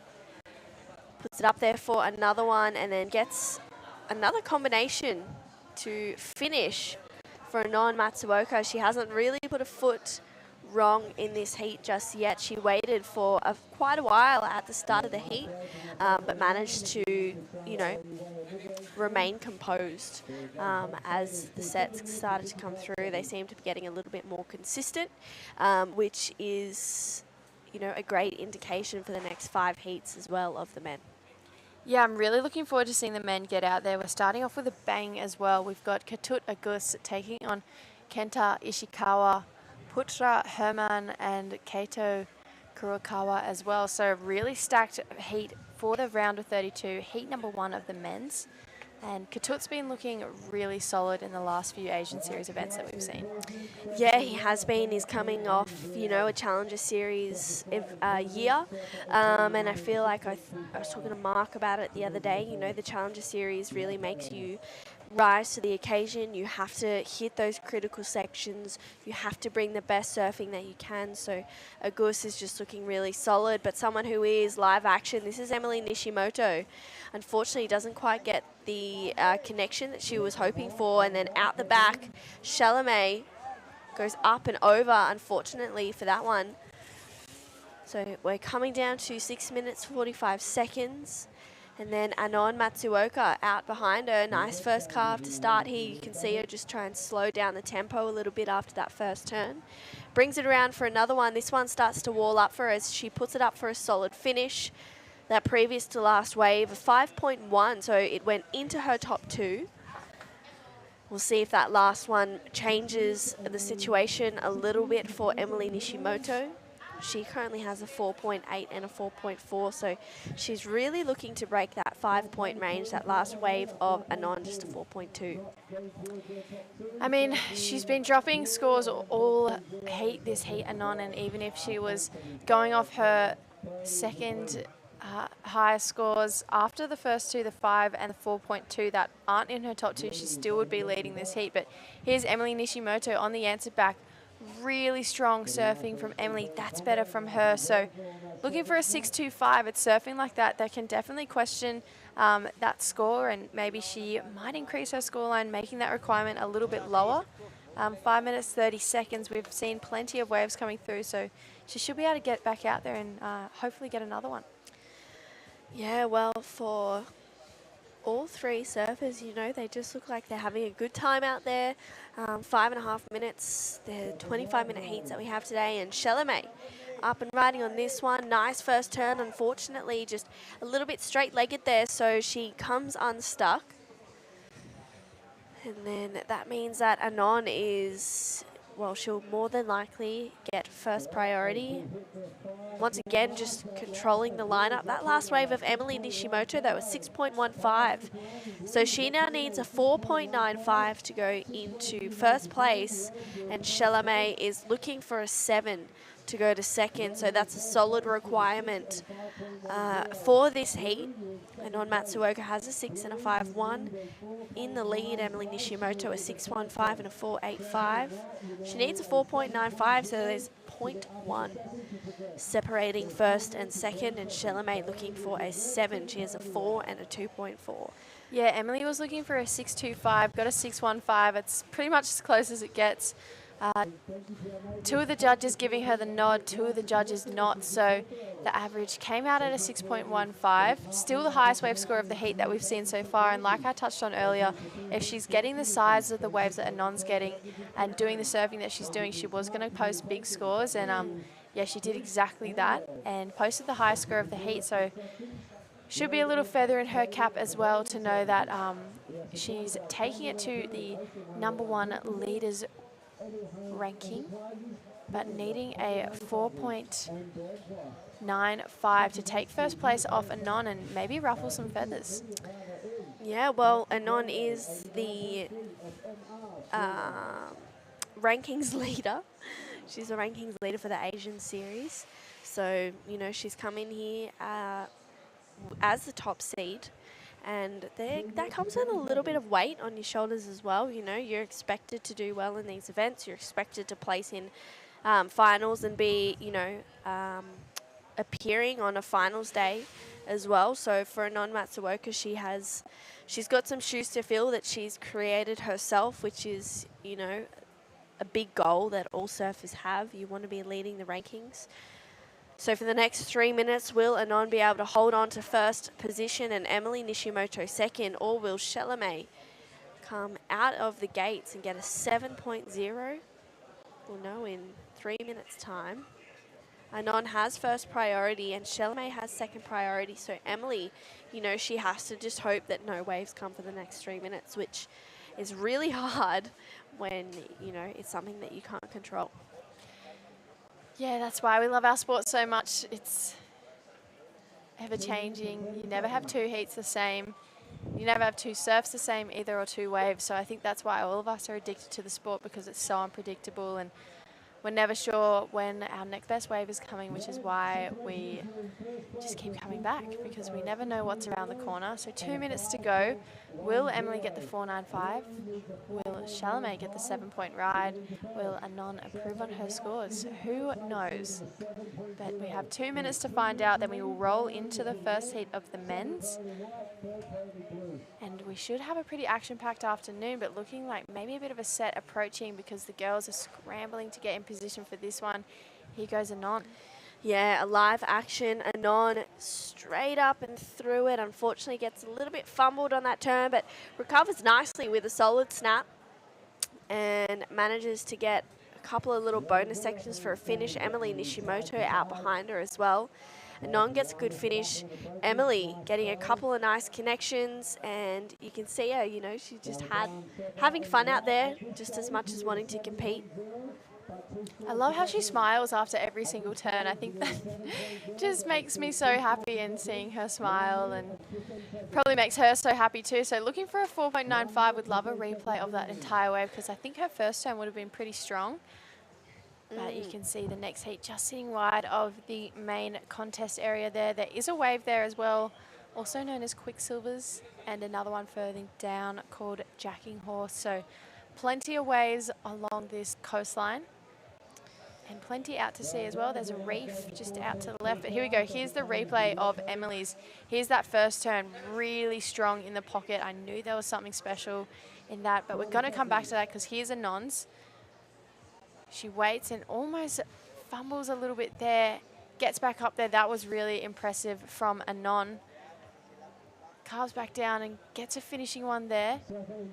But we saw Emily link together about 4 or 5 turns, but the judges deeming it not enough. So a 4.7, not enough for Emily. Here goes Chalamet. Really strong first turn, and just carving, but unfortunately can't link that one up. Yeah, that was unfortunate for Chalamet. She got a strong first turn, but that wave just didn't quite cooperate with her. She was going to have to get the best wave of the heat if she wanted to progress through this round. So it looks like Anon Matsuoka and Emily Nishimoto moving on through to the round of 16. Don't go anywhere. We'll be right back with the men's round of 32, heat 1, straight after this.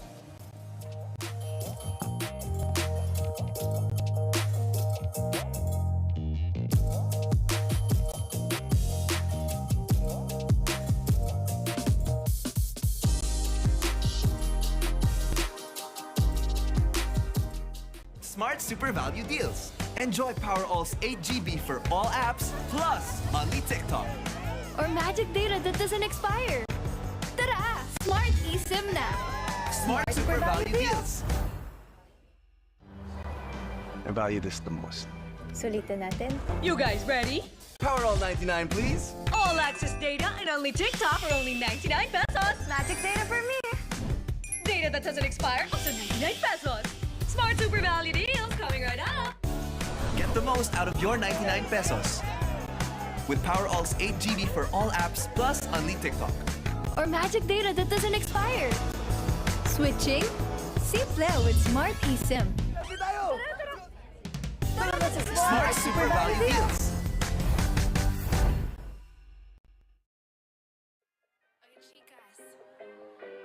Que nunca se les olvide. Las mujeres lo hacen mejor. They say there's something in the water that got them all acting so crazy. Don't know why they even bother showing up, calling me mommy. Can't get that summertime body for free. Welcome back, everyone, to Cloud9 down here for the 27th Siargao International Surfing Cup. This is day number 3 of event. We're here for the round of 32, heat number 1 of the men's. This is Katut Agus taking on Kenta Ishikawa, Putra Hermawan, and Kaito Kurokawa. My name is Jessie Starling, and I am joined in the booth by Justin Majex here. So And there on screen is the last heat of the women's. Bit of a delay between heat number 7 and heat number 8. Jess, what did you get up to? I actually went to the gym. Went for a run. Wow. And then, had a little bite to eat. And honestly, I had a nap after that, if I'm being honest. Bit of an early start this morning, a bit different to what we've done the last few days. And just relaxed. How about you? And I enjoyed the aircon. Oh, the aircon is nice. We actually came up to your accommodation and hung by the pool and took a few photos, had a bit of lunch, and just enjoyed that sort of middle of the day, sort of half a lay day almost. Yeah, it was really nice actually to do a bit of work, come back, have a bit of a break, and then, now we're here finishing off the final 6 heats of the day. So I'm really excited for this round of 32 of the men's. I think this is one of the hardest rounds we see in every competition because the round of 64 is hard enough. Yep. And then to make it to the round of 32, it's the best surfers in the round of 64 going up against each other. And obviously it continuously gets harder and harder, but I feel like the round of 32, if you can make it through that, you start to build a bit of momentum. So this is kind of the round that we see everyone get their claws out and do whatever they can to win. Yeah, well, taking off deep here is Green, a little bit too deep on that one, but I like this Indonesian v Japan matchup that we've got in the water. Some very experienced campaigners, so didn't like where he was, so wanted to kick that off. So 2 up and down waves there for Kaito in the green, but yeah, I'm with you. I reckon the round of 32, it's exciting because we saw our seeded surfers come into play in the round of 64. So this is sort of like the best of the first 2 rounds of competition coming up against one another. And 25 minutes on the clock. You can see the tide has filled in enough to get competition back underway. Winds are still light. The waves are still tricky, small and tricky, but the calibre of these surfers, me and our co-commentator Mark Cliff were chatting about it. I think some of the cameramen and crew were around here going, the wave's going to come, but this is professional surfing. You've got to be able to do it in 2-foot and 10-foot conditions. So game on. I think they're all prepared for this, and I'm excited to see what the men's round of 32 can bring us. Yeah, well, all these guys have come from pretty much 8-foot Nias to 2-foot Cloud 9. So, yeah, you have to be able to do it all. But this is Kenta Ishikawa, really strong and poised surfing from him. So this is the first wave of consequence we've seen in this heat. And he's just milking it for all that it's worth, looking for a bonus section, but he's going to get back out there. But I really liked the timing that he had on that wave. I feel like nothing was too forced and he worked with the wave rather than against it. Yeah, well, Kenta was one of the standout performers in the round of 64.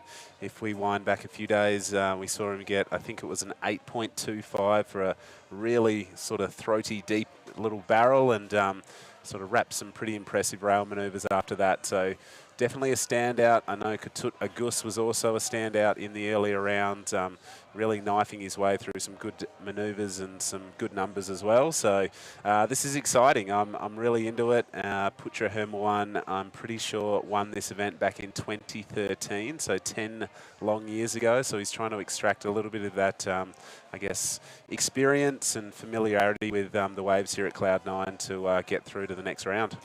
Well, someone who is moving on to the next round and was looking so on fire was True Starling. Thank you, Jessie. Anon, you had a great first heat to the round. We had a little bit of a slower day, but you were looking really spicy out there. Thank you so much. Yeah, waves are so far out there, and then today little bit slow, but sometimes good waves coming, so I focus to get good wave, and then just do that. And Emily, at the end, she got that 6.15. Did you want to try and better your position in the lead so that she wouldn't overtake you? Yeah, right. I hope did that. But the waves are a little bit tricky the last a few minutes. So maybe next time I will change little bit more, and then I will focus more. Yeah. And you're first on the rankings as well at the moment. Does that play into your mind during your heats, or do you just go out there to focus on surfing? Just focus on my surfing, and then I had a little bit nervous for Kazlan 1, so but it's good start this is, so yeah, very good. Is there anyone that you'd like to say hi to back home in Japanese? 応援ありがとうございます。今日はずっとオンホールドで待ってこの波でできたのですごいいいスタートダッシュを切れたのですごい良かったです。次のラウンドも頑張ります。応援よろしくお願いします。Okay. Thank you, Anon. Back to you guys. Thank you, True. Thank you, Anon. I feel like Anon has to be one of the most smiley competitors that you see around here. Even in the free surf, she is just always smiling, talking to everyone, but she's a bit of a silent assassin as well because she's always on the next best wave and you're like, oh my gosh, I was just talking to her 3 seconds ago. Yeah, a solid performance. A little bit of waiting around. She probably would have been all suited up, ready to go at the end of that, and pretty much a 4-hour wait between Heat 7 and Heat 8 of the women's. Here we see Putra, these Indonesian surfers, again, like the Japanese, super nimble-footed, lightweight, and just flowing through his manoeuvres. Here is the 2013 event champion. During that interview, we saw Ketut Agus lock in a really impressive 6.75. We'll probably be able to tee up a replay of that shortly, but moving directly into the lead on the strength of that single wave. Kenta Ishikawa locked in a 4.0 a few minutes back, and Putra's wave will lock in shortly. So all surfers now on the board, and a really good scale setter, I think, for the judges moving into this men's round of 32 with the last wave of reds.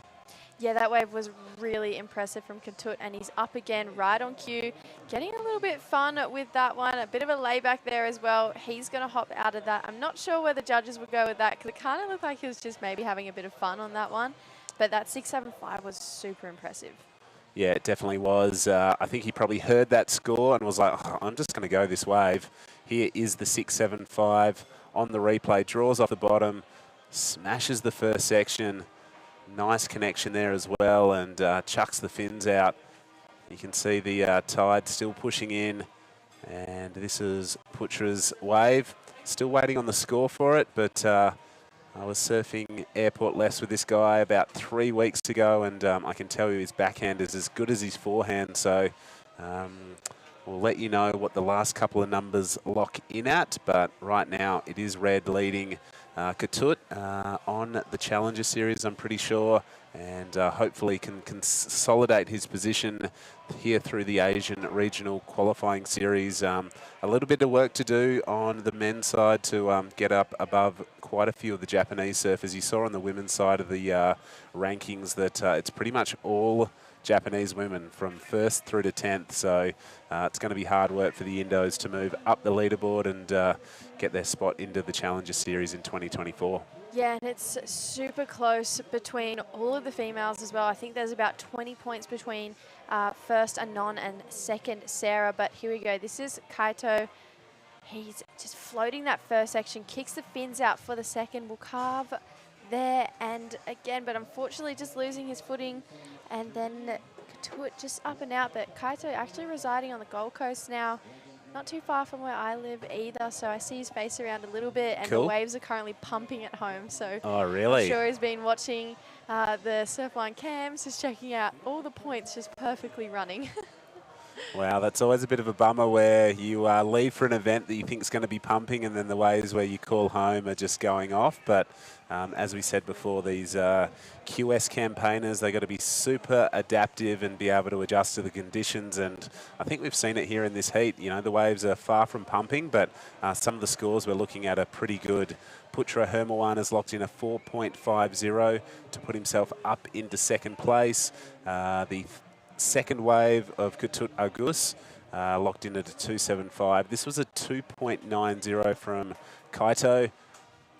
And you can see the judges, you really got to finish your wave to put the exclamation mark on it, I reckon, Jesse. Judges hate seeing any good work out the back if you're not going to finish your wave on the inside, I think. Yeah, it's really frustrating as well, especially on a wave like that where maybe it would have capped at a 4 or a 5 and they just bring the score down, I guess, when there's not the finishing work there. But here we go. This is Ketut, floats that first section, gets another one there, just slightly behind, but then he proves us wrong. And, yeah, he likes the feeling of that one. So, well, that's the exclamation mark that we like to see for me. Like, leave something lasting in the judge's mind. Not a fall, but something innovative and progressive like that was pretty cool. Yeah, Katut just looks so on form right now. I mean, coming off the Challenger Series, you have to be really strict with yourself the whole time because it is such a hard series to be on. So he's coming off that. He looks like he's grown from it as well, living that sort of lifestyle where it is kind of heat to heat on the Challenger Series. And now it looks like he's taking what he's learned and applying it to the regional series to try and get back there. But this is the replay. Yeah, nice floater to get out in front of this one.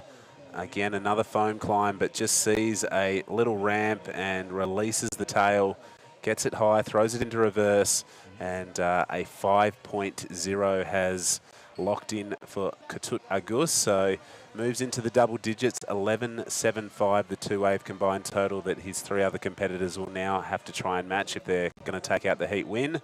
Gone past the halfway stage of this, the first men's heat in the round of 32. White is in second position, a 7.25 or better. This guy from the Gold Coast up and riding now. Yeah, this is Kaito. That's better from him. Really nice first turn. This wave kind of bowling back at him, allowing him to just showcase exactly what he can do. That was his third turn, hoping for one more, but maybe just not moving that board enough in that whitewash to put the exclamation mark that we're talking about on that finishing turn. But that will definitely lock in at Kaito's best wave. Yep, he's going to replace the 0.50 that he's currently holding, and doesn't need too much to jump up into second spot. On your screen there is Takuto Ota. Looking at the next heat coming up, it's going to be a really good one. Well, 3 Japanese surfers in that one, and Nikita, I don't actually know where Nikita's from. I'm not too sure either, but I'm excited to see him out there. I am a massive fan of the surfer in blue in that next heat, Uraiha Onu, but we'll get back to that because this is Kaito on that last wave. Yeah, this is locked in at a 4.20. Some really good work on the outside section of the wave, and here he sort of stalls a bit, but maybe just did a little bit too much because he burned off a bit of speed and got to the inside section a little bit late, so wasn't able to really extract some extra points there. But this heat is on right now. It is red leading from green, chasing a 7.55 to take the lead. Putra Hermawan is in third place, a 2.60 required for him to move back into second spot. And Kenta Ishikawa has a 4.0, a 3.11 or better. Will move him into a qualifying position with just over 10 minutes on the clock. So right now, Katut is probably breathing a sigh of relief that he took off on the waves he did. Here goes his fellow Indonesian, Putra Hermawan. Oh, I just love how these guys can just wind up out of nothing and just release the fins. It's super impressive. And yeah, small in stature and just able to ditch the fins out. It looked like he maybe got a little bit of a jellyfish bite there. He was scratching his arm. Have you been in touch with any of the sea lice or sea life out there? I didn't even know that there was sea lice out there. I was going, this place is great. There's no jellyfish, there's no sea lice. But maybe I've got it all wrong. Maybe the smaller swells are pushing them up because there's nothing to push them back down into the little caves, I guess, that they're in. But yeah, there is Takuto Ota. He was super impressive in the round of 64. But yeah, like I touched on, I'm a massive fan of Uraiha Onu coming up in that next heat. But Kaito trying to drop that 3.55. I'm not sure if this wave's going to allow him to do so, but he's giving it all he can.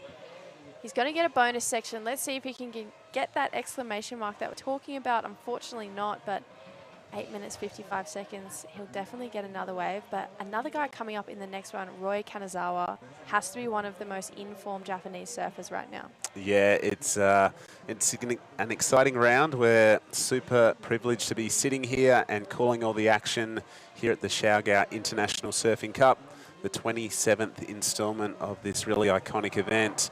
Right now, this is going to be the replay from the drone of Putra Hermawan's last wave, and I don't know, for me, the drone angle just makes the waves look so much bigger, don't they? Absolutely. They look so much bigger than what they actually are. It's only about 2 foot out there. Here we go. This is Kaito. So he does get right up in there in that first turn, but here's where the wave kind of lets him down. He had to better a 3.55. I'm not sure. Oh, no, sorry. That score came in at a 3.10. So did better his situation, but now pushed down into third because that last wave of Putra was A355. So he's gone up into second. And right now there's 0.75 between first and second. So really close right now. Yes, this is becoming an exciting little battle for second. Kenta Ishikawa, he's playing the patience game, open with a 4.0, but we haven't seen much from him in the last 10 or so minutes. He knows that the best scores generally come on the best waves, so if he can find something of a set wave and unleash his vicious forehand repertoire on it, I'm sure we're going to see something up into the good range. So right now you can see that blue with priority is sitting a lot further out than his competitors. Second priority is white. And I love this. This has to be the busiest little boardwalk in all of Asia right now. People sort of putting up with that little bit of blistering sunshine that we've had throughout the day. It's a warm place, but the action is red hot out in the water, and that's why people are willing to cop a little bit of sun to watch some of Asia's best qualifying series surfers doing battle here.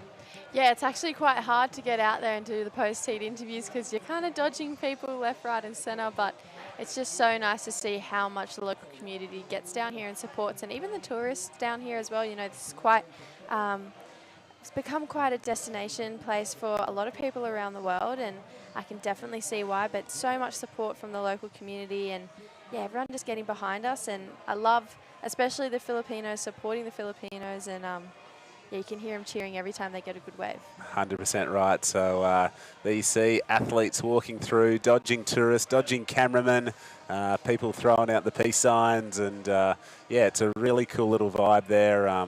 Probably the best vantage point, really. We're probably the best part of, I don't know, I'd say 600 to 700 metres. The break is from the shoreline. So here we see Kaito in the green rash vest, currently in third, searching for a 3.86 or better. And wow, that was a really, really sharp turn. Yeah, hoping for one more section on this one.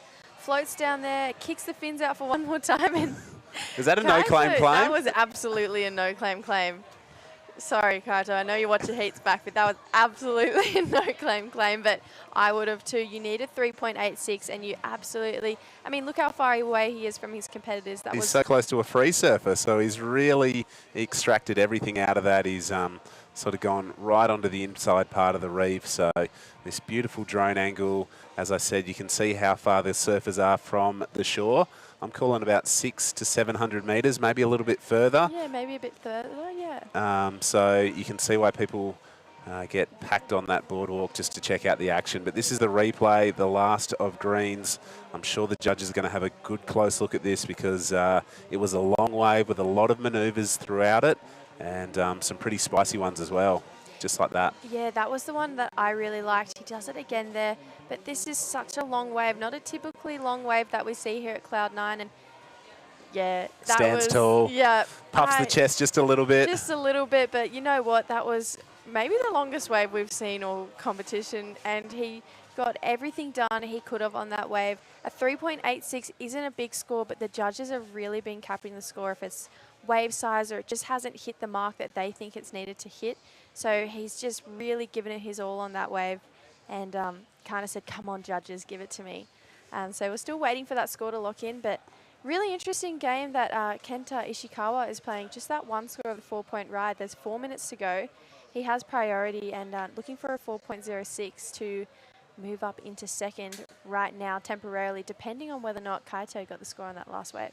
Yeah, well, a little bit of time being taken by the judges, just reviewing it because it's an important score in the context of this heat. Right now, just under 4 minutes. So, I don't know. I get nervous when I only see one wave ridden from a surfer in less than 5 minutes on the clock. But obviously, he can back in his skills and his ability. He just needs the right wave to be able to do it. So, an important number still to drop in for green. 3.5 minutes pretty much now remaining. It is red leading from white, but for how long, we'll have to wait and see once the last score of green does lock in. And Kenta Ishikawa, still just that one number on the board. His requirement is just slightly better than what he's already locked in, but that could change once the last wave of green does lock into the screen. Yeah, the judge is definitely taking a long time to think about it, and I'm thinking about it myself. I personally think it's a 3.86 he needs. I don't think it'll be his best wave, but the judge is saying no. There it is. It's a 3.5. Whoa. Not one judge gave it to him. It got really close. So 2 minutes 40 seconds, and that is Anon, the current women's Asian ranking leader. I knew what you meant, Jessie. I knew what you meant. When you have a break in the middle of the day. 100%. Looked like she was running a little bit of local jewellery there, matching sort of cowrie shell necklace and bracelet. You see the little vendors around selling those. Important wave here. Talk us through it. Yeah, this is... Oh, no. That was an important wave there for Kenta Ishikawa, but maybe just sitting there for too long, nerves getting the better of him. 2 minutes to go. Only looking at a 0.6, but hoping to build a bit of flow right here. Well, he had to turn and go. He knew time was against him, so waited a long time for the set and now has to do his best work on a smaller inside wave. He's an electric surfer and has made a bit of something out of nothing there. So this heat is still alive with less than 2 minutes on the clock. Yeah, Ketut Agus, the Indonesian surfer, current competitor on the Challenger Series this year, and right now a little bit of an arm wrestle on between three guys trying to make it through to the next round along with him. He's looking pretty with the double digits under his belt, but this will be an important number to lock in for Blue. Needs a 4.06. I just think where he caught the wave and what was going on through the inside, I'm not too sure that he'll get it, but it's definitely going to improve his situation nonetheless. Yeah, and Ketut, you know, not re-qualifying or not making into that top 20 who get a spot in the Challenger Series again next year, but important wave here for Kaito. Kicks the fins out there, looking for that exclamation mark. And that is definitely a claim there. Needing a 3.86. Would love to see what he got done out the back, but it looked pretty good on the inside. He was definitely giving it his all. Yeah, well, I think he changed his approach on that. You know, like his last wave, it was, in my opinion, pretty nice, as we see the replay here, but he definitely went a bit more vertical on this one. So floats the first section, nice, smooth, roundhouse cut back here. And then, you know, ditches the fin once and twice. So, you know, probably pushing a little bit more back foot into it. Score for Blue is in a 3.2, not enough for him, but some numbers starting to drop for Green. Looking pretty positive for him. Yeah. Less than 10 seconds, however, so let's see, no one goes. 2 seconds to go. I feel like maybe Kenta, maybe scratching his head a little bit on that one. He played the waiting game, whether or not it's going to pay off. But we're waiting that last wave for Kaito. It looks like it's still coming. We're still waiting for one more score. Yeah, this is nail-biting stuff. What we can assure you is that Ketut Agus is going to take the heat win. Who is going to get second? That is the important question that we're awaiting. And there it is, a 3.95, enough to flip the result. Red and green will move through. That was an exciting heat. And heat number 2 will come up very shortly. Yeah, it sure will. And there's the smiling man from the man who just progressed through. That is Kaito. So congratulations to those surfers, and we'll find out who gets through this next heat quite shortly. Stay tuned. We'll be back after this short break.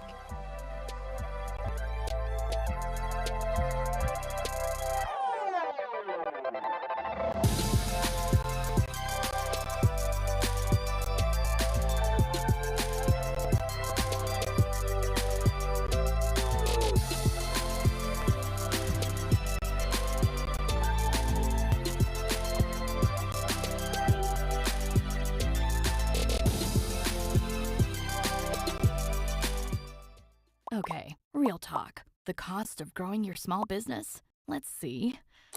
Too high, too low, and too bad for your business. Yikes. The good news? You can skip the pains of growing with a new 1-2-3 Grow Bundle by Maya Business. take a 1% discount on all QRPH payments, including ShopeePay, Maya, and Gcash. Earn 2.5% interest on your deposits, way higher than other banks out there.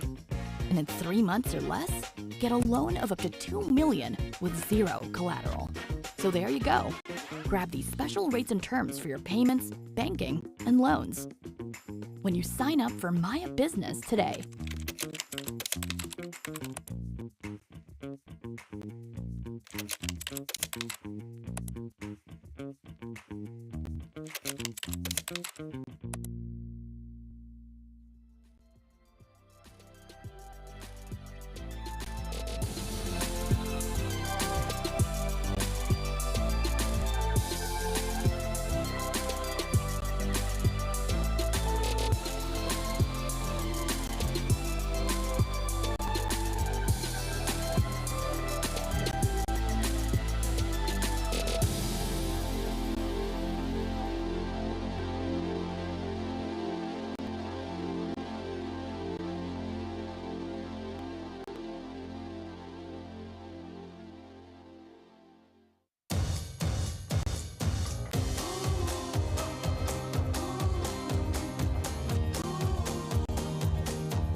Welcome back, everyone, to the second heat of the men's round of 32 here at Cloud 9, part of the Siargao International Surfing Cup. We had a few hours off during the middle of the day, and you can see the tide has filled in quite substantially, so competition back underway. And here's the reaction when Kaito heard the score, and yeah, just the pure emotion of surfing is so good to see. Look at that, just absolutely pumped. And that's into second place. That's into second. Well, it's enough to get through. So a very good feeling there. He worked hard to get that number, and we waited a little while to see what it would lock in at, and he needed a 3.86, got a 3.95, so he'll move through to the next round along with Indonesian surfer Ketut Agus, who looked pretty fiery in that one. Well, we've got to remember Ketut, you know, a former winner out here. That's why he keeps coming back, and he'll have to sit on the sidelines now and support the other remaining Indonesians. His good mate Ketut Agus won the heat, so one Indonesian surfer in, one out. But the matchup of this heat, some early numbers in, a 4.75 for Takuto Ota in the white is leading. Actually, Roy Kanazawa just went up due to the value that he's got two waves.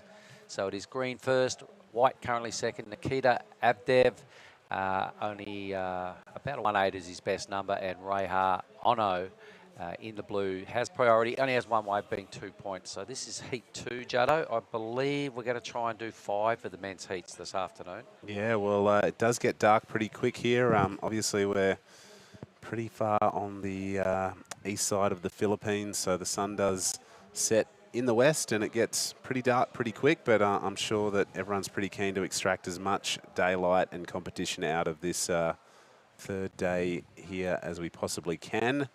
3 Japanese surfers taking on Nikita, who I'm pretty sure is from Serbia, we're thinking. Well, I have met him a few times throughout Indonesia this season and last season. I'm pretty sure it's Serbia. It's a WRL numbers beside his name. So, well, here he is up and riding. But we are going to throw to an interview. We've got Jesse Starling down there with Ketut Agus, the first winner of the men's round of 32. Yeah, I'm here with Ketut. He took out that last heat in the round of 32. You're into the round of 16. You got to be feeling pretty good about yourself. Yeah, I'm feeling really great today.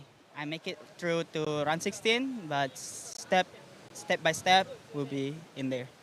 And you've just come off a Challenger Series year, and it's got to be pretty hard, pretty tiring. How do you regroup and get ready for another big stint of competitions that go to next year's rankings? Yeah, for me, it's really great to be on the Challenger Series this year, but I had a really good not really good result than that last year, but I tried to be in the Challenger Series for next year. and keep it going. And give us a little bit of insight. You're into the round of 16. Are you going to stay and watch the rest of the heats to see what kind of competition you're up against? Or are you going to go home and sit in the aircon and get out of the heat?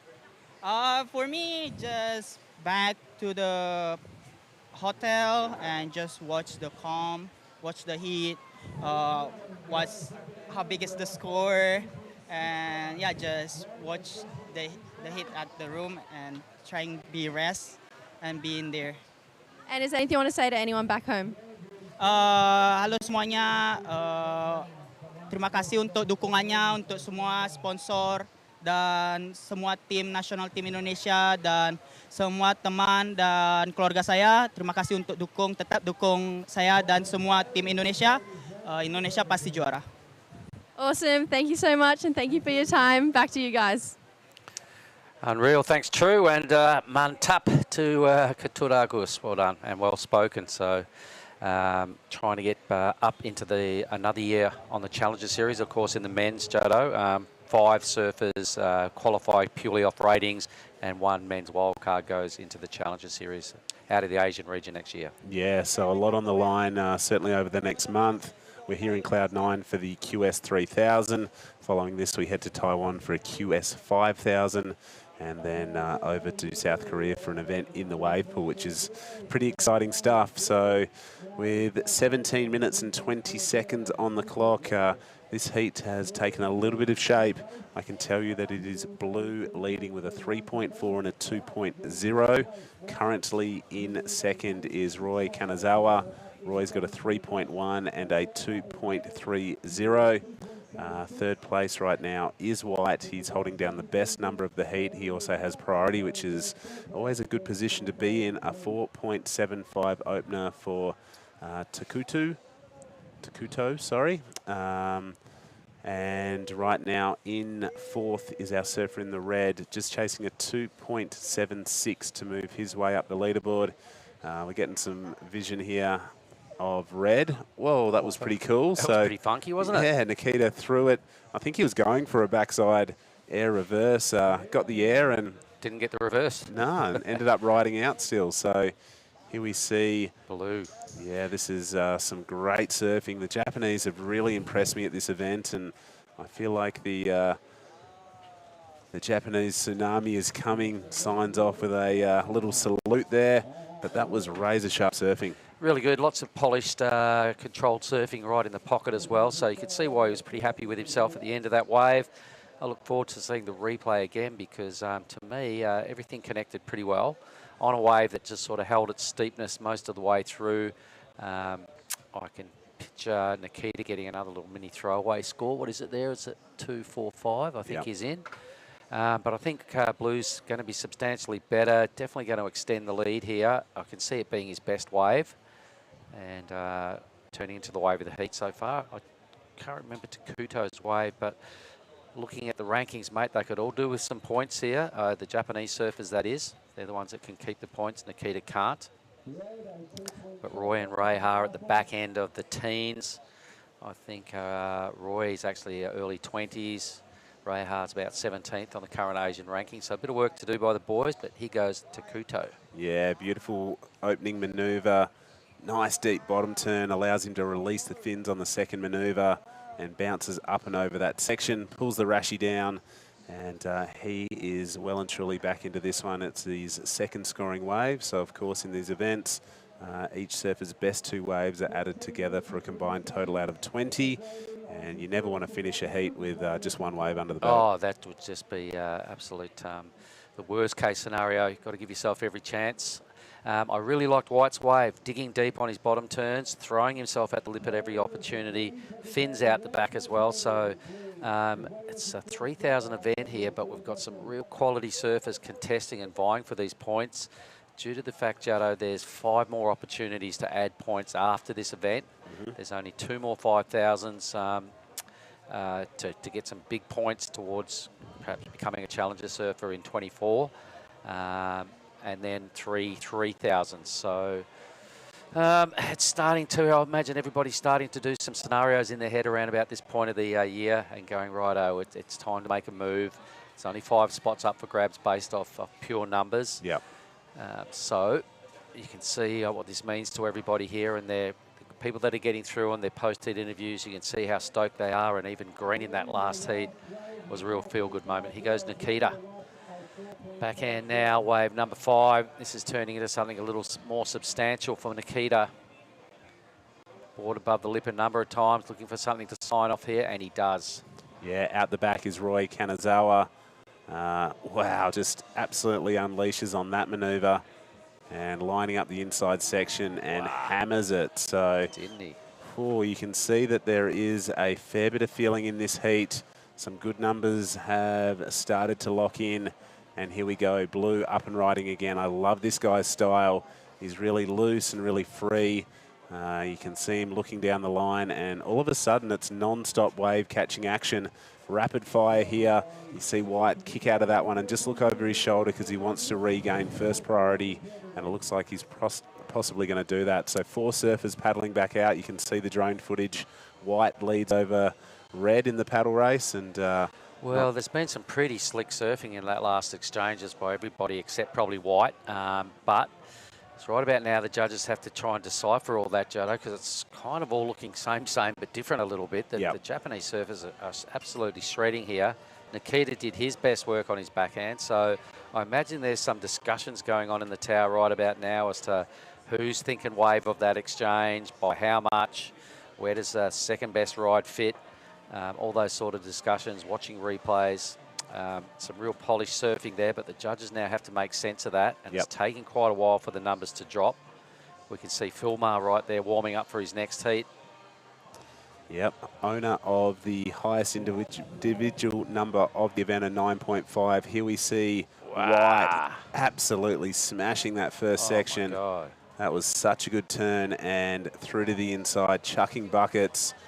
Behind him is Roy Kanazawa. And we're sticking with the action with Roy, who is just... They're kind of doing very similar things to their other rides. So the judges are now probably going to have a little moment where they have to just take a breather and rely on the replays to actually go, okay, who deserves to be in first and second? Blue now, he's driving deep and hard off the bottom. Reiha, Team Japan are just kind of... You kind of sense, Jado, they don't want to lose to each other. No. They've kind of just duking it out here amongst the 3 of them, all absolutely shredding. We still have scores. We're probably owed about 8 scores right now. Yeah, the judges are in overtime. A lot of things to look back on, a lot of waves to compare and contrast and analyse. So on our screen, we've got a little asterisk next to all the surfers, meaning their scores are waiting to drop for all of them. So bear with us. We'll let you know the situation as soon as we possibly can. But what I can tell you, quite a few waves back, was White locked in the best number of the heat, being a 6.25. That has moved... I reckon he's on the way to something similar again, mate. Yeah, it's moved him up into first. We're still awaiting a number from him. Looks like... Riha in the blue, a 4.5 and a 3.95 are his numbers. He is currently in second.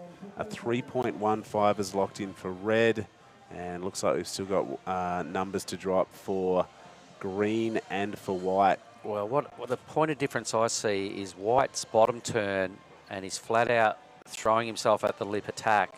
Is probably, I can see exactly what the judges want to see. It doesn't surprise me 2 waves ago, that 6.25. The score that is coming, I reckon, is going to be his second best number, Justin. He did a really, really deep, committed bottom turn, top turn combo that was, probably his best connection out of his previous ride. So let's see where the judges throw this next score coming for White.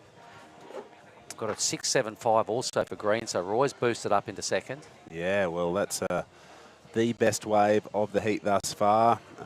Indications early, looks like White is on his way to another good number, a 6.50. So I'm sure the beach commentators are letting the surfers know, but right now it is White leading with a couple of sixes, a 6.50 and a 6.25. Roy Kanazawa still has one more wave to lock in, but he has the best wave of the heat, being a 6.75. And right now holding on to a 3.1, but I don't think for very long because we're seeing the first couple of judges' thoughts on it, and it is looking in the good range. So Roy now, about to go to first. oh goodness, that is. There was a lot to decipher there. The judges are probably having a deep breath right about now. Wouldn't even mind getting the Oxyviva out there a little bit because that was hectic. There was so much action going on. White and green just went berserk and both posting 12-point and 13-point totals off that last two kind of waves they rode each. Yep. So it's really starting to get their groove on now, those two. Playing catch-up big time now is Rehar. He needs an 8.25, and boy, oh boy, the Serbian surfer, Nikita, he needs a 9.6. Whoa. That was brilliant surfing by Roy and Takuto. Yeah, so good to see, and it was rapid fire. There was a little pulse, and oh my God, there was no wave unridden for about 2 minutes there. Everyone throwing their hat in the ring, and the best of it coming out in the green and the white column. Man, I've judged heats like that before, Jado, and you walk out of there and you just shake your head and you feel like you've, you know, it feels like you've aged a day when you judge heats like that because it's pretty stressful. Oh, no. You've got to get it right. There's kind of people surfing for points here, you know, big points, and if you don't get it right, they are allowed to go up and have a little blow up at the perhaps head judge at the end of the heat, but I think they got that pretty good. Nikita has been playing catch up the whole heat here. He's doing some pretty good surfing, but when you compare to what White's doing and digging as deep as he is off those bottom turns, and Roy just looking razor sharp as well, he's just lacking a little, and his numbers are showing that. Yeah, well, right now, 7 minutes, 10 seconds remaining. This is heat number 2 of the men's round of 32, and before you joined us, myself and Jesse Starling were just talking about, you know, just the cream rises to the top in this round, you know, at the round of 16 awaits the top 2 surfers here. And let's see what Blue can do. This guy's an amazing surfer, doesn't like what he sees, so a bit of a priority mistake there, unfortunately, for our surfer in the blue. So he's going to go to the back of the queue, requiring an 8.25. So that is an excellent number. He can make that a little bit easier if he improves on a 3.95 being his low score. 6.5 minutes on the clock. Probably really needs to improve on his best score to bring that number down, but yep.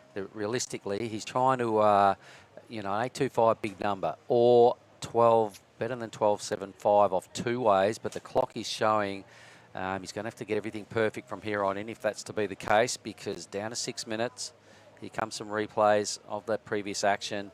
So you can see Nikita is a good surfer. He's just not getting the steeper sections that really allow him to punch super hard. And in stark contrast to what White's been doing, I think the judges have to keep Nikita's scores fairly measured. Yep. Due to the fact that White and Green have just been surfing insane. Yeah, Red's last was a 2.80. He remains in 4th position. We're approaching the 5.5 minute mark, and wow, I think this has been a really exciting heat to call. They all have been so far. I've been lucky enough to have a few hours off in the middle of the day, and I guess go and hit the reset button and come back. And what do you think the surfers have been doing? You know, they were probably all somewhat ready potentially to surf. Probably not surfing, because it was a little unsurfable with the tide, so they were, you know, I reckon a lot of guys, well, it was right about lunchtime, so I reckon a lot of crew chilled after the call went on hold about 8:30. Chilled a bit, maybe just swimming in the pools. There's some pretty good accommodation. Most of them have swimming pools. Hanging out at home, maybe just talking it up with their mates, maybe watching some footage of themselves previously to try and get in that confident mindset. Maybe a light lunch, maybe a bit of a stretch before competition rebooted, but they've probably been on tender hooks since 12:30 was when the first kind of call was going to be made. We've got a rare left-hander being utilised now, and it is Nikita Abdeev. Gets 2 sections, did not really connect with that second one that well. Yep, no, I don't think you're going to sell the judges there, Nikita. But he goes White, Juddo. Yeah, this is a bigger set wave, and you can just see how much he leans into the bottom turns, just puts so much pressure on that forward rail, and he is flying down the line. This guy is in really good form. I really think what's hurting Nikita here, we saw him the other day when it was barreling and good and a bit steeper, and he had a pretty good heat, right? And he showed his better surfing. he's up against expert grovelers that are making what he's doing look not so good. Yeah, yep, exactly right. Whitey's killing it. For me, that bottom turn in these conditions and throwing himself at the lip, that's 100% the right approach. Really, Yep. really strong. Speed, power and flow on display. So right now it is sort of two-way traffic between our surfers in green and white. Time now becoming the enemy of blue and red. They are out the back in first and second priority. So looks like Roy must have caught a wave in that exchange as well. So these guys are just in sync with the ocean. Yep. And so we're once again waiting on numbers. So that the left-hander for red won't amount to a whole lot. Didn't really see what Roy got up to. But Takuto, you know, we say it time and time again, Juddo, bottom turns are the foundation of good top turn. And when Takuto leans over and starts, you know, pushing hard on his toe side, you sense something really big's going to happen because he's got just such a quality setup move off the bottom. Yeah, 100%. I couldn't agree more. Under 3 minutes, a 2.85 has improved Nikita's position in fourth ever so slightly. Here it is. It's a bit more of a steeper bolly wave. He does slap that first section, but not too much there. He has to pat the dog to get in front of it. Roy went right on this. I'm glad the cameraman stuck with it. He free fell out of the sky, got a little bit hung up there, so it's not going to go into his top two. But Team Japan are just duking it out here. Yeah, 100% they are. Oh, okay, so Rehar's still being asked a big question. He still needs the 8.25. He got top priority. He's going to have to hope an absolute bomb comes through. He's got one opportunity to track that down, or he's going to become a spectator for the rest of the event. But for me, white and green, I didn't see what the other heat looked like, mate. But how do they compare to what Katut Agus did in the last heat? Katut surfed well, put a little bit of progression into his surfing, but for me, this is definitely the best surfing we've seen so far, certainly by our Japanese surfers. So here goes Nikita, using second priority here, winding up hard on the bottom turn, but just hasn't found the right waves that have really allowed him to, you know, show his best surfing, as you said before. So 90 seconds on the clock in Heat 2 of the men's round of 32. And he might think, you know, what are you judges not liking about me, you know? Like, he's done a lot of good surfing. You could see the frustration on the left. He's looked at the judging panel going, well, what about that? Well, it was a 2.85. But in comparison to the shredding, these guys are just master grovelers, Roy and Takuto, that it's kind of dragging his numbers down. That probably won't really factor in for Roy, not his best work. No. But yeah, this is a great display of small wave surfing. Team Japan here, particularly green and white, on a tear. Yeah, well, coming up, it's going to be another exciting heat. We've got another Japanese surfer taking on a Filipino local. And Rehar, mate, let's stay with this. This is important. It needs to be an 8.25, ladies and gentlemen. It's got to be the wave of the round so far, more than just the wave of this heat. He's surfing for his life, the desperation on his face, body language, he's slumping, he's kicking his board, he's like, damn, I'm out. Yep, his body language did not look good. Nikita, what does he need? Still chasing the 9.6, Juddo. Yeah, he's keeping busy, which is what you got to do in these sort of situations. Just keep catching waves and hoping that, you know, the ocean will give you some opportunity. But that was definitely a longer wave for red, as we see your heat leader just coming unstuck there. We're going to count this one out. He's super exciting heat. Still some numbers to lock in. Not sure if any of them are going to change the situation. So we're going to go to a short break and be back with the official results in heat number 3 of the men's round of 32.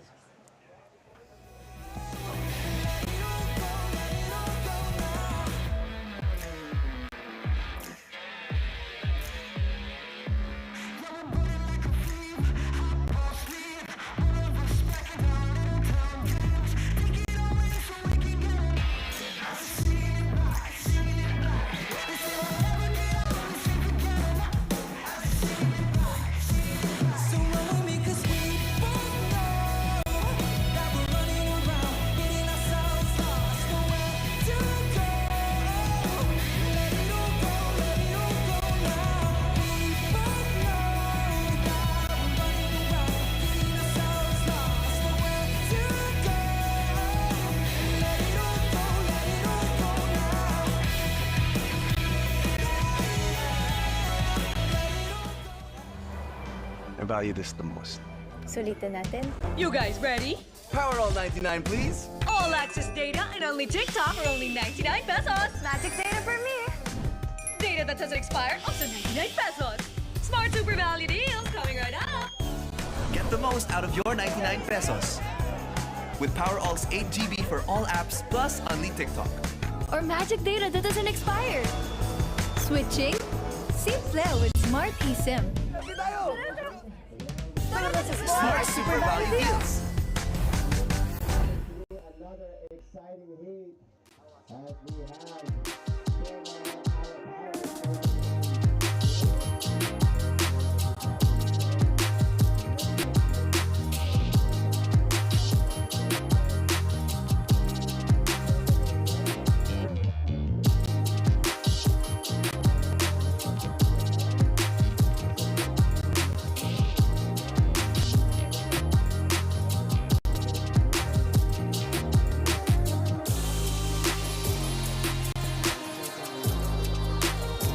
Here we are back with Heat 3, the round of 32 of the men. There is the iconic tower at the end of the Cloud9 boardwalk. Some little waves going on. You see the whole surf schools love to patronise that wave right there on the top of the screen. Welcome back to True Starling here to help me with Heat 3. True, good afternoon. Good afternoon, Mark. I think this is the first time we've had a chat today. Yeah, we've just been a little bit out of sync with our rotations, but Red is not out of sync at all. This is Joe Azuchi, ladies and gentlemen. Two-turn combo, really fast and sharp in the first 90 seconds, so he'll be feeling like he's ready to rock. Yeah, absolutely. Joe is, a very seasoned competitor. As we said, he's super sharp. He's very precise. I love watching him surf because he's just always got such a great flow. But if he's got a really great team of competitors around him in this heat. Yep, well, he's up against Philmar, who's a local. He's a big deal out here. He's one of the royalty elder surfers that gets any wave he wants when he surfs. He got a 9.5 the opening day. Yes, that's right. So we can't forget about Philmar. I imagine the whole tower will be screaming at him, but that was a pretty nice little combo to kick things off. Not on an A-grade wave, but still slick surfing. 4.25. So Joe's in the lead. Agus Framanto out of Lembongan. He's a really strong surfer.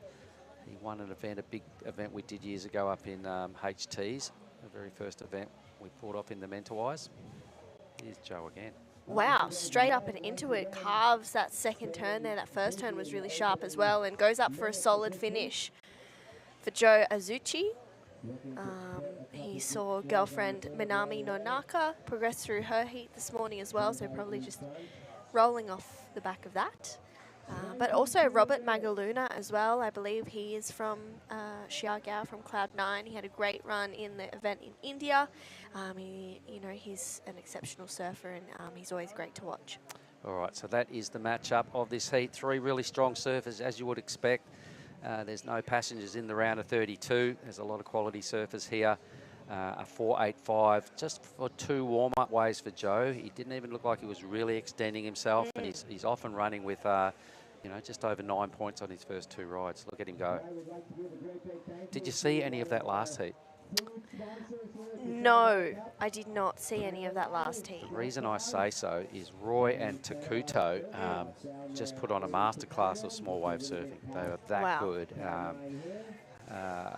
It was a pleasure to watch, and they really, their numbers, they both were at high 12 points, 13 points for their two-wave totals, but geez, for me, the surfing was better than that. They were really showing how to surf small waves, and it basically gave the other two guys very little opportunity to look good because they were just tapping into power that looked like it wasn't there, but they were finding it. They were really strong. Yeah, wow, Great Roy. result. I'm a huge fan of Roy surfing. Yeah, he's such an incredible surfer. I love watching him in heats. I love when he drops some photos or some videos on his Instagram. So, and Takuto as well, I'm not surprised. Both are such exceptional surfers. So we'll stay with the live action for a moment. This is Argus's second wave. So Team Lembongan, up and out he goes. A couple of hits of his own. So there's nothing behind this. Let's have a look. Okay, so we'll have a quick chat with Justin and Roy Kanazawa. Jado? Yeah, thanks, Mark. I'm here with Roy Kanazawa. winner of the second heat of the men's round of 32. Roy, you're currently 24th on the rankings. This is an important event for you. Yes, I need this. I need win to this event. Tell us about the conditions. We had a long wait from the women's back here. What do you think about the conditions? Wave is so slow and small, but sometime coming. So I tried to get that one. Try and be on the best waves. Do you want to say anything in Japanese to your friends and family and supporters back at home? 今日も応援ありがとうございました。なんか長引いちゃって自分も体は固まってきちゃったんですけど、まあ自分なりにサーフィンもできて楽しめたからでよかったかなと思いますね。Well, thank you very much, Roy. Best of luck in the round of 16. Thank you so much. Well, I'll throw back to you guys and talk through the rest of this heat for us. Cheers, guys. Thanks, Justin, and well done, Roy. We've just seen Phil Maher tee off a little bit on his opening ride, so I thought I heard some cheering and some hollering going on in the tower because he's a big player out here. Yeah, he definitely is. He had a pretty incredible start to his campaign in that event. That 9.5 for that air that he did was pretty insane. And this is a replay of Augus's last wave. Nice first connection and straight back into another one as well. And he did well, just kicked out. He didn't need to overdo it. And then Phil Maher straight behind him. Solid backside snap and then straight into it for another carve. A little bit Michelle Berezi kind of vibes. He's kind of looking pretty lively on his little epoxy, isn't he? Yeah, he looks really good. Super solid. 4.8 for that wave for Phil Maher and 4.35 for Agus. All right, so they're off to a bit of a start. We have four reasonable scores, all in the 4-point range, between 4 and 5 points. So everyone except Green has got some sort of start they can hang their hat on at this stage. Got pretty busy early. We've only ticked over 7 minutes. And there's the tower. That's what it looks like out there right now. It's a sweaty pack of Filipinos ready to, try and bring Phil Maher home here. Yeah, absolutely. It's quite warm up there. There's a lot going on. Even on that walk, I was like, whoa, I feel like I need to have about 2.5 litres of water right now to put back in all the sweat because it's definitely hot out here. It's such a difference when you got a day without clouds. The first 2 days we might have been a bit bluffed into thinking, it's so nice out here, it's just great. And then a day without clouds today, it's like, brutal. Yeah, pretty brutal. Anyway, it's good to see how heavily invested the spectators are in this event, especially when someone of Phil Maher's standings in the community, they're all out there. Yeah, 100%. The Philippine surfing culture is really high. They're super passionate. They love coming down and, supporting, all of their surfers, which is great to see. And for Phil Maher as well, I think he set his bar really high for the event, especially with that 9.5 that he jagged on that first day. And Phil Maher, for me, he was doing rounds throughout Asia for a while, and I saw him come to quite a few events. And then we got to an event that favoured him at Super Suck in West Sumbawa, and he won the event, right? This is going back about 5 or 6 years. And I reckon right about that time, someone like Marimar, John Mark Tokong, was a young dude who wanted to be a pro surfer, and he saw one of his buddies win a QS event, and the light bulb probably went off in his head and gone, right, Filipinos can do this. Yep. And I think, he was the real first person I could see that really lit a flame over here in the Philippines and said to all the other boys, if you guys keep travelling and keep going hard at it as well, good things can happen for you. And Marimar, John Mark Tokong, is up there in the Challenger Series. Yeah, absolutely. And I think, the same for the Indonesian surfers, seeing Rio qualify for the CT as well. He's really paved the way, and then with the likes of Kutut Agus as well, and Agus here in this heat, just really following that. Rio, he's and that's flying the flag. That's where I see Marimar now. He's your Filipino Rio at this stage. Absolutely. Of course, he wants to go one step better and get up there on the CT. It's everybody's goal at this point. That's why they're doing these rounds. So it's doable. You've just got to hang in there. And Marimar gave us some really good words when I spoke with him yesterday. He just said, you just got to keep at it. You've got to surf all these different sorts of waves. And he was encouraging his fellow Filipinos that were listening in to train hard, to surf in all different sorts of surf, because that's what it takes, as he realises now that he's on the Challenger. You can't just be good at home. You've got to be able to take that act around the world. Yeah, absolutely. You have to know how to surf good at points, in beach breaks, at reefs. Offshore, onshore. Cold water is probably the thing Cold that's going to get him the water, most. Yeah, exactly. You know, you have to be ready to adapt to every situation, and it's, especially when you grow up at places like this, it's a luxury here. You don't really have to put a wetsuit on. I think I heard a story of Rio surfing in a steamer out Canggu or somewhere, just trying to get used to the steamer in Indo. Yeah, you know, he's like, I need to get used to it, so I may as well surf in it where I can. That wouldn't surprise me, because he ticks every box when it comes to preparation. That he does. I remember seeing him in Bells 3 weeks before the event was there, just seeing stuff on his Instagram of him being there, weeks early just to get that preparation in. It was really cool. All right, well, let's talk about this heat. We've chipped away 11 minutes now. We've kind of got a fairly even draw right now across 3 surfers. Filmar with the second best number, that last wave. They're all kind of right in touch with each other. So something's going to have to give shortly, because we need 2 surfers to step right up here and take these top 2 spots. Green, obviously, with priority there. So Robert will be having to dig deep. He needs, at this stage, only a 4.50, but he's got to stay in touch here, so it's time for him to kind of strike and get some number back shortly that keeps him in range. Yeah, Robert, he's such an exceptional surfer. He was out there in the free surf this morning getting some really good waves, and I feel like, you know, he knows what wave he's waiting for, and he knows that it's on the way. You just have to kind of have trust in the process, and I think Robert at this stage is, you know, he's doing that. He's waiting for that wave. He only needs a 4.5, which he can do it in 1 wave, but he really wants to get a good score on the board to kind of set himself aside from this heat. Boys are starting to look interested in this swell line. Filmar's deepest on the inside, and he's got 4th priority. The boys let him have it. It happens a lot out here with Filmar. When he wants a wave, it's always priority. He gets it. Some pretty tidy work, a little backup number. That'll take him to 1st. Yeah, he doesn't need much to get to first. At least he needs an 0.5 for second, so he'll probably have a good look at first from once that number drops. Absolutely. Bit of a, you know, nothing too special, but he definitely got the job done on that one for Filmar. 12.5 minutes to go. This one's definitely gotten a little bit quiet.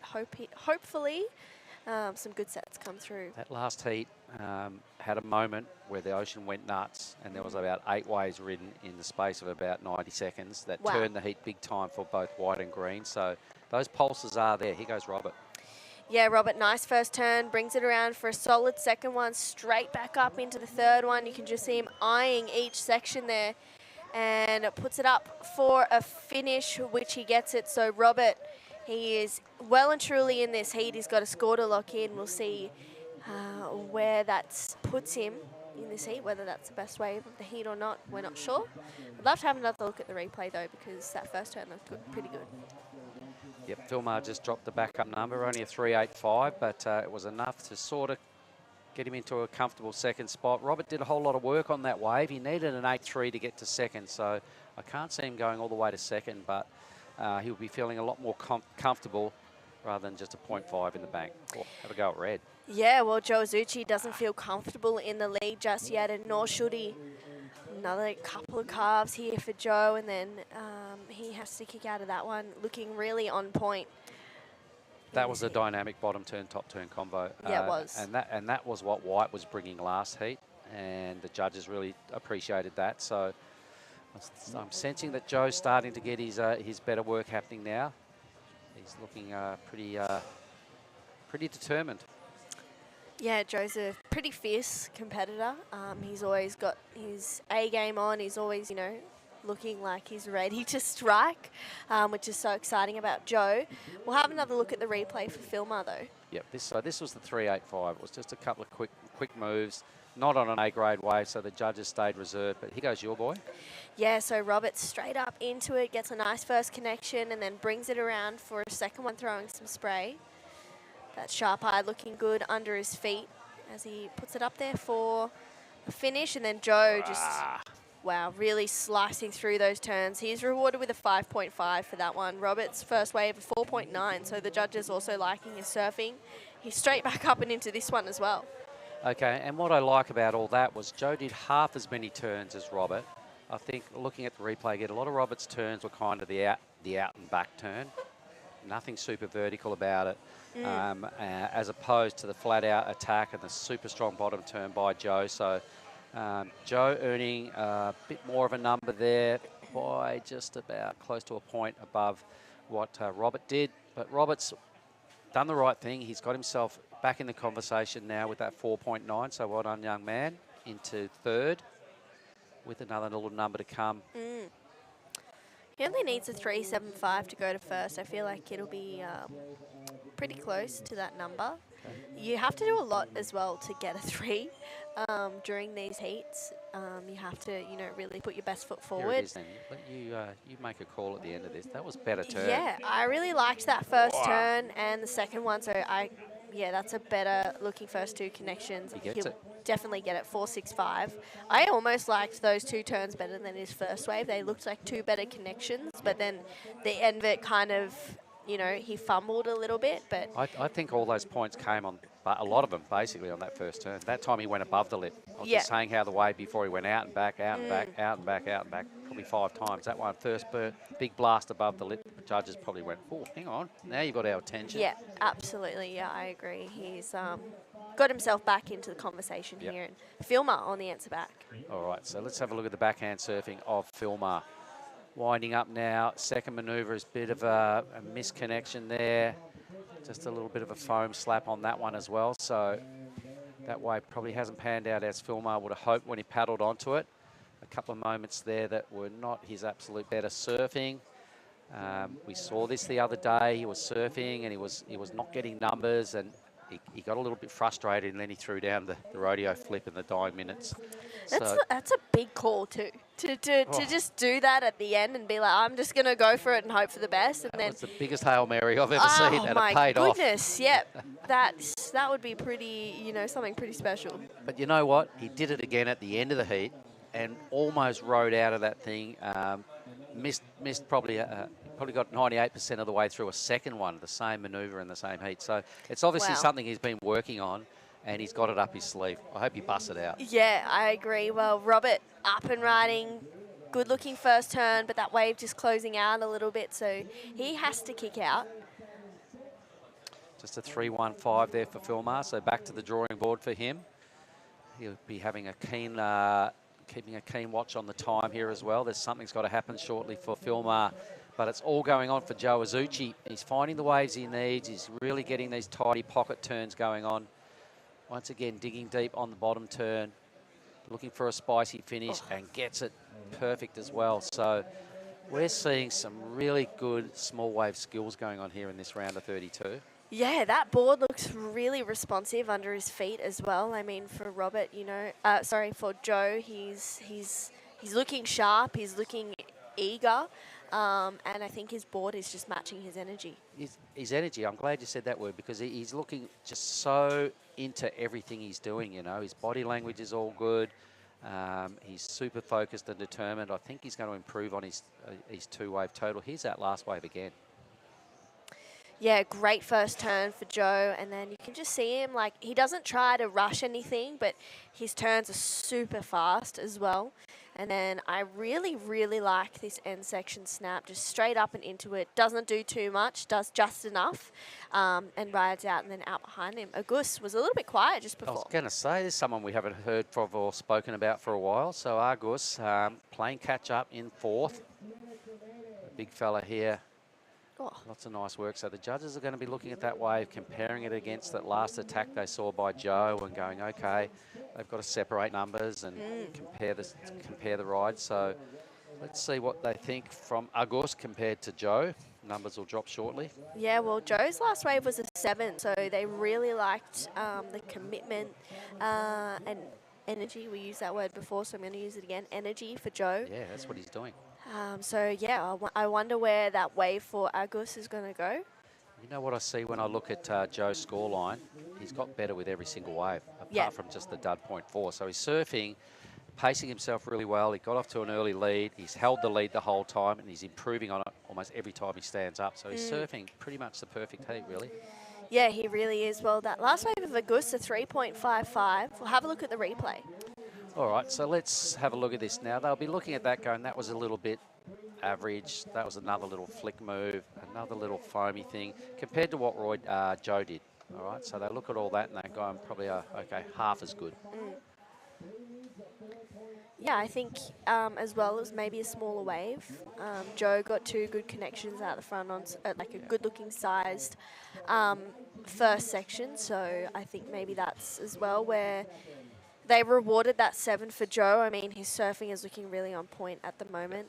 So it's probably a little bit of bad luck for Augusta. He happened to ride the wave right after Joe because the judges had a clear picture of what some really strong surfing looked like. And, you know, on the replay, Augusta's first 2 turns just weren't A grade, and he'll know that. So he'll probably be thinking, okay, I probably could have kind of sort of taken more of a risk, but he didn't, and he still remains in 4th, and he's not out of it. A 5.2 puts him where Robert Magalana is, who's trying to get a 7.6 to win or just improve on a 4.65 to kind of fend these other 2 off.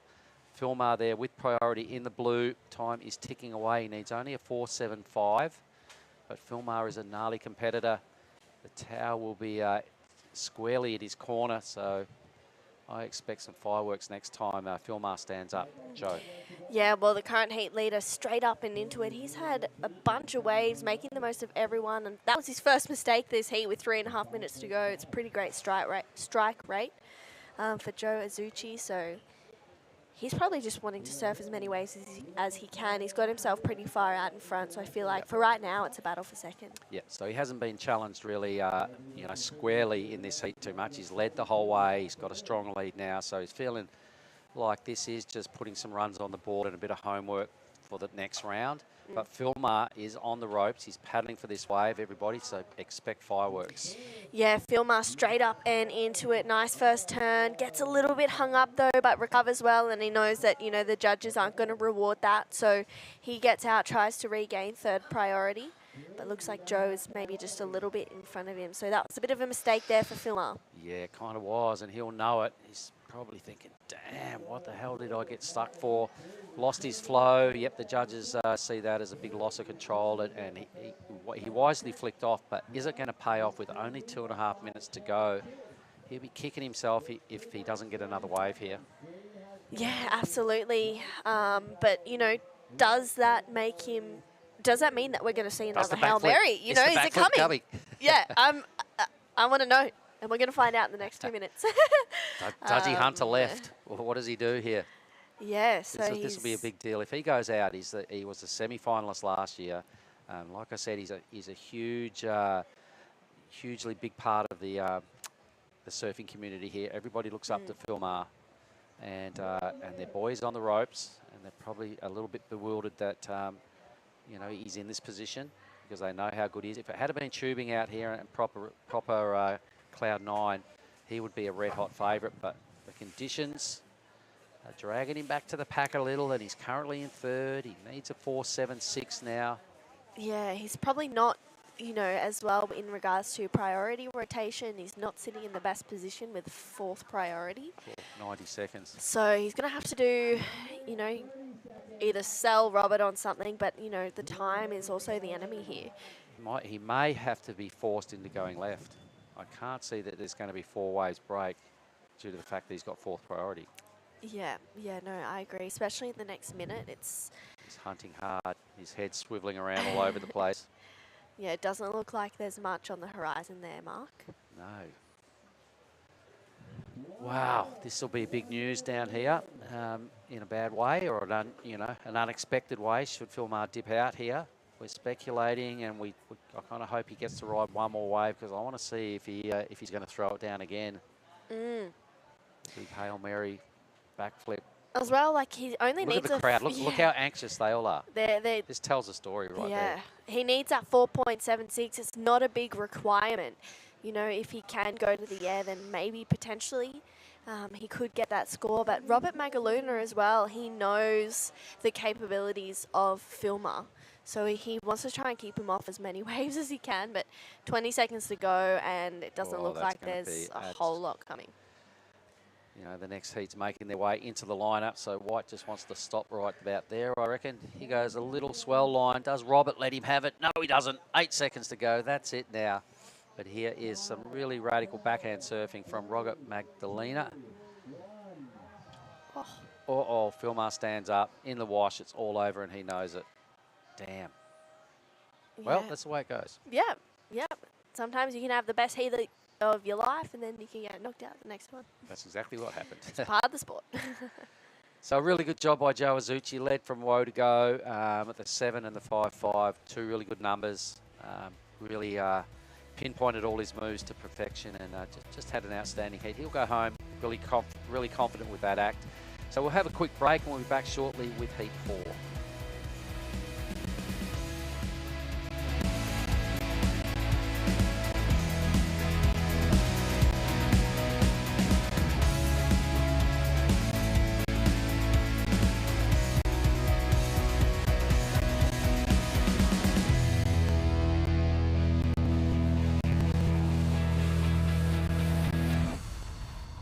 Smart Super Value Deals. Enjoy Powerall's 8 GB for all apps, plus only TikTok.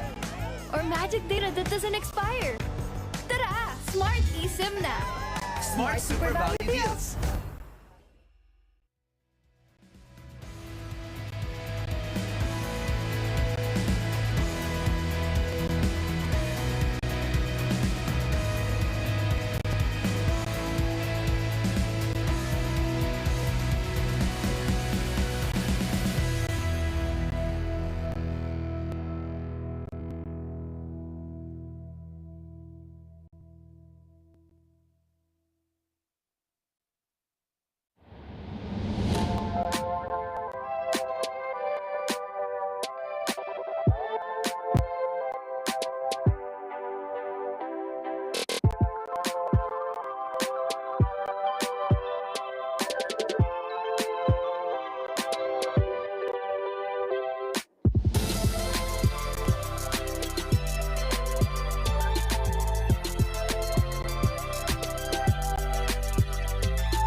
Welcome back to the 27th Siargao International Surfing Cup. We have Heat 4 of the round of 32 of the men's. Second last heat of the day. Jayad Alciso was out there in the red from the Philippines. Takumi Yazu from Japan. Tenchi Iwami also from Japan. And then Made Ariana from Indonesia is out there in the green. We just saw Joe Azuchi put on a pretty great heat, a 7 and a 5.5. He was looking solid. Robert Magaluna came in second, taking out Filmar Alapeo. And Agus Frimato coming in fourth there. But I'm True Starling. I'm joined in the booth with my sister Jessie Starling. And Jessie, we've had, a bit of a break during the day, but, it's been great to be back here and watching the men take on the action. Yeah, the men have been really exciting. I was lucky enough to chat to Katut after his first heat this round, and yeah, he pretty much put on a clinic, and he was saying, it's really hard out there, but I'm still really enjoying it. Yeah, well, Tenchi Iwami up and riding on this one, straight up and into the lip. A better looking wave here, driving through that second turn, and then puts it up there for a dynamic finish. Tenchi bringing fireworks to the start of this heat. This is Jayad Alciso. Another nice turn there for Jayad. Getting a couple of cars here as he puts it up there for a finish. Has a little fumble, but looks like he's going to ride out of this one as well. So we're coming down to 22 minutes to go in this heat. A few scores to lock in. Tenchi, of course, took out the event in Tamil Nadu, India. the Mahabalipuram. Yeah, he was racking my brain then. I'm like, I'm pretty sure it was Tenchi. Yeah, it was. He won over Kian in like the dying 3 minutes. Yeah, that's right. So we know Tenchi can pull a rabbit out of the hat when he needs to. Takumi Also a really exciting Japanese surfer, and Made as well from Indonesia, putting on a great display of surfing so far throughout this event. You can see Robert and Filma from that last heat just getting, you know, the congratulations from the crowd. The boardwalk is pretty hard to navigate these days as people, you know, lined up pretty much throughout the whole thing, so you have to get your politest excuse me's on. But that first wave for Tenchi, 6.5, locks in. So he goes out to an early lead with pretty much a really great start. That's what you're looking for, that last heat. You know, 2 6s would have got you through or even got you the win. And this is Made on his backhand, unfortunately coming unstuck. Scores to lock in for first of red, Jayard from the Philippines.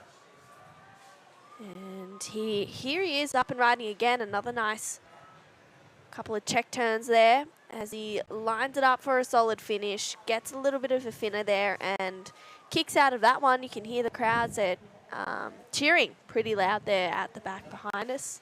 Such a great, passionate team of Filipino surfers. Tenchi straight up and into another one. Having a really quick start, wanting to apply the pressure once again, just driving through that carve. Tenchi trying to find a finish here and just, you know, manufacture something. But tell you what, you know, 6.5 to start, he'll get a good back up there. He's looking pretty for a heat lead with the first 5 minutes gone. Yeah, I feel like Tenchi's really been building some momentum since India. You know, that was a pretty much breakout performance, I'd say, for Tenchi. And he was looking really dominant throughout the whole event, and just really calm and poised and put together from start to finish. And even in times where we're like, oh, it looks like story's over for Tenchi, he came back and proved us all wrong. He ended up getting spots on the Challenger Series as well from his performance in India. So I believe he went to Portugal and Brazil, but it could be wrong. It could have just been Portugal. And yeah, he did really well over there too, you know, just getting a taste of the Challenger Series. And I'm sure that's kind of sparked a fire in him to make sure he gets the points he needs to be there full time next year. Well, another Japanese surfer that has been putting on an incredible show throughout this event so far is Joe Azuchi, getting a 12.5 heat total. He's down there with Mark Lift. He certainly is, Joe Azuchi, winner of the last heat. Joe, that was a great heat. You must feel pretty happy with your performance. Yeah, wave so good. Best good wave, yeah. Yeah. They were good waves. You picked the really good ones and you were leading from the start to the finish. So can I ask you, we had a break this morning for about 6 hours. We were on hold. What did you do during the break? This morning, high tide. Good afternoon. So low tide, yeah. Now, so high tide, good wave, yeah. Yeah. Did you go back to your hotel and just relax during the break, or what did you do? Back to hotel, relax, yeah. That's a good thing. I love relaxing. Your board looked $1 million. Tell me about your surfboard. Looks very good. Yeah, surfboard is THD, EPS, yeah. DNA. Okay, so the epoxy looking really sharp out there, bro. Yeah, epoxy. Good. Yeah. Yeah. All right, well, you really well and truly earned your slot in the round of 16. So, Joe Azuchi, well done. Thank you so much. Thanks, guys. Back to you lot. Cheers. Thank you, Mark. Thank you, Joe. Jessie was loving life as soon as she heard that Joe was on a DHD DNA there. Yeah, I'm a massive DHD advocate. Well, during that break, we had a couple of waves ridden here, Jessie. Yeah, wow, this is the replay of JR. So super fun and exciting first maneuver. And it looks like he's going to get a bit of a bonus section down in through here. Kicks the fins out again. So really, really nice surfing there for JR. Looks like that came in at a 4.25. So the judge is not loving it as much as I loved it. And Tenchi Iwami, he got a 5.56 for his second to last wave, just a 0.5 for his last. So he's definitely got a commanding lead on this heat so far, 6.5 and a 5.65. Really impressive surfing from him. But yeah, like I said, massive DHD advocate fan. I saw him trialing a few over in India, and I think they look really good under his feet, and he should definitely stay on them. And Dan, if you're listening, you're welcome. No. Well, this is Made up and riding on this one. A couple of nice turns here for the Indonesian surfer. Takumi, though, you know, we haven't seen him in this heat yet. There's been a bunch of waves ridden, a bunch of waves that he could have been on in the sense that he could have started his campaign in this heat. That is Kayoshiro Suda coming up in the next heat with Troy Espejon, Piso Alcala, and then Edward Alciso as well. That is going to be the final heat of the day for the men's round of 32. So, yeah, Takumi, you know, a little bit of a quiet start here. Has to remain composed. You know, he's really going to need to post a good score to get himself back in this heat, although Made has a 4.4 and a 3.7 for his last wave. And JR had a 4.25 and a 3.5, so if Takumi can open up with a 5, he'll be sitting in a good position right now.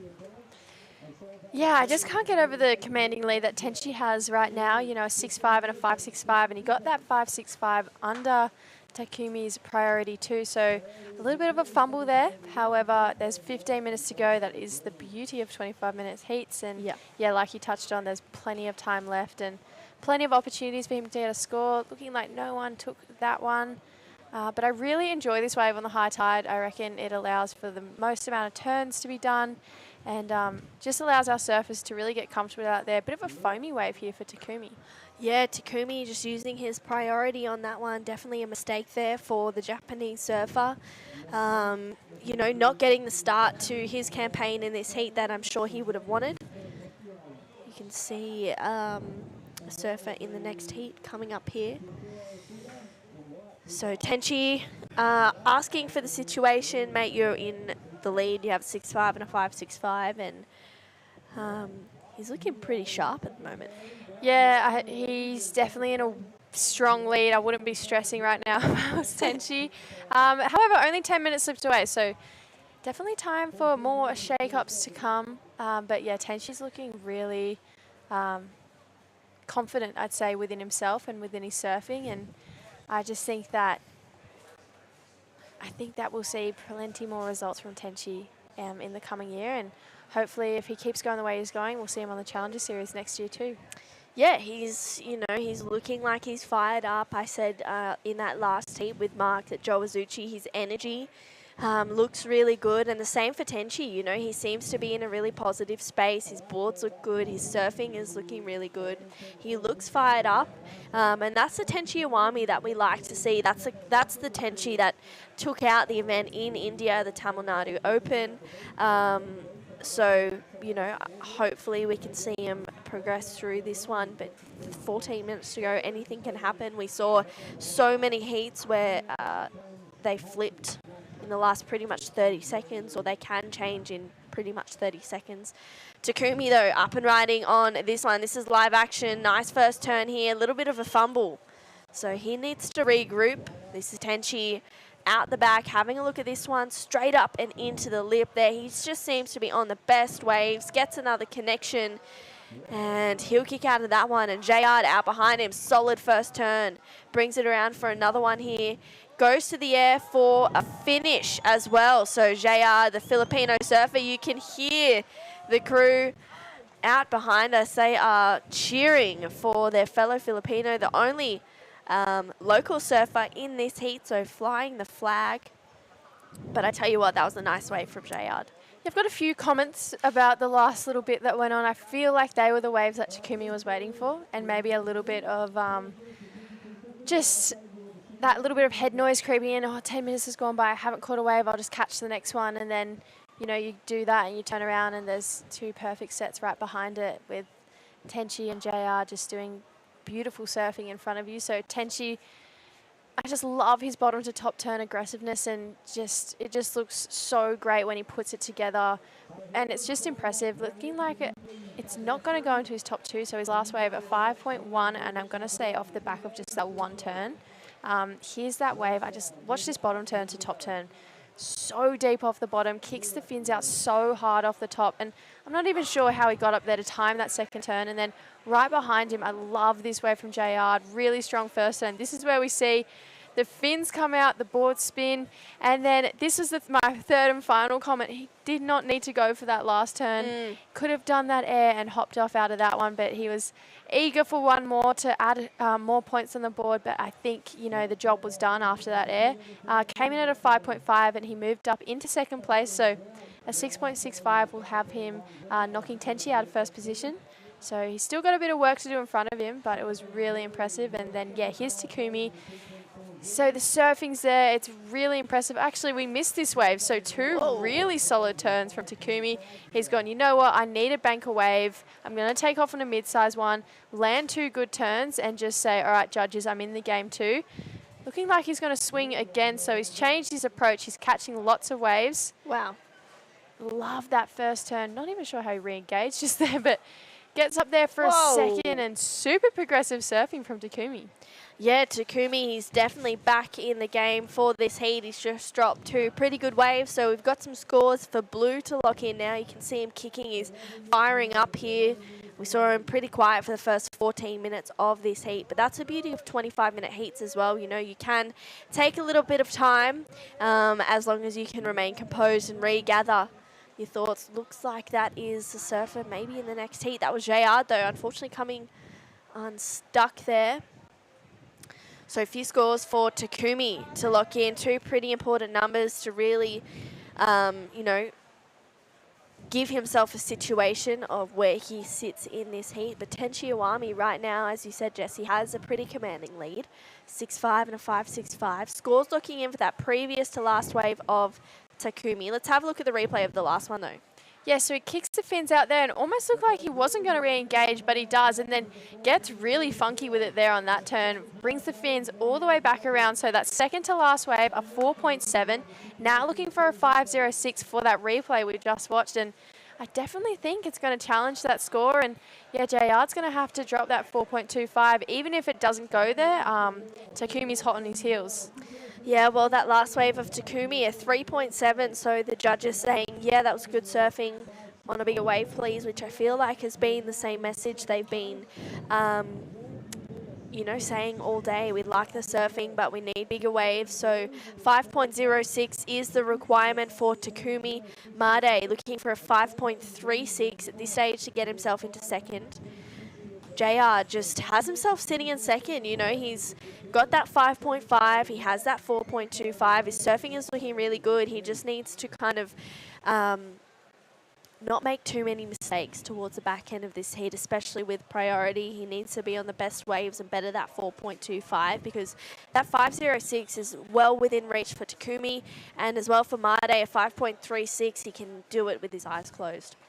Yeah, I definitely agree on a comment you said earlier. That wave must have been capped at 3.7 due to wave size, because I think if he did that surfing on any size, and on a set size wave, sorry, he definitely would have locked in that 5.6 and above, I'd say, because it was really impressive from my point of view. But yeah, Tenchi just sitting out there, second priority. He's going, and if I know anything about Tenchi is that he's always trying to improve on himself and improve on his situation. So he'd be hoping to drop that 5.65, and we're in with the locals and in the spectators viewing area, and I just love the community and how everyone gets behind everyone here. They'll all be supporting Jayard Alciso right now, who's currently in second, but I would say he should drop that 4.25 to make himself feel a little bit more comfortable right now. Yeah, I agree. No one's really sitting comfortable where they are. Even Tenchi, to some degree, even though he does have a pretty commanding lead, anything can happen. So you always want to be trying to better your score line and better your position wherever you are. So we're coming down to just under 8 minutes. Made has a priority and he needs a 5.36. So will there be an opportunity for him to showcase the surfing we know we can do? This is Takumi having a look at this one.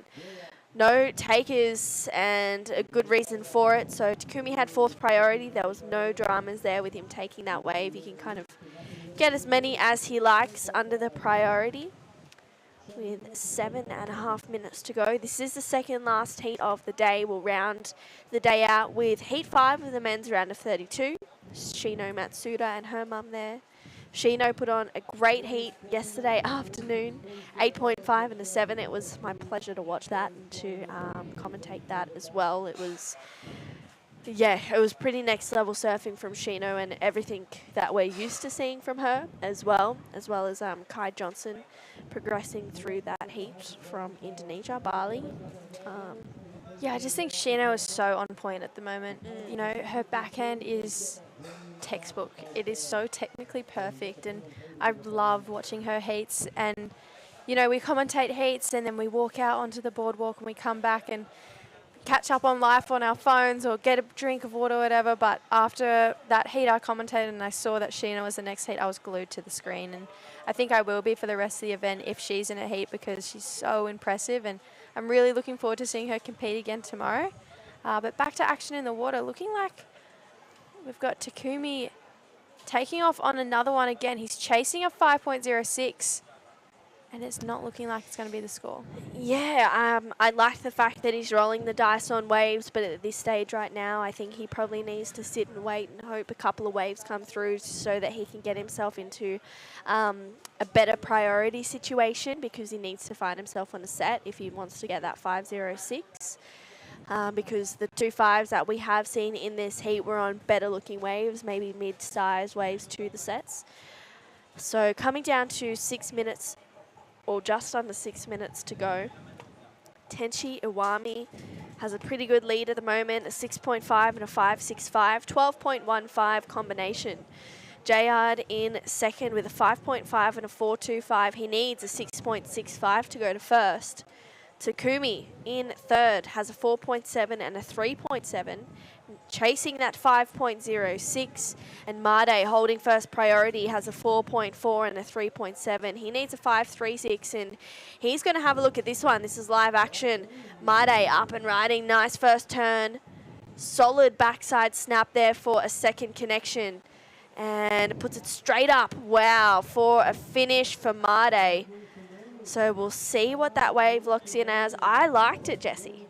I really liked it. It was enough for me to change my face. That's how much I liked it. I was going, oh, okay, yep, that was really impressive there for Made, but that score locking in nice and fast, a 4.7. Judges not giving it a nod, so I'm not sure why. It was a set wave, 3 really solid turns. The judges, for some reason, saying, no, it's not that, it's not the score. And there's a reason we're not judges and that we're commentating, so they are professionals, they know what they're doing. Still looking for a 5.06. So right now, Takumi and Made both looking for a 5.06, but here's the replay. So maybe that turn wasn't as critical that they were hoping for, but that was really solid.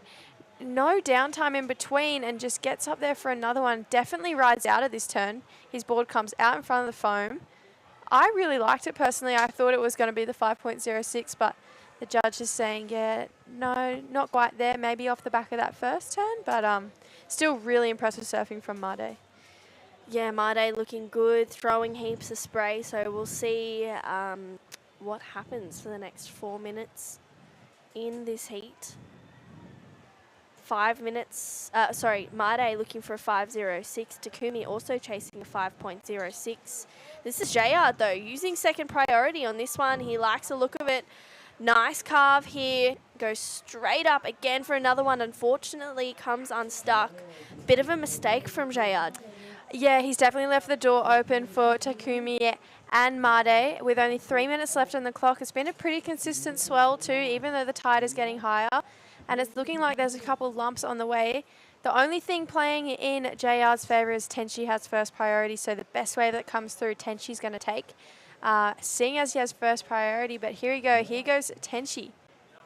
Yeah, nice first jam for Tenchi. Straight up into another one. Wow, he just looks really solid here. You can see him just waiting for this one. What's he got in store for this inside connection? Throws the board away, doesn't quite get a proper connection there. So Tenchi, no harm, no foul there. 6.5 and a 5.65. He sees himself in the lead with 2.5 minutes to go. Wow, that was Takumi on one there, looking for a finish. I wonder if he got anything out the back. I don't know whether that was pull off of frustration or kind of just trying to put together, Stand tall claim. Yeah, maybe that was a no claim. Who knows? But we'll see, hopefully, in a replay for that wave of Tenchi. Well, it would have definitely been a set wave because it was right after Tenchi's and he got it past where he was, and only the set waves peel to that part of the reef. So looking for a 5.06 would have had to have been pretty special. We're still waiting for a score. We might get a replay. First two scores indicating under. And it comes in needing a 5.06, got a 4.7, so it's pretty close, 0.36 between him and what he needs on that last wave. So still looking for that 5.06, 1 minute and basically 30 seconds remaining. I guess Jayard's biggest challenge right now is Made. Yeah, 5.06 required for the Indonesian surfer in the green, Made Ariana.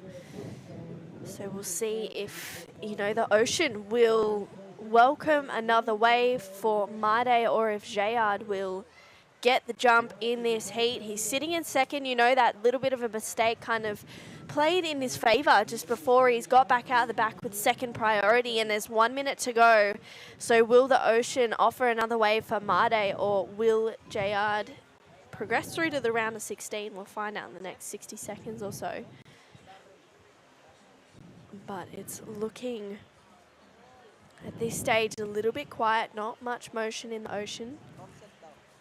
For Takumi, he'd probably be pretty frustrated with his efforts. He's been putting on a great show for this whole heat, but 2 4.7s isn't what we're used to seeing from him. He's such an exceptional surfer, so hopefully maybe in the next 30 seconds he'll get another opportunity. Made having a solid look at this one. He's up and riding, needing a 5.06, goes to the air. Can he ride out? Unfortunately not, so Made had to go for it, but it didn't quite play in his favour with 15 seconds to go. So Jayard resumes first priority here. And it's 10 seconds to go in this heat. And you can see Made, the frustration there coming through for the Indonesian surfer. And you can see Jayard having a look here. Looks like the Filipino surfer progressing on through with Tenchi Iwami. Don't go anywhere. We have the last heat of the day coming up next, right after this short break.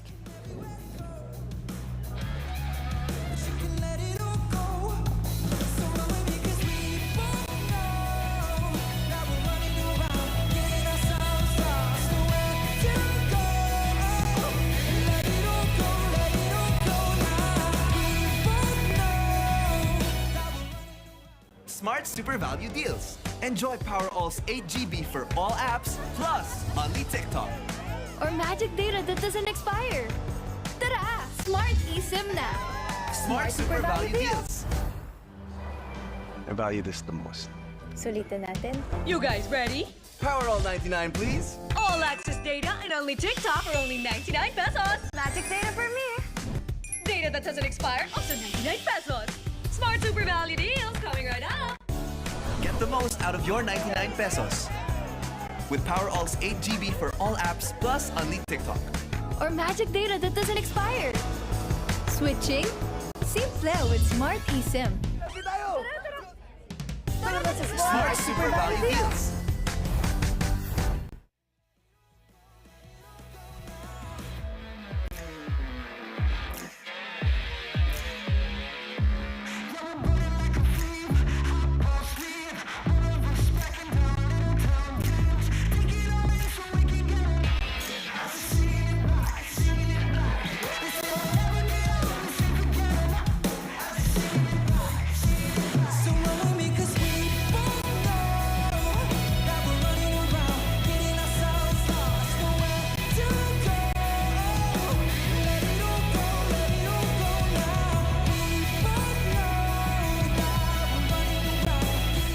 Welcome back. We are down here at Cloud 9 for the 27th Siargao International Surfing Cup. This is the final heat of the day, round of 32, heat number 5.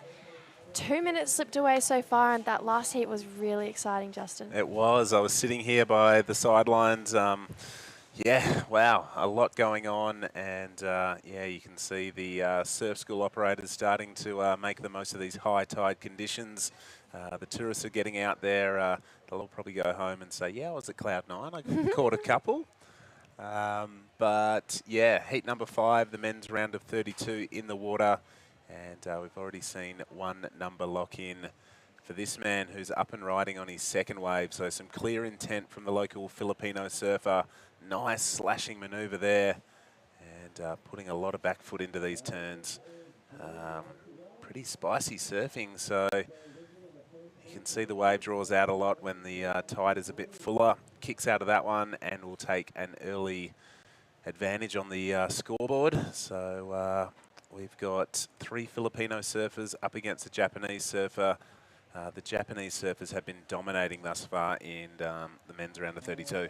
Yeah, they have been. We saw a fellow Filipino surfer narrowly make it through that last heat. There was a few waves that could have gone either way, but the judges giving JR the nod of approval, and you know the entire Filipino contingent is sitting up there in the supporting box right out there on the tower, and you can hear them cheering from here.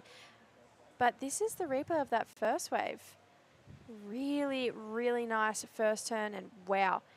Kicks the fins out for the second, and he just looks so in sync with this wave right now. There's his fourth turn. This is the 5.25 that happened while we were on the break, but wow, those first 2 turns were really impressive. Yeah, Eduardo is a pretty chiseled individual and putting a lot of power into those manoeuvres. A 5.25 and a 3.0 on his last. So within 5 minutes, he's amassed 8.25 as a combined 2-wave total. And as I said, applying a little bit of scoreboard pressure to his fellow competitors out there. You can see that the conditions have sort of eased a bit. There's no white caps out the back. This is the 3.0, so a smaller wave compared to the 5.25, but really slices on that opening manoeuvre, and he's, yeah, I think got a clear intent to just catch some waves, get some numbers on the board early, and keeps the board flowing rail to rail, and up again on a 3rd wave. So this guy's had an afternoon coffee maybe, or 2 or 3, and he's pretty fired up. Yeah, he's really fired up. 3 waves in 5 minutes. I mean, you'd be happy with that any day, but especially out here at Cloud 9, you don't really get that in the free surfs, but looking really in form and really in tune with the wave out there now. His fellow competitors, though, are really talented surfers. So we got Troy Espajon from the Philippines. Espajon is a really talented surfing name here in the Philippines. This is Piso Alcala. Wow, strong first turn again for a second. This is a good looking bowly wave for Piso. That 3rd carve is so nice and finishes off with a foam climb. So that's a great start from the surfer in white. Oh, 100%. You can see and hear the Filipino support behind us. There is a lot of good mojo flowing in the local community around surfing, and I think these guys are channeling it into their surfing, and we're going to see another healthy number drop in the white column very shortly. Yeah, I think that could definitely challenge for the best wave of the heat. I thought it might have been on par or even slightly better with Eduardo's. So this is Eduardo's last wave, and we missed the start of it. So really strong kind of opening progressive maneuver, and then streaks down the line again here, and does it again, little 2 for 1, and this is the wave I really like from Piso. So this first turn, wow, straight up and flows perfectly into that next turn, and again for a 3rd, and then gets a foam climb there. So I think that's the best wave of the heat, Justin. Yeah, well, you know, it's not the barreling Cloud 9 we have come to sort of love and know so well, but the rail surfing of the Filipinos is definitely on point here in heat number 5. A 4.50 opener for white, and yeah, there's not too much he could have done, more he could have done on that wave in my opinion, but the judges are really holding back those good to excellent numbers, and you've got to do something super impressive to get the scores. And here we see red Troy Espajon up and riding. Okay. And we're staying with Troy, so really strong backhand surfing from him. Here's his 3rd turn, looking for a 4th. Gets it there. Hasn't really gone too vertical on this wave yet. And there, he's just kind of linked this one all the way through. So that was a perfect wave that hit the reef perfectly. But someone who was so exceptional in that last heat and had a really commanding lead from basically the first 5 minutes was Tenshi Owami, who was down there with True. Thanks, Jessie. Yeah, Tenchi, you had a really great start to that heat. Pretty much solidified your lead in the first 5 minutes. You'd be pretty happy with that. Thank you. Yeah, the heat was lucky, just lucky. Your boards look really good. What are you riding? My board is Kyo Uzawa Design, Japan brand. Yesterday I was riding Scotch tape, but today I riding round tape. That's pretty good, yeah. It looks really good under your feet. Your surfing looks really sharp. What are your goals for the rest of the event? Yeah, just win. Yeah. Back it up with India event, win it. Do you want to say hi and thanks to anyone watching back at home? 応援してくれてる方々ありがとうございます。エンジンがかかってきたのでこのまま、明日もつないで、順調にファイナルまでつなぎます。応援よろしくお願いします。That's all. Awesome. Thank you, Tenchi. Back to you guys. Awesome. Thank you so much, Tenchi, and thank you, True. I love the energy of Tenchi, and I had the pleasure of getting to know him for the first time over in India. And since then, I just think he's one of the most likable guys over here in the Asian qualifying series. And yeah, I mean, he was so impressive in India, and he was so impressive in that last heat. And he didn't sugarcoat it. His goal, his only reason to be here is to win. And I think any competitive athlete should definitely have that outlook. Yeah, 100% right. You don't come to these events if you're not hoping to win. And this is the replay of Troy Espen-John, the goofy footer here. Just kept the board flowing from rail to rail.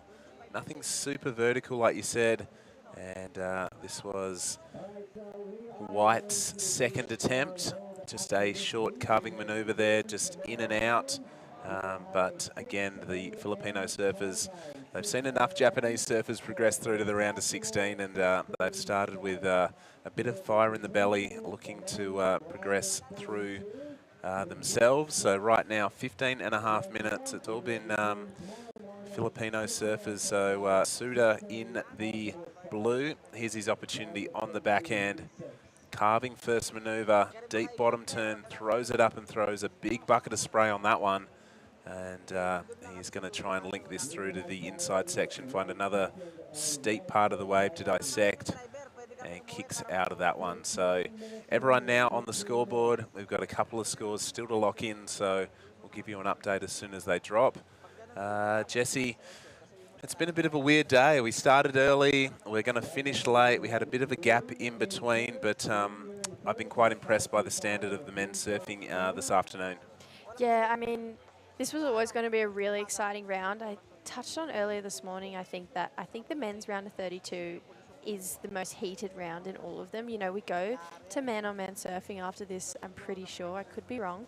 But I just think that this is where everyone puts everything on the line, because those round of 16 points are so important. And, you know, this is exactly what Kaishiro is doing on this one. He's just putting everything on the line to make sure he can get every point he can on this wave. And yeah, this man currently sitting in first place and caught the most waves out of everyone. So we'll see if that one goes into his top two. But I'm still quite surprised on that 4.5 from Piso. I really enjoyed that wave, but maybe it might be putting a bit of fire under his belly so he can go back out there and be like, all right, if that's a 4.5, let me show you what a 6 is. So 100%. So yeah, I think it's hard in these conditions to, you know, really extract much more than what's possible. But here we see Blue scratching and up and riding now on his second wave. A really big backhand turn. The goofy footers lighting it up, and this guy has been really impressive in the event thus far. Throws big fans of spray on his turns and will kick out of that one. So 2 numbers to drop in for Suda in the blue. 13.5 minutes on the clock. But I think the judges, they really hold the 0 to 10 points really quite tightly, and you know, you've got to do something to impress them to tickle the top end of the scale. So right now, you know, a 5.25 still the best number of the heat so far. Here goes Troy Espen-John. Gets just a little bit hung up there, and he won't make it any further down the wave than that, but it's yet to display on the screen. But he has an opening score, as we see. This must be the fourth wave of Eduardo's. Really leans into that big, powerful carving turn, backs it up again. Oh, gosh, he's putting a lot of body torque into these manoeuvres. I like this wave from Kayashiro as well. I really like that first turn. Looks like the wave's going to get a bit fat there, but he's like, nah, I'm going to stay with it. And this next turn, he kind of makes something out of nothing there. He throws so much water off that back foot. So, yeah, 2 scores still to lock in for Kayashiro. But, yeah, with that 3.4, there's that opening wave for Troy. It hasn't come up on your screen yet. Blue just going down there. Plenty of work for the judges to do right now. Here we go, Toby up again, trying to redeem himself after that last one. Bit of a foam climb there. Nothing too vertical as just yet, but he's going to stay with this one. I love this little inside bowl section. It's like a bit of a bonus end to the wave, and going to carve that one back and get back out there and hopefully get one of those set waves. Yes, so... maybe even, oh yeah, White out the back again. This is the fire under the belly we were talking about. Carves back for that one, gets another section here. Pushes harder on that one and then gets a bit more of an exclamation mark there, and he likes it. Yeah, I think it always feels good to flow and, you know, really not bog at all in any of your manoeuvres, and that was well surfed. Right now, it looks to be a slight difference on the display clock to our clock, so I guess we'll run with what's on.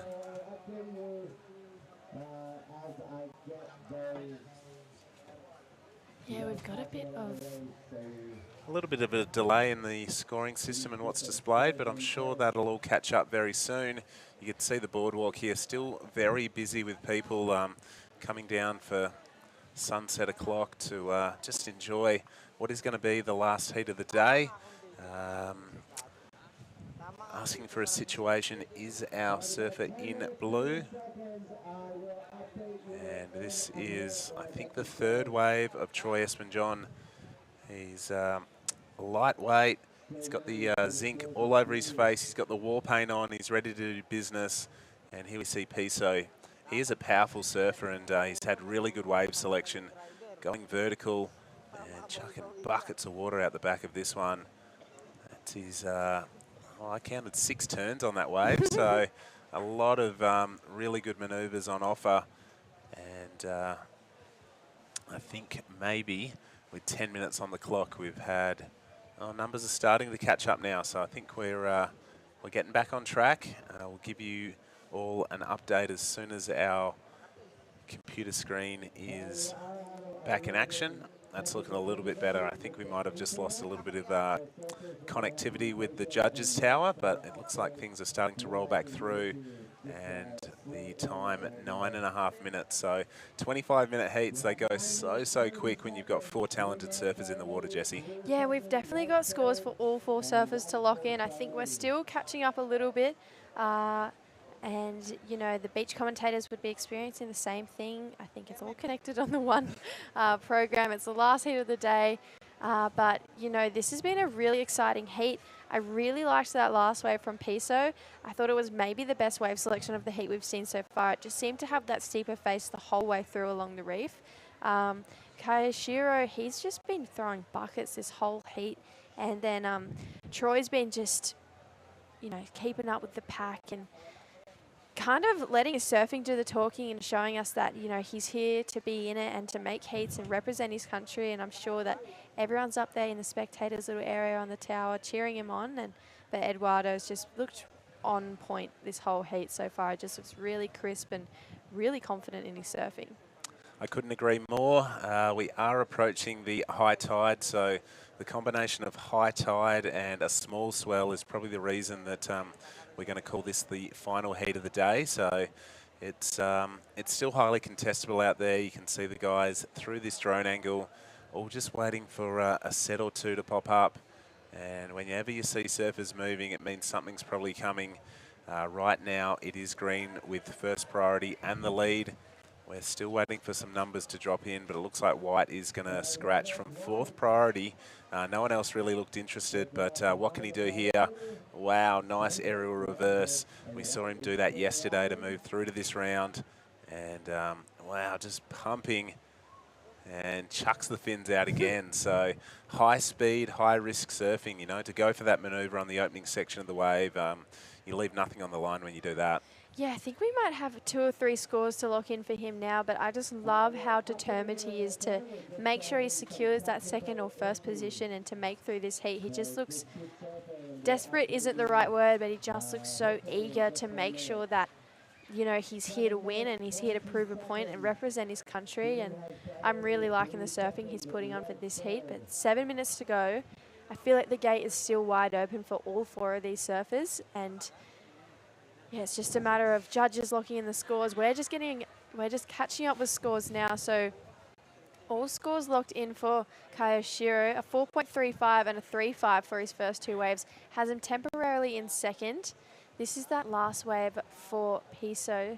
Takes to the air. Like you say, this is a really hard maneuver to do on the open face, but does it with ease and doesn't look like he put a foot wrong there, and then works back to the power source. Here we go. We're actually going to get another look at it. So streaks down the line here, sees this section and just times it perfectly. And I just love how he works with the wave, gets back to that high lines again so that he can really put a finishing punch onto that last section. So looks like all scores are in. Piso, a 4.5 and a 4.2 is his 2 highest scores. That last wave was a 3.35. We've got Edwards still out in the lead of 5.25 and a 3.8. Kaishiro, 4.35 and a 3.5. Currently needing a 4.36, so not much for a guy with his level of talent. And Troy, a 3.4 and a 2.95. So it needs a 5.3 to move up into 2nd. So really close right now between all 4 surfers. Yeah, we're under 6 minutes, so approaching the 5-minute mark, and the scores have all locked in. Right now it is Green in 1st position with 1st priority, looking to replace the 3.8 to extend on his lead.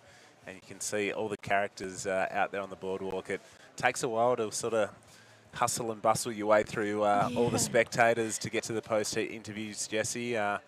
I was going to time my last walk, but the more people that come down here for sunset, the harder that walk is. Yeah, it gets really hard, and obviously you're walking and taking in the view, so we get a couple dawdlers, as you would. I would definitely be dawdling on that boardwalk too, just how beautiful it is. So I'm just putting my nice, excuse me, I'm just going to get to the interview. Sorry, excuse me. I'm just trying to pace my way down there. But if not, you know, we do have Jerry, who is there to back us up if we can't get there in time. But 100%. Just want to be there and ask the athletes the questions, because we get so excited about what they're doing in the heat. But we're under the 5-minute mark, so 4 minutes and 45 seconds left of action today. We'll be back down tomorrow. Sounds like we're going to have another early call. Yep. And potentially a 6:30 start. Yeah, earlier the better. The tides are low sort of mid-morning, so we're going to make an early start. We saw Kian Martin, who is in heat number 6. I think he's just going to come out for a free surf. Clearly, he wouldn't be walking down the boardwalk with only 4.5 minutes remaining if he was in the next heat. This is a tight little tussle right now. The scores to change are all in the sort of 4 to 5 point range. Here goes your heat leader. Talk us through it, Jess. Yeah, this is Eduardo on a good-looking wave. Wow, great, strong first turn. He's got that rail carve down pat too. This one's going to give him another section down the line. Pushes the fins on that one and then gets another bonus section, gets aggressive with it, and that's the part of the wave where you can just tap it, be like, yep, job done, got a good wave, but he's gone, nah, I'm going to go above and beyond, get rid of this 3.8 and show the judges what I can really do, and risk versus reward. I'm going to say to pay off, but I've been wrong pretty much this entire heat with scores, so, but here's the replay, Juddo. Yeah, nice bowly first section. I love the drone angle. It really shows the wave in its entirety, and you can see here, goes vertical on that, ditches the fins, and spots a little section where he goes into reverse on it. So a really good repertoire of manoeuvres, and it was a bigger set wave. He had priority, so there we go. The best number, a 6.75, and I think that's well and truly deserving. Green will feel pretty confident he's going to make it through to the round of 16, sorry. You can see the requirements have grown now. A 7.5 for White to go to first, but he wouldn't feel safe in any way, shape or form. A 4.35 required for Blue, who has first priority, and a 5.3 for Red, who is up and riding. Yeah, there's that first turn from Red. It gets a bit steeper there. He floats over that section, looking for more down the line. There's a third. Gets another bonus section, so this wave hitting the reef perfectly. And again, wow, I think that was turn number 7 for that wave. So he felt pretty good about it, looking for a 5.3. We'll see what the judges think. 2 minutes, 20 seconds to go. This is where Piso will be feeling a little uncomfortable because Kayoshiro has first priority and is only looking for a 4.36. Yeah, just 0.01 better than his best number. He's a very talented surfer and looks like he's found a nice bowly one. Drives off the bottom, nice slice to begin with, and connects there. Has to bunny hop his way through to this inside section, but you can see his turns are really powerful. Don't know if it's a 4.36. It was a good use of priority, but right now the two local boys, the two Filipino surfers, first and second priority out the back. I don't know. Well, pulling the gun on this one is Piso. He is a really technically sound surfer, holds his rail well through that manoeuvre. He's pumping through to the inside, ditches the fins. That was sick. And yeah, gets a little bit of elevation and extension on that manoeuvre. So well done, well played. As we can see, approaching the 1 minute mark. So last score has locked in. It is a 3.95. So just short of the requirement, about half a point shy of what Blue needed to get into a qualifying position. It's going to be interesting to see if Piso has extended on second place or not.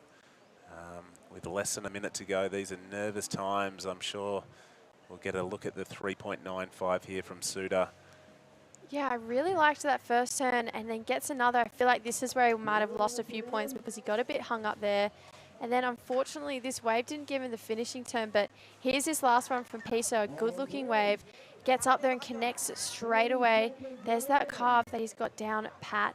Races, and then this one's quite sucky, that next session. He kind of disconnects from his board a little bit and then brings it back under him. So scores dropping in, looking like it might be his best wave of the heat so far. So with 15 seconds, yeah, there it is. It was a 5.15, so requirements higher now for Blue and Red. It's just whether or not a wave will come through. There's 4 seconds to go. This was during the last replay, so this was Kayoshiro. Second turn there. He knows he needs a score. There's a third. That feels good for him, but we can hear the crowd going crazy behind us. Something great must have happened, and it was from that guy there, I'm assuming. Whoa. He's thrown his hands in the air. What did we miss? Did it count? We're going to have to... Well, here's the replay. So he's gone left, which is a tactical maneuver. How was the extension on that?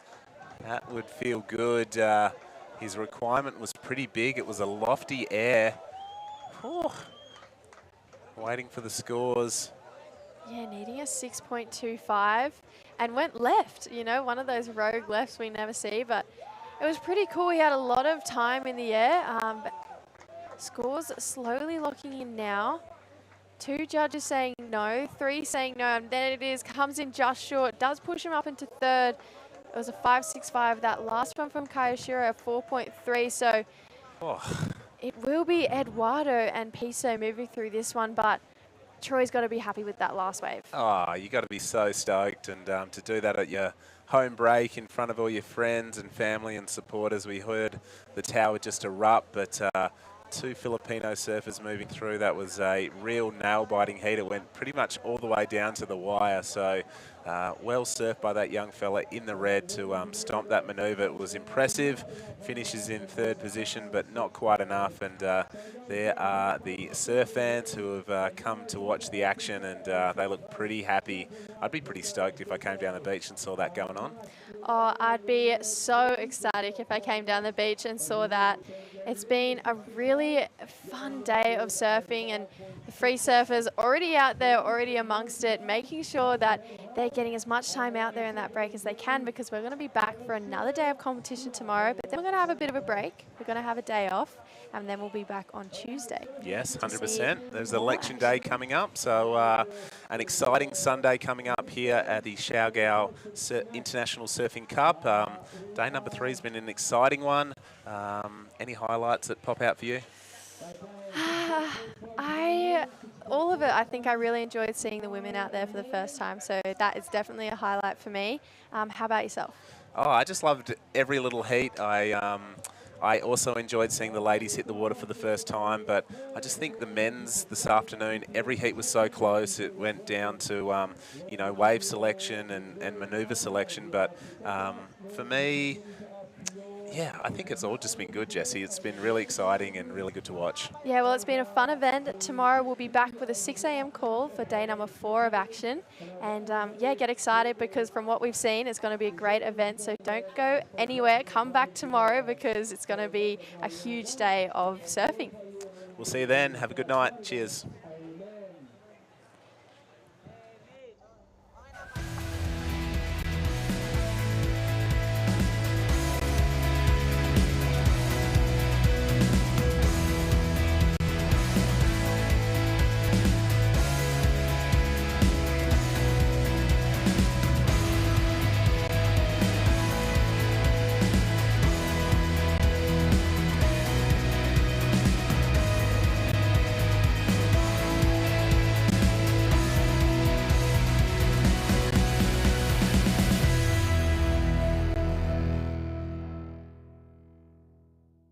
Smart Super Value Deals. Enjoy Power All's 8 GB for all apps, plus only TikTok.